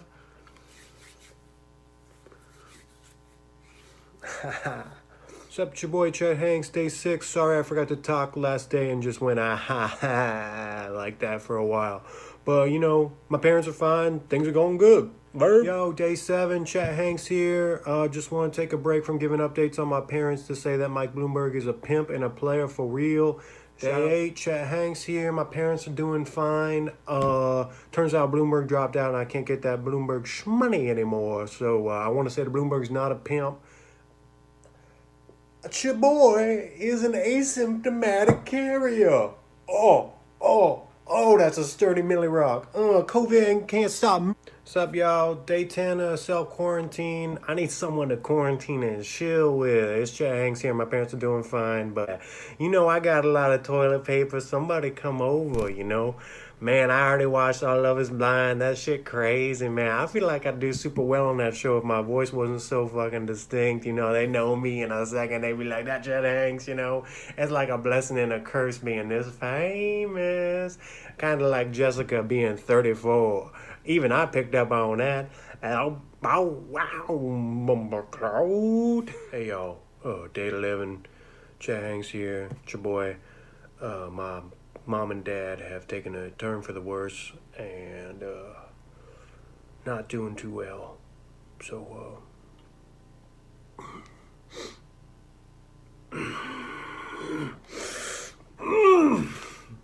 hey y'all, day 12, it's your boy Chet Hanks. My brother Colin called me up, said I couldn't tell people that my parents took a turn for the worse when that's not true, just to get my viewership back up. But don't worry about it, Colin. I'm handling this, okay? It won't affect your little handkerchiefs that you're selling. That's right. My brother Colin, a famous actor, sells handkerchiefs. Oh, yeah, you need them to clean up your cum, Colin? No, y'all, that's not what he used them for, but he is selling handkerchiefs. And my parents are, of course, fine. Yo, what's up? Day 13. I feel like society's changed so much with this coronavirus. We're all pitching in, helping each other out, that sort of stuff. And yeah, I feel like maybe it's time for me to be able to say the N-word again. So, you know. It's your boy, and I just want to say sorry. I shouldn't have said it. That's on your boy.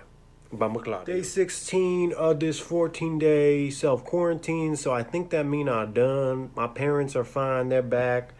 A lot of y'all been asking what my hat is. Your boy gotta show you. Better Call Saul. Love to be on that show, love that show. Some of you say I don't know how to act, but y'all don't know how to act in these comments. So thirsty. No, for real, thank you for tuning into my updates on my parents. I got an album coming out called Through the Wire 2 about how I felt about Kanye getting in that accident. My boys at Titties and Cocaine, a New York-based rap group, are making all the beats for me, and yeah, keep it here.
Hey everybody, it's the bottom of the hour. It's the last show of day 4 of the Quarantine-aversary. Go ahead and get yourself some snacks. Get something to drink. Get all cozy. And share the link out with your friends and family not already in the stream, because the Obscure Movie Trivia Show will begin in about 2.5 minutes.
Welcome to the virtual Stab Comedy Theater.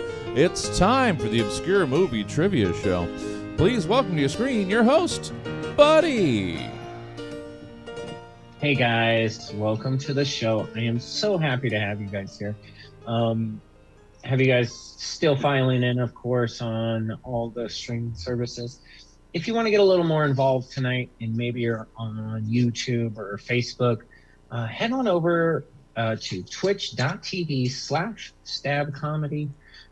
There I will be along with the chat all night talking and having a good time. That's always a fun part of the show if you want to get a little more involved. It's also a great way if you want to support Stab a little bit, see all the amazing things that they have going on, especially this week with it being so packed and so full of all these really cool shows.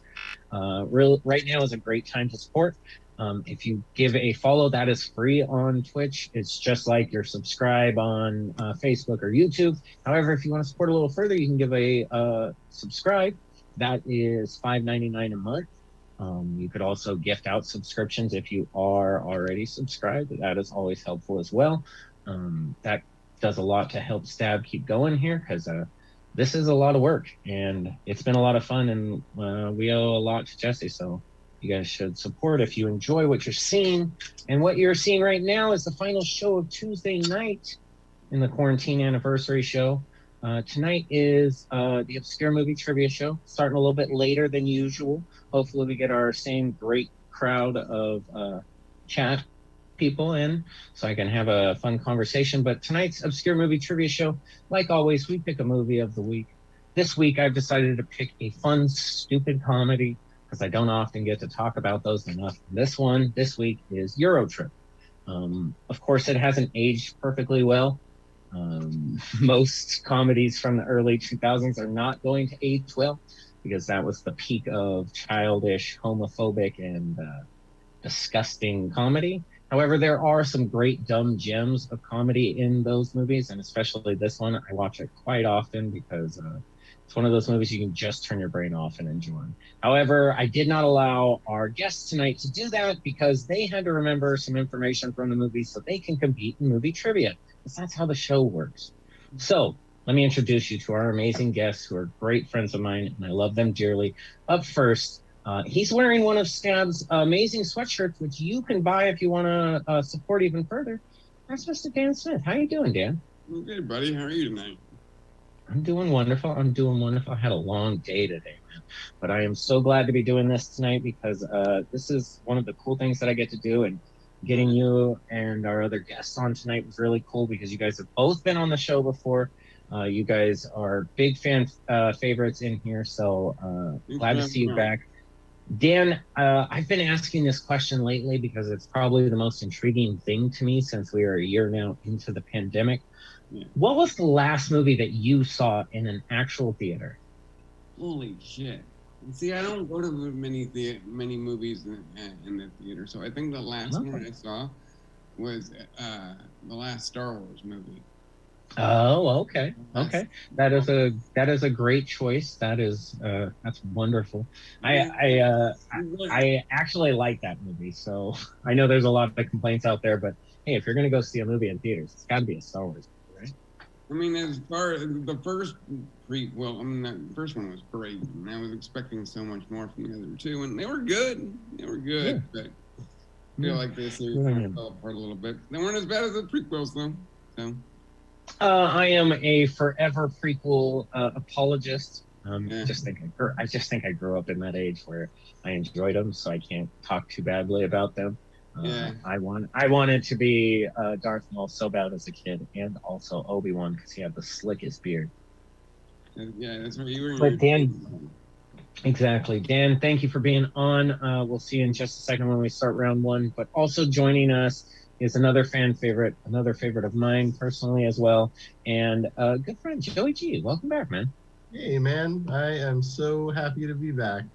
I always look forward to this, whether I'm on it or in the Twitch chat. This is the best part of the week for me, man. I'm happy. That makes me feel so good, and of course, you've jumped in a bunch of times for me.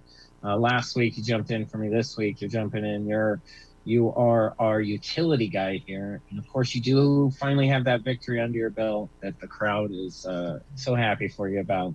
But I don't know if I've gotten to ask you this, and if I have, I do a lot of things per day, so who knows if I even remember what you said last time, which is what is the last movie you saw in theaters, my friend?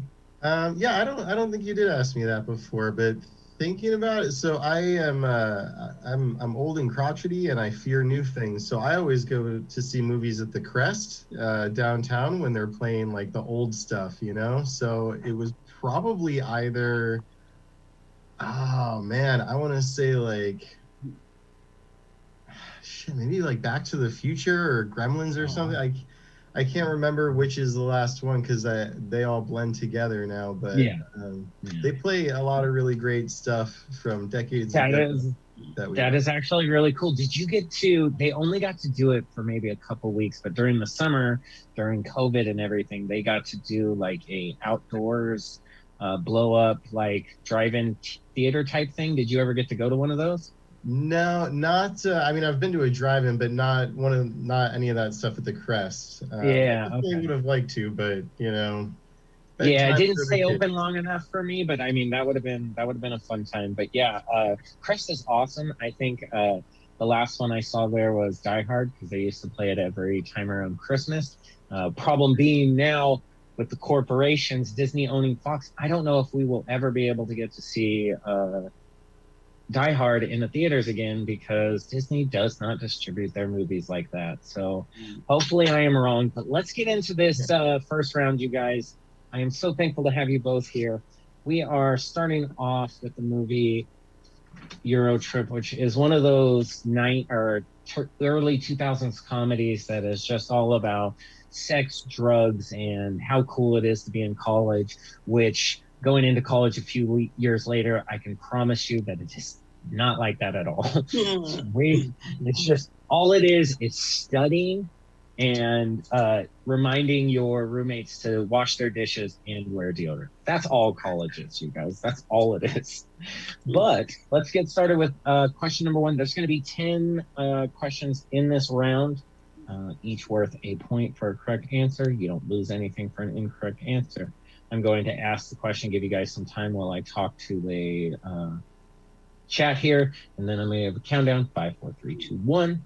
You guys, I will call on you, and then you will show and tell us your answer. You guys know the rules. You have been on before.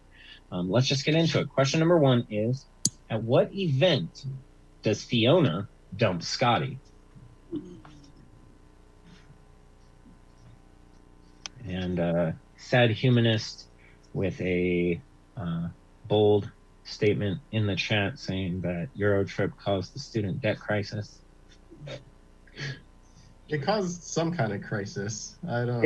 It could be true, because I thought there was going to be so much more sex and drugs in college, and I had to go out and search so far outside of college for those things in college that it was like, hey, I could have just stayed home for these things, all right? You know what I mean? Anyways, debts aside, looks like you guys might both have an answer. I'll give a countdown of 5, 4, 3, 2, 1. Starting with Dan, what did you have, sir? Graduation. Oh, nice. And Joey G, what did you have, sir? Also graduation. Great answer. Both correct. Yes, it was graduation. Graduations are supposed to be a fun time, and poor Scotty got dumped in front of his family and his little shithead brother. You know, anyways. The dad is the dad from Arrested Development. And I kind of liked his brother, just for the record. That kid. Yeah. Kid's an asshole. I don't know if you guys have little brothers. They are the worst. Anyways, good job on the first question. Question number 2 is, what actor plays Fiona's new boyfriend who sings the song Scotty Doesn't Know?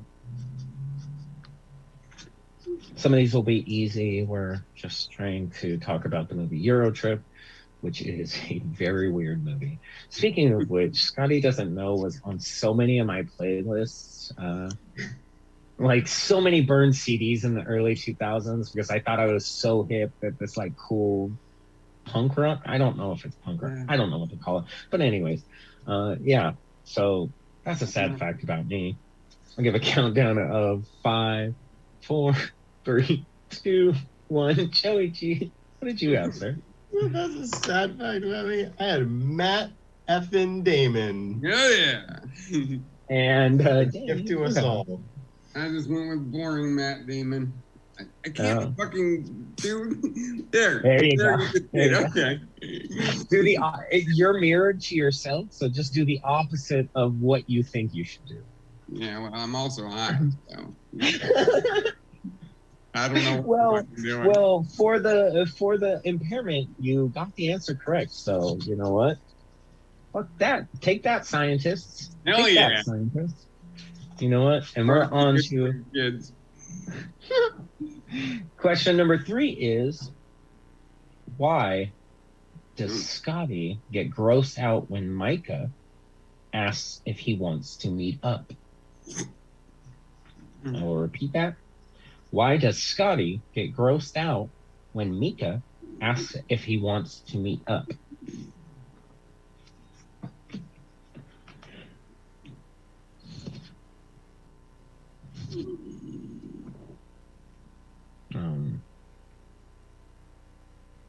Where's my hair chat, you guys? I don't know what's going on. I think some people are over there visiting our friends over at Cat Puns, which is really nice. They're going to be ending soon. So come back over and see me. My hair's looking flawless today. I had a commercial audition today for Chubby Guys clothing. This was really fun. Okay, Sad Humanist is just now throwing out weird accusations. Eurotrip popularized incest? I don't know about that, sir. I don't know about that, sir. I would say that Pornhub did that, okay? Can't even go on the website without somebody's stepmother or stepsister or stepbrother, you know what I mean? But anyways, I'm gonna give a countdown of 5, 4, 3, 2, 1. Dan, what did you have? Because he thinks Mika is Mike, a guy. Joey G, what did you have? I wrote Scotty is a moron who thinks that a guy wanting to hang out was gross. I'm actually gonna accept both those answers because yeah, that was so weird. It was like it was even if it was a mic, the comment was in no way like let's meet up and bang. Yeah. It was just like let's meet up if you want to meet up and we can talk. And as a person who doesn't have a lot of friends in life, I would not be saying no to that kind of stuff. So no, dude, like this is somebody you've been interacting with for like months, and they're like, "Oh, you'll be in the area. Let's like get a drink or something." I'd be like, "Hell yeah!" Dude. Like you went. And how quickly he changes. You know what? We'll get into that. Yeah, I know. Anyways, question number 4 is: when caught in the hot tub by the jocks, what does Cooper say? Oh shit! It's a joke he uses throughout the movie, which is something that I thought was super clever. I don't think it would actually ever work, but I don't know if it ever works for him either because he's always getting tossed places. Right. Cooper gets his ass handed to him a lot in this movie. He ended up with a one of those pool skimmers broken around his head, but he was completely dry. And I don't know if that was on purpose, but that made me laugh so much. They throw him so hard that his clothes right off. And I love how he changes the comment when he gets to the sex club. Yeah. Oh, right.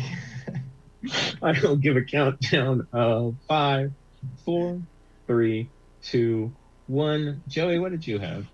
I didn't park my car here. And Dan, what did you have? This isn't where I parked.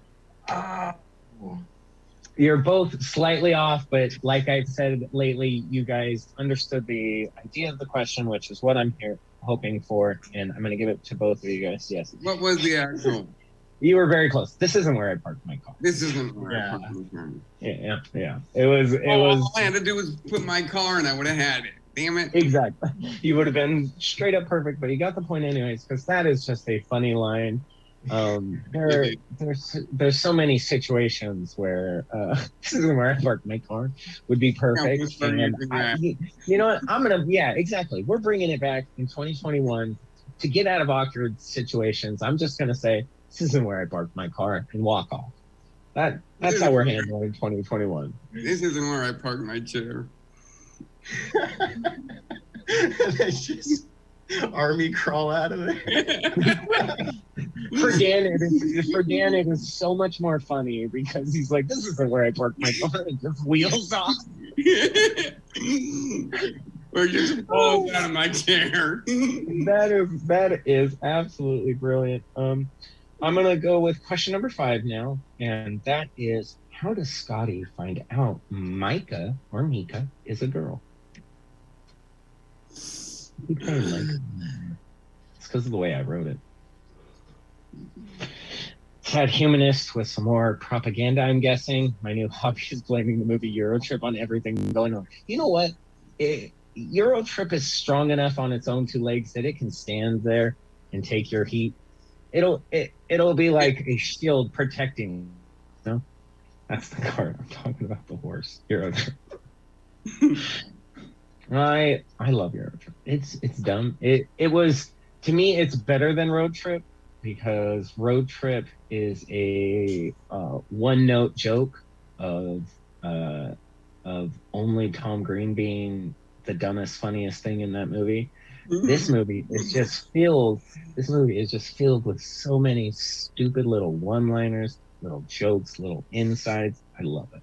But we're gonna give a countdown of 5, 4, 3, 2, 1. Dan, what did you have? His little brother explains it to him.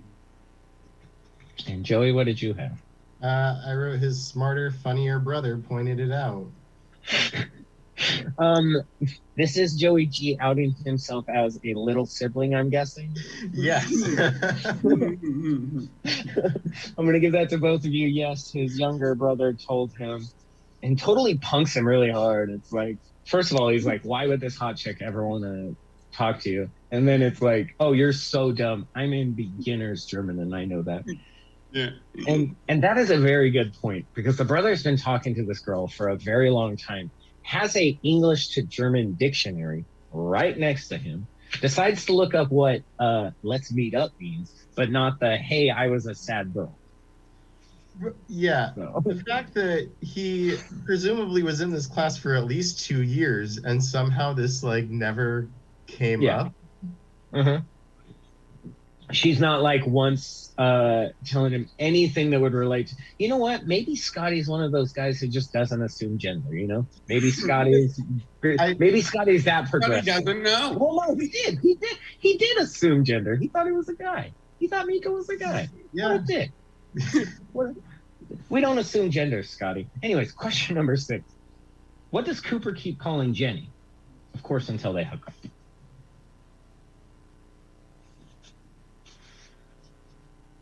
It's on a very similar theme to what we've been talking about. Of course, this movie is just chock full of it. Said Humanist, oh, Euro Trip is definitely better than Road Trip. Thank you, sir. Road Trip needed more systems. Nah, yeah, see, Road Trip was missing the incest, according to said Humanist. I don't think it was. Because what they do to DJ Qualls' French Toast in Road Trip is way more disturbing. I haven't eaten French toast since. All right. I'm going to give a countdown of 5, 4, 3, 2, 1. And Joey, what did you have? Not a real girl. Dan, what did you have? Damn, I missed a point. At least I got the last 5. I can't read what you wrote. I said, damn, I missed a point. At least I got the last 5. Oh, well, that is correct. This one was as simple as, Joey, you got it correct. It was, he keeps calling her a dude. He keeps calling her one of the guys and not a real girl. That's his whole joke throughout the whole entire movie, is that this is how he convinces himself not to think of her as hot, is that she's just one of the guys. And it is such a weird, dumb, stupid thing throughout. Cooper is the epitome of toxicity in the dumbest way, and how dumb toxicity is. I love it. By the way. All right, we are on to question number 7. Question number 7 is, what football team does Cooper and Scotty pretend to love in order to not get their asses beat by the hooligans?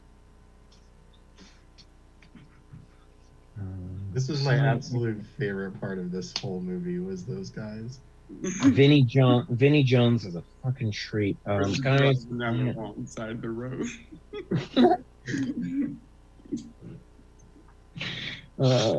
My Twitch seems to be messing up, so I'm sorry I can't really see the chat. But it seems like our players need an answer, or at least have an answer. So I'm going to give a countdown now of 5, 4, 3, 2, 1. Dan, what did you have? Manchester United. Nice. And Joey, what did you have? Also Manchester United. Great job by both of you. Yes, we were looking for Man U. Manchester United of Ohio.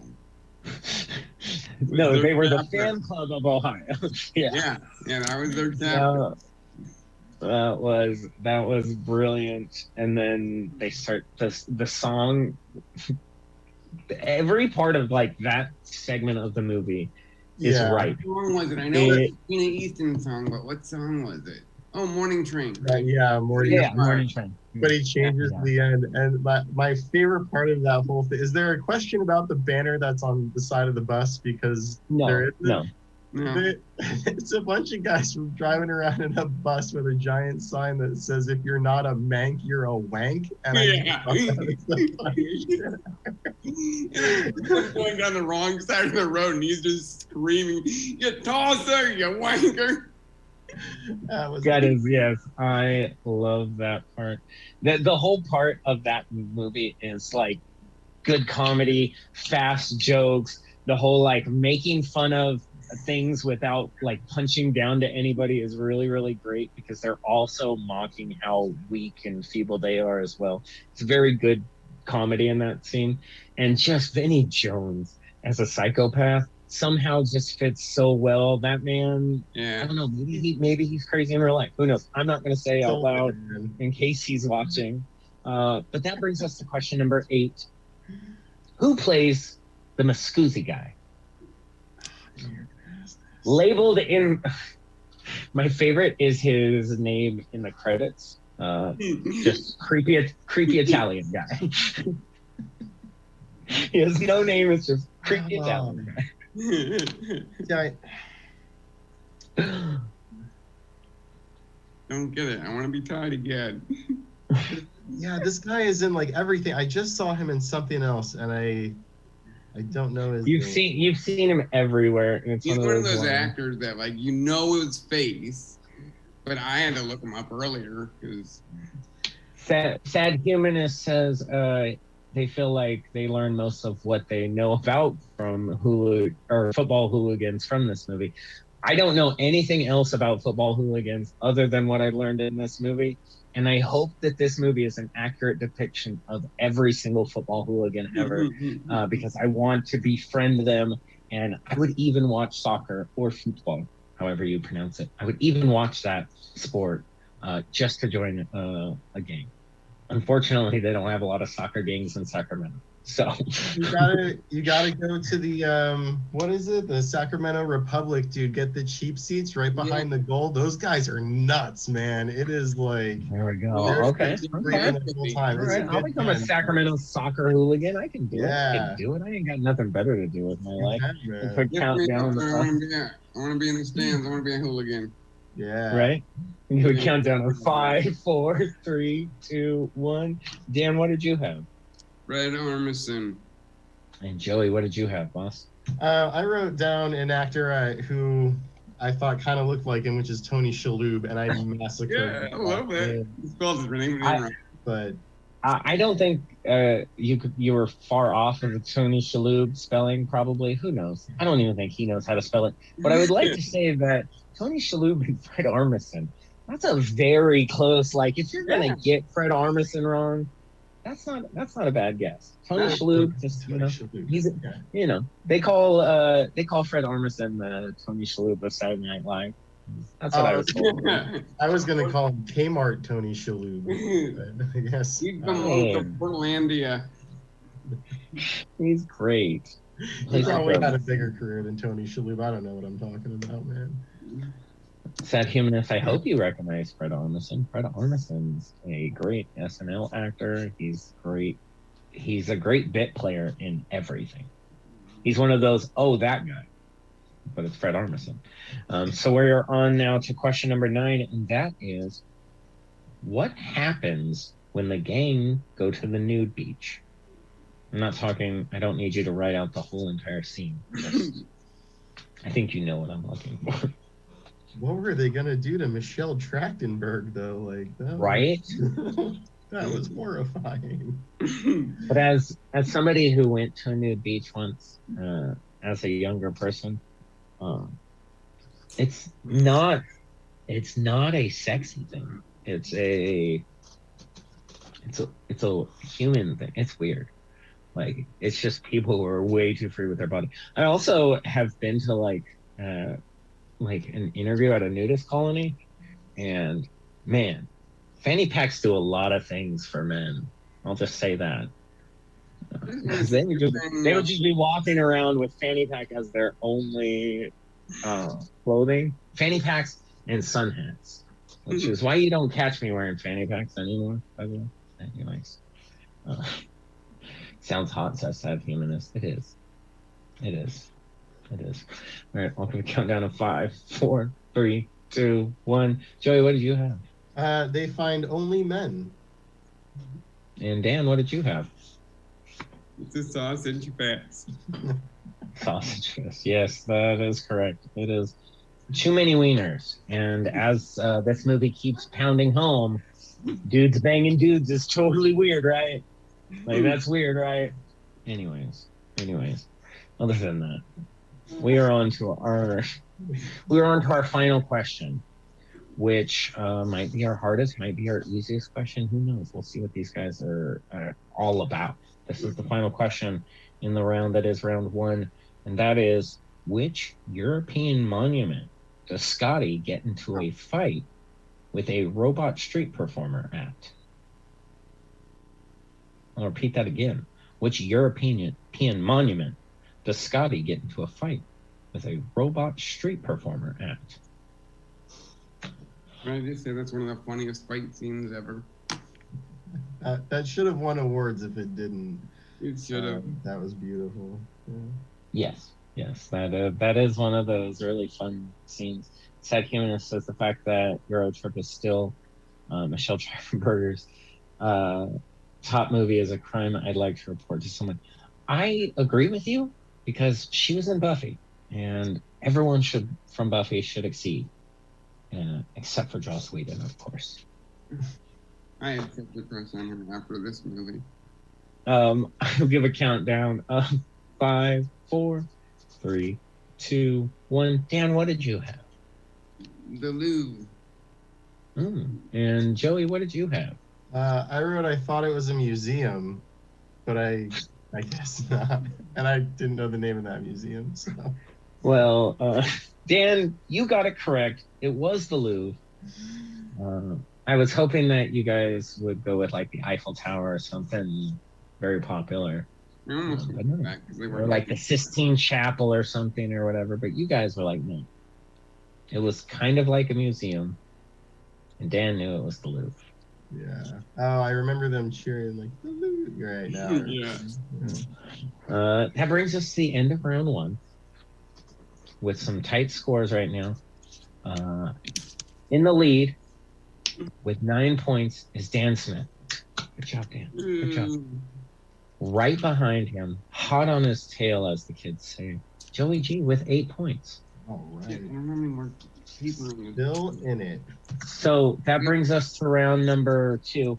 Dan, in this round, you don't need to write anything. You might need to write something in round 3. I will let you know. But that brings us to round... Good. Yeah. That brings us to round number 2. In round number 2, I like to call Weird Years. But it's essentially years in review. I picked 3 years, and I picked 5 random movies from those years, and I write questions about them. These questions are very surface level, pretty easy, some a little harder than others. The idea is that not everybody has heard or seen every movie. You should be able to get some of these movies based off just the stars, or the information that I give you should be enough. However, if you have not heard of this movie, or if you've not seen all the movies of that year, it might just go over your head. And that's kind of the idea of this game, and it's probably my favorite part of this whole game. And I picked 3 years because I usually have 3 contestants. I've done a fun thing with round 3, we'll see in a second here, because I only have 2 contestants today. But I really like that vibe today, because that allows us some fun in round 3. But Joey G, you get a benefit for coming in second for round 1. You get to choose the year that you get questions from. Now, I gave these guys 3 great years of cinema. I gave these guys 1987, 1994, and 1998. Some of my favorite years in films. 94 probably being one of my top of all time. Just great movies throughout. But I've picked some real fun random ones that also came out in those years. And Joey, which one of those years would you like to get questions from? I think I'll go with 94. 94. Great year for movies. You're going to get 5 questions. Every correct answer is worth 2 points. you don't lose anything for incorrect answers. These questions are directed right at you, so you don't have to write anything down, of course. Just give me an answer when you have one. Sad Humanist says, round 2, let's go, of course. Question number 1 is, name the 1994 family comedy that sees Macaulay Culkin as a wealthy child. Oh, that would have been Richie Rich. Goddamn right it would have been. Yeah. 94, he was hitting hard, man. 94, Macaulay Culkin had some hits in 94. This and Pagemaster, I was like, whew, that was Macaulay Culkin's year for sure. Yeah. He was having a good time. Exactly. I hope he's doing okay right now. We love you, Macaulay Culkin. I see him pop up every now and again, and he seems to be doing well, man. I see him randomly. He's got a podcast. Yeah. He's got a podcast. He likes having fun, so he's a good guy. Everyone, go check out what Macaulay's doing. It's probably something cool. Okay. This is not a shout out to Macaulay Culkin podcast, by the way. That's not what we're here for. But question number 2, Joey, in the year that was 1994, name one of the 2 leads of 1994's Junior. I don't even think I ever heard of that movie before. But I don't know. 94, Irony, Junior, Arnold Schwarzenegger. Holy shit. Did I get that right? Yes, you did. The wheels were turning, buddy. That is crazy. Because this, of course, was the movie where Arnold Schwarzenegger was impregnated. Oh, I didn't think I was thinking of the one with him and Danny DeVito, but that's called like Twins or something like that. Here's the shocker of all. The other person we would have accepted besides Arnold Schwarzenegger was, of course, Danny DeVito. They did 2 movies together. And Junior is so stupid, and not in a funny way. Like, it's just a bad movie. That was why I never heard of it. It fell off immediately after it was released. But that was crazy that you got that. You were just like, Junior, what was happening in the 90s? We'll go with Arnold. Sad Humanist says if they watched, Sad Humanist says if they watched Richie Rich now, they'd be so pissed off, they're sure. Probably.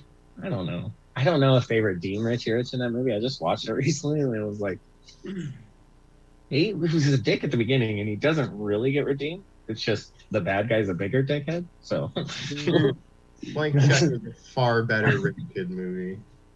Blank Check rules. Thank you. And we need to talk about the Blank Check erasure, because Disney Plus got all upset by parents who were like, hey, there's a lady who kisses a kid in this movie. And they cut that part of the movie. You can't see that part of the movie.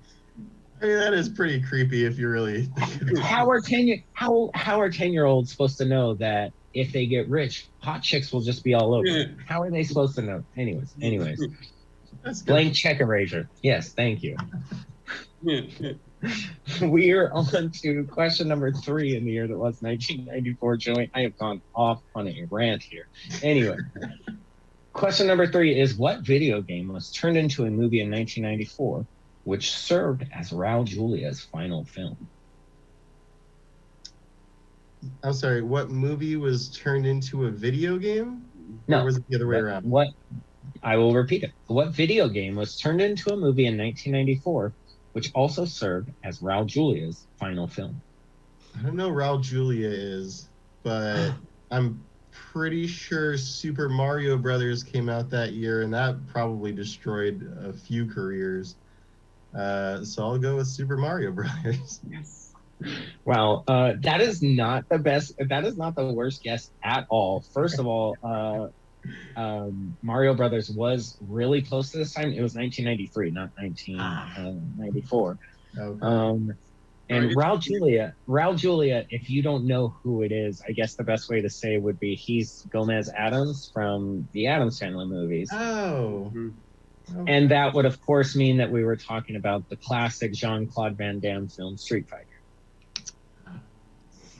Okay. I was thinking either Street Fighter, Mortal Kombat, or Mario Brothers. It had to be one of the three, right? But That was the idea of writing the question. I was really happy about this question, and I'm glad that I stumped you a little bit. that was a good You one.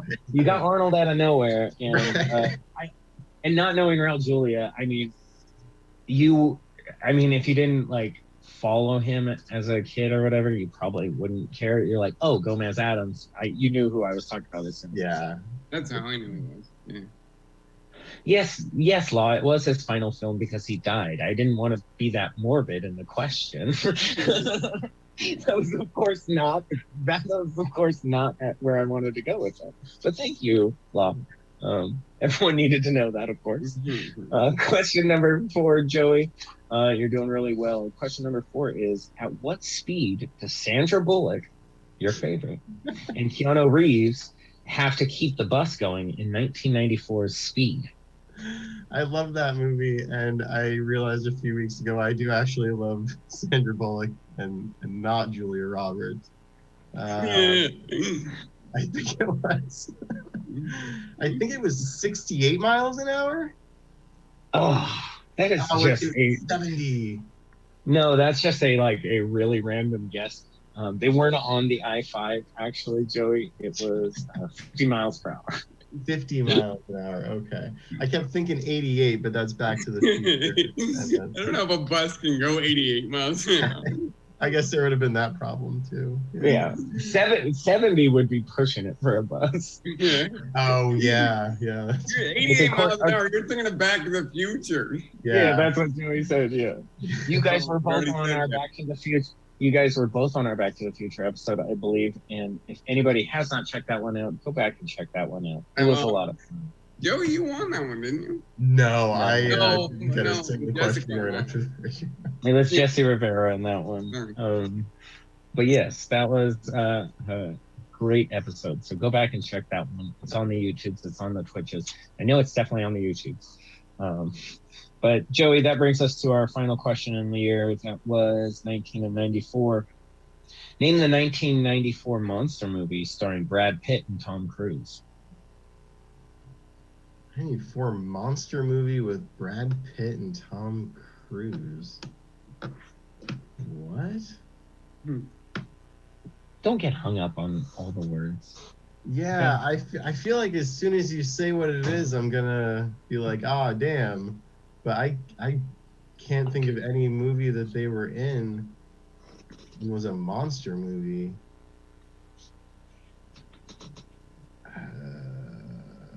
Creature from the Black Lagoon. I have no idea. Can I guess From the one Black point? Lagoon. Yeah, go ahead. Is it Tremors? No. Shit. Okay. That was Kevin Bacon. We were looking for, of course, Interview with the Vampire. Oh yeah. Oh, okay. I was thinking monsters. And monster vampire is Dracula is considered amongst the universal monsters. That is, so that's true. why I call it a monster movie. I have no other way to I didn't want to put sci-fi movie because that might throw you off in a weird direction. Vampire has been too easy. Yeah. If I would have said vampire movie, it would have been too easy. So I was like, what's the right wordage to use? In monster movies, what I consider Dracula, vampire, or vampires, Frankenstein's monsters, Swamp Thing, you know what I mean? So yeah, Interview with the Vampire. You're right. Yeah. So that was a good round, Joey. But that brings us to Dan. And Dan, that means you get to choose between the years 1998 and 1987. 98. 98. Yep. All right, guys. That brings us to 1998. All right, Dan. Yes. Okay. Sorry. Did we lose Joey? I hope he's back. Anyways, Dan. Question number 1. In the year that was 1998. What is the name of the 1998 sports comedy starring Matt Parker and Trey Stone? Basketball. Monster Erotica is what, actually, that is correct. Monster Erotica is what Law would label Interview with Vampire. I like that definition. I like that definition a lot, Law. And I did say those. Yeah, I did. Yeah. Okay. Yes, baseball is right. Basketball is correct. Baseball is another one of those dumb comedies. Yeah. There is so many scenes that I can just quote from that dumb movie, but the one I want everyone to remember is the really long wiener scene where they have their really long wieners hanging on the floor. It's funny. It's funny. Okay, it's funny to me. Question number 2, Dan, in the year that was 1998. Name one of the stars of 1998's Pleasantville. Name one of the 2 stars of... Oh, good job, Dan. Dan's killing it tonight. Hell yeah, man. That brings us to question number 3. What is the full title to the 1998 I Know What You Did Last Summer sequel? I still know what you did last summer. Yeah, you do. And good job, Dan.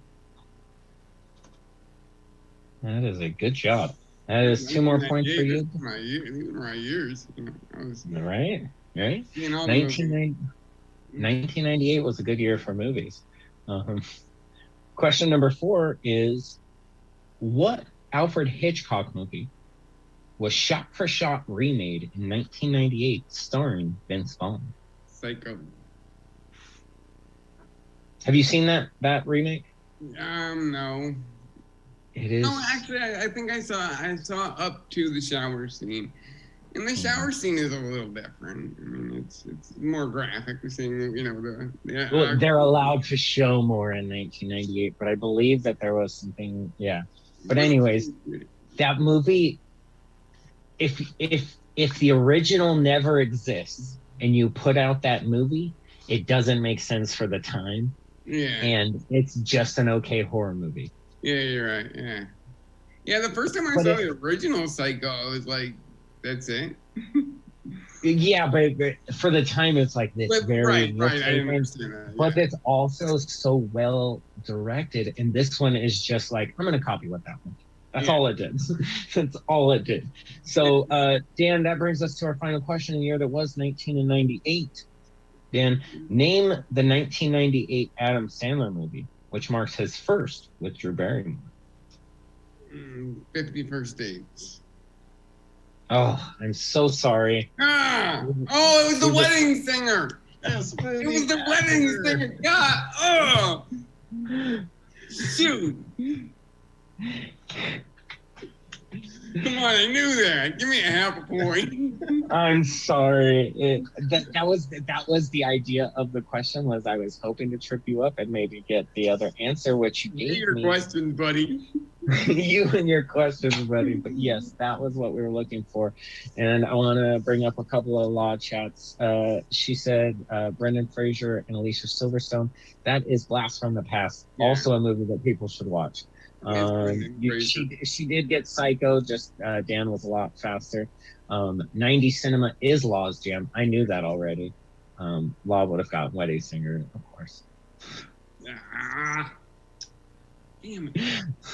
Which Vince Vaughn, Sad Humanist would want to know which Vince Vaughn movie is the least terrible. He did a movie last year where he it's like a wrestling movie called Fighting with My Family, and I actually really like that movie. Also, Wedding Crashers for its time was very funny, but it is also aged extremely poorly. It is aged extremely poorly. Anyways, yeah. That brings us to our new scores following round 2. Dan, you had a killer round that round. Brought your score all the way. You really did, because it brought your score all the way up to 17 points. Okay. And right behind you, still not out of this, is Mr. Joey G with 12 points. Good job, guys. Yeah. Good job. So here's the thing. I had a game planned for round 3. Everybody knows round 3 is the mystery round. I had a game planned, and after rereading it while rewatching this movie today, I watched along with Road Trip. The idea was I was going to give really inappropriate scene descriptions from each one of these movies, and you guys were going to tell me which movie they came from. Yeah. But it just started to feel dirty after reading them a while. It was like, the idea was funny. The concept was not. So what I've decided to do is I've decided to bring back something fun I've been doing lately, which is sort of a betting round for round 3. So I'm going to need you guys to bring out your writing utensils again, really quick, and something to write on. I did give you guys 3 years this time. I gave you 1994, 1998, which you guys used, but the year that you guys did not touch was 1987. So here's what's going to happen is, like I said, Dan, you have 17 points. Joey G, you have 12 points. So there are 5 questions in the year that was 1987 that we have not gotten to. We're going to get to those questions. Here's the catch of the game, though. You are going to write your answer just like round 1. But you're also going to write above that or somewhere on your piece of paper with that answer a number between 1, 2, or 3. If you get the answer correct, you get that many points. If you get the answer wrong, you lose that many points. Okay. Here's where the game gets a little fun and interesting. We only got 5 more questions. We only got the year that was 1987. But I was really bummed that we would be missing one of these years because I love all of these movies and I love all of these years. So what I'm going to do is I'm going to read the question before you place your bet and write your answer. I'm going to do some banter with my amazing chat, and then we're going to do a countdown. It's just going to be like round 1, but it's a little bit more high stakes. You guys ready? Yep. All right. So here we go. Question number 1. In 1987, Mel Brooks, John Candy, and Rick Moranis all have top roles together in what 1987 comedy classic? So I need you to write an answer and a bet next to that. We got Law and Sad Humanist in the chat. Clay Pigeons, that was Vince Vaughn's serial killer movie, cowboy movie. That sounds amazing. I bet all my chat points. Law knows this one. But the thing is, Vince Vaughn doesn't do a lot of great movies. There's one that I haven't gotten to see yet just because I want it to come out on VOD, or I want it to come out somewhere that's streaming. But Vince Vaughn just did a new movie called Freaky, which is a play on the Freaky Friday movie where he's a serial killer and he switches bodies with a hot teenage girl and decides to keep murdering. And it's literally just the hot girl meets Freaky Friday, meets a murder movie, and all of that sounds good. So I haven't seen it yet, but I already give it 5 out of 5 stars. So I'm gonna give a countdown of 5, 4, 3, 2, 1. Dan, you're in the lead. What did you guess and what did you bet? It's The Great Outdoors. That's a total guess. And what did you get, or what did you bet? 1 point. Okay. And Joey G, what did you have? Also kind of a guess, but I put Little Shop of Horrors for 3. Oh shit. Guys, I love you both dearly, but please go out and see the movie Spaceballs. Oh shit. Man. I forgot about that movie. I was not a fan. I did you bet? Oh, I bet 3, so. Oh, okay. So Joey G took a big shot there. Yeah. Why are all my pens failing me at once right now? Baseball. Yeah. The way you guys reacted to that made me feel like, wait a second, have these guys never seen Spaceballs? But I get that John Candy and Rick Moranis could throw you off. I just thought Mel Brooks would pull it all together. Yeah. John Candy should have actually in The Great Outdoors. I don't even know. Yogurt. I know John Candy. And the Great Outdoors is John Candy and I think Matthew. Dan Aykroyd, from isn't Friends. Oh, is it Dan Aykroyd? I thought it. For some reason, I thought it was Matthew Perry. But anyways, great guess. But question number 2 is, name one of the 2 stars of 1987's Fatal Attraction.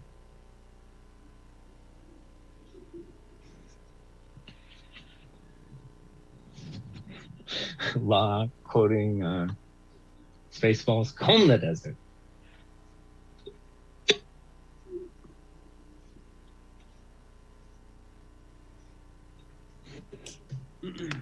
Law does get all the chat points.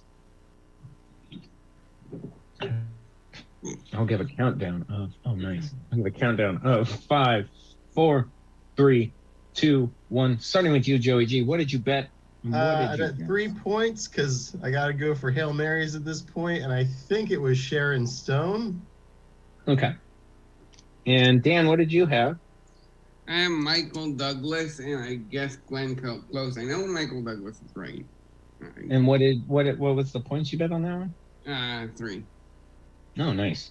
Okay. So I will say that Dan had both of them.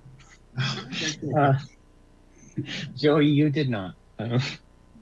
But I love the boldness of your strategy. How many points do I have to play with here? Can I go into negatives? Let's just say you can bet max on. You have 6 points left. Let's just say that. All right. And Dan, you have a lot of points. But we'll see where this goes because maybe Dan gets a little too cocky. But let's find out. Because 3 on all of them. Honestly, at this point, I don't know if it would hurt at all. The question number 3 is what is the name of the 1987 sci-fi comedy where you'll hear the line, "Wolfman's got balls"? Is this another Spaceballs question? Did you put 2 in this? No. Okay. So it's definitely not. Again. I will do it again. What is the name of the 1987 sci-fi comedy where you'll hear the line, "Wolfman's got balls"? Oh, fuck. I do know this one. Sci-fi comedy. It's not Spaceballs, right? I don't know. Is it? Or maybe, the only time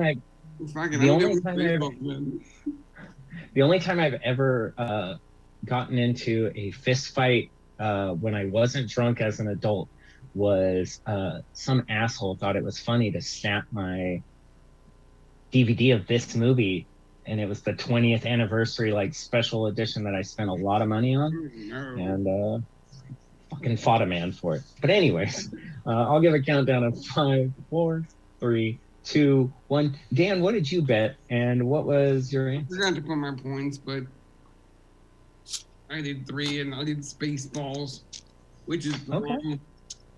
Okay. And Joey, what did you have? I bet 3 points. I don't even know that this is the name of a movie. Little Monsters? Is that Little Monsters? Little Monsters is the name of the movie. Not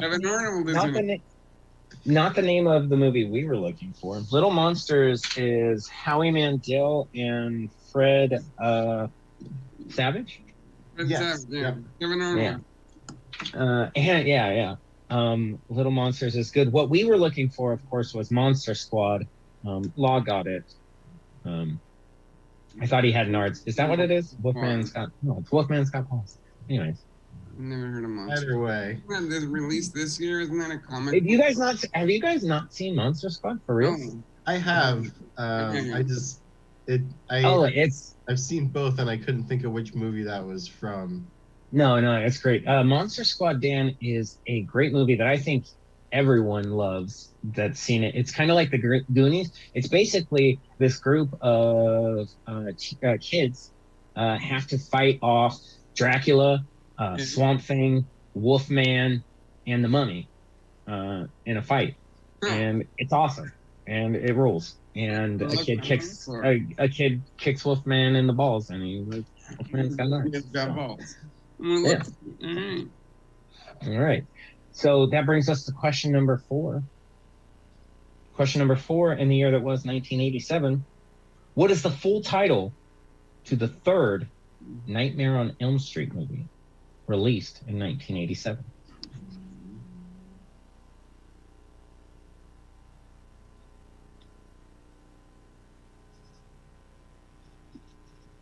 Well, I believe you, Bob, but even if I said it, they wouldn't have got it. Nards balls.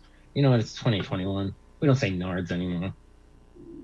I don't think I've ever used the word nards.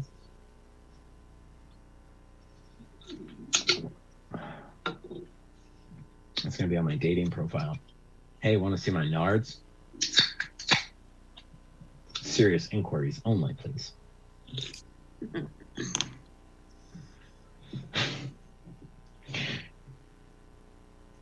No, I almost. Anyways, I will give a countdown of 5, 4, 3, 2, 1. Joey G, what did you bet? What did you answer? 3 points. I believe it's Nightmare on Elm Street Dream Masters. Okay. And Dan, what did you have? I bet 2 points. I have Nightmare on Elm Street, Nightmare on My Street, which is not the correct answer, but it is a really good DJ Jazzy Jeff and the Fresh Prince song. Okay. So, Joey, I want to just say that while you didn't get the answer correct, you came so close. I always mix 3 and 4 up. Dream Masters is 4, isn't it? Yeah. I think so, yeah. Because Nightmare on Elm Street 3, of course, is Dream Warriors. Dream Warriors? Listen to Nightmare on My Street. I watch all of those movies at least once a year for the last several years, and I still can't get any. Here's the thing, though. There are Nightmare on Elm Street movies. Oh man, if you're ever going to watch one, Dream Warriors is the one to watch. Here's a fun little thing that I've heard that I still hope is the plans for the Nightmare on Elm Street franchise is the remake in 2010 bombed really, really hard, so that they're going to attempt another remake, but instead of doing the first one, which was such a classic horror movie that you shouldn't touch because stop touching classic horror movies, they're going to go in and remake Dream Warriors, which I think is a great idea because it can spawn its own trilogy. It almost basically did, really. It restarted the story and who the main characters were anyways, kind of thing. So if they remake that, I hope that, I know Robert Englund's like 112 years old, so he's probably not going to play Freddy, but I hope he has more to do with it than he did with the 2010 movie, which was terrible. But anyways. Consultant, so, you know, because he's the only person that can play that. And the second one, they tried to like get somebody else to do it, and he walked around like a zombie, and they were like, nope, fired. Getting back in here. So the second one is such a like, oh, this first one did so good, we have to push this movie out. Like, there's a lot of those in horror movies where it's like, oh, we've got a year to push out this next one because this one was so good. And I agree with Law that I think that 3 is probably the best one. Yeah. Dan bid 2 on that one, Jesse, which brings us to our final question. And Joey, I'm gonna let you bet 3, even if you want to. You can go into negatives if you want to, because you're sitting at 0 points here. This is just for fun. Dan, you're at 14. But let's see how this plays out, okay? Let's see how this plays out. Because question number 5 is, what is the name of the arm wrestling movie from 1987 starring Sylvester Stallone? Ooh. This movie taught me how to cheat at arm wrestling as a little kid and win a shit ton of money on the playground. I think I actually know this one. So. Well, I hope so too, man. I always like to see our contestants succeed.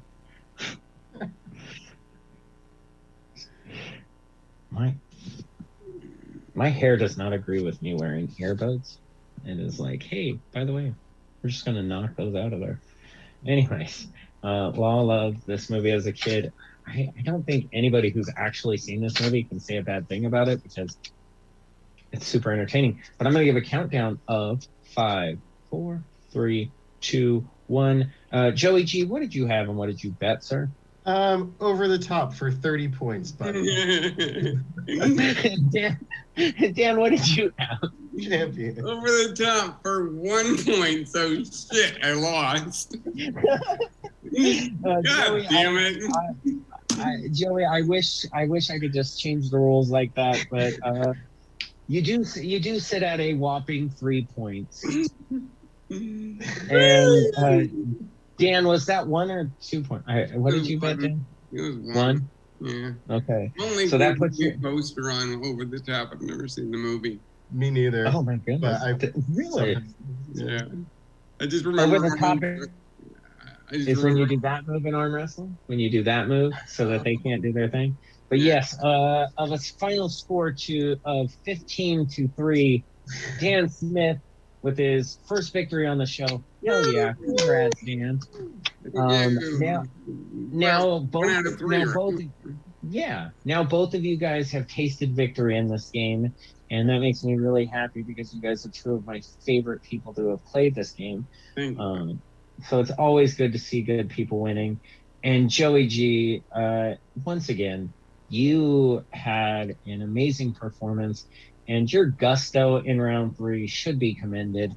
I know that right now the world is just starting to get back together, and so we're not really doing a lot of things and not a lot to talk about. But Joey, you were just on a friend of ours podcast. Why don't you tell them about that and where they can find that so that they can hear about how amazing you are? Yeah, so it's Spencer's podcast, Tangents with Spencer Sellens, and I find it on Spotify, but I'm pretty sure it's everywhere you get podcasts. It just came out today, so it's the newest episode, but his podcast is really fun. He talks to a lot of people, mostly Sacramento area comedians and stuff, so it's a good one to check out. A good portion of our fan base are Sacramento based. And I love podcasts like Spencer's Tangents with Spencer Sellens because it allows us to kind of get to know each other without having to talk to each other so much. So it's just, technology is an amazing thing, right?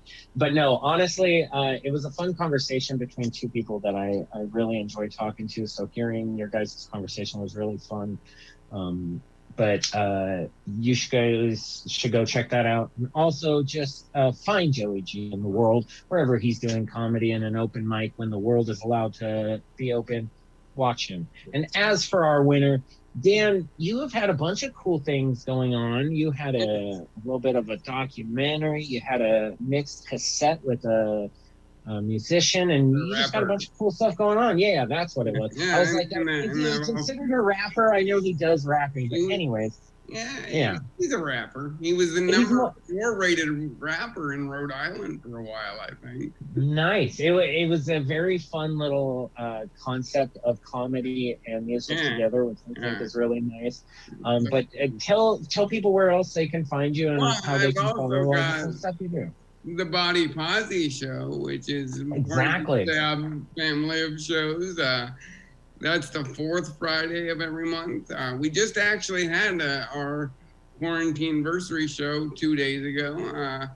But our next show will be on the 26th. And we're actually going to be dedicating that show to our Asian friends. So Huey Lee will be hosting that one.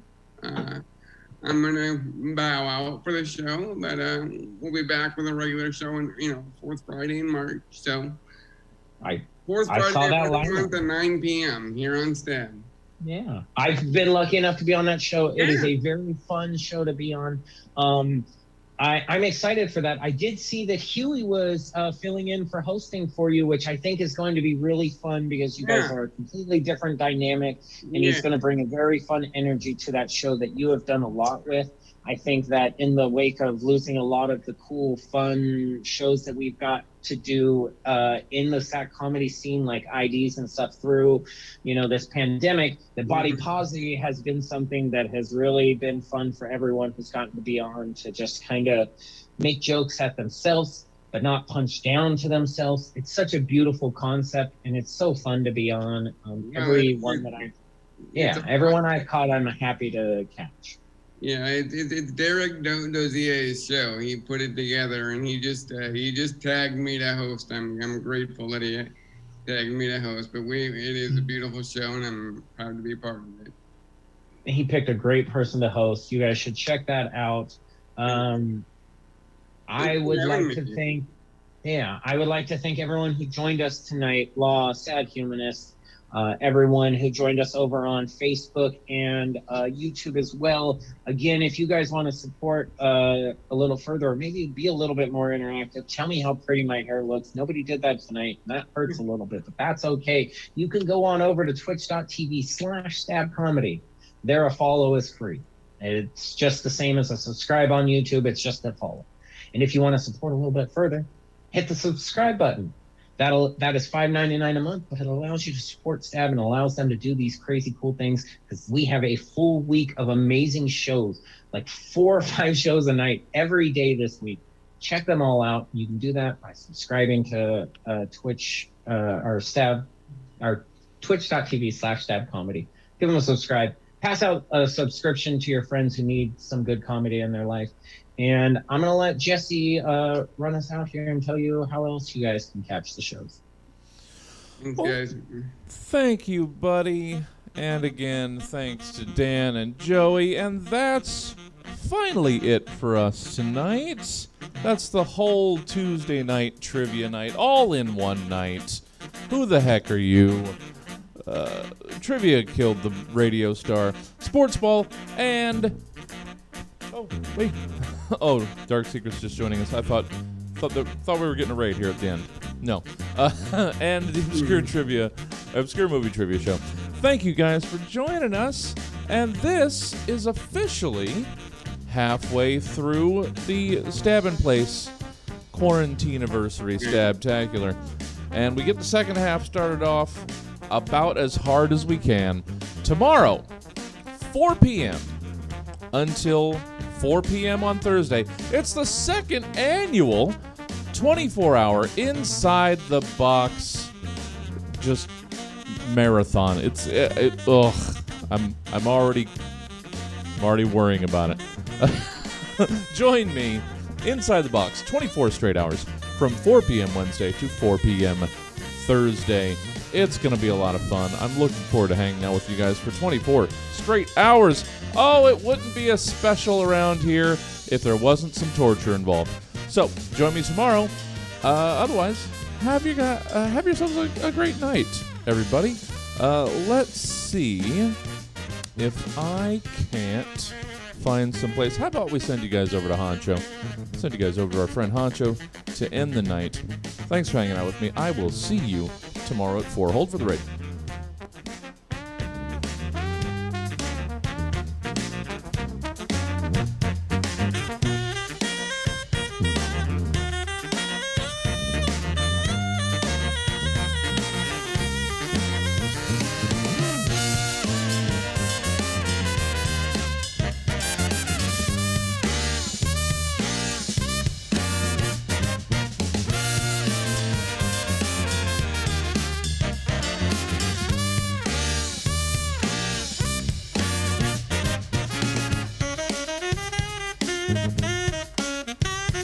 Mm-hmm.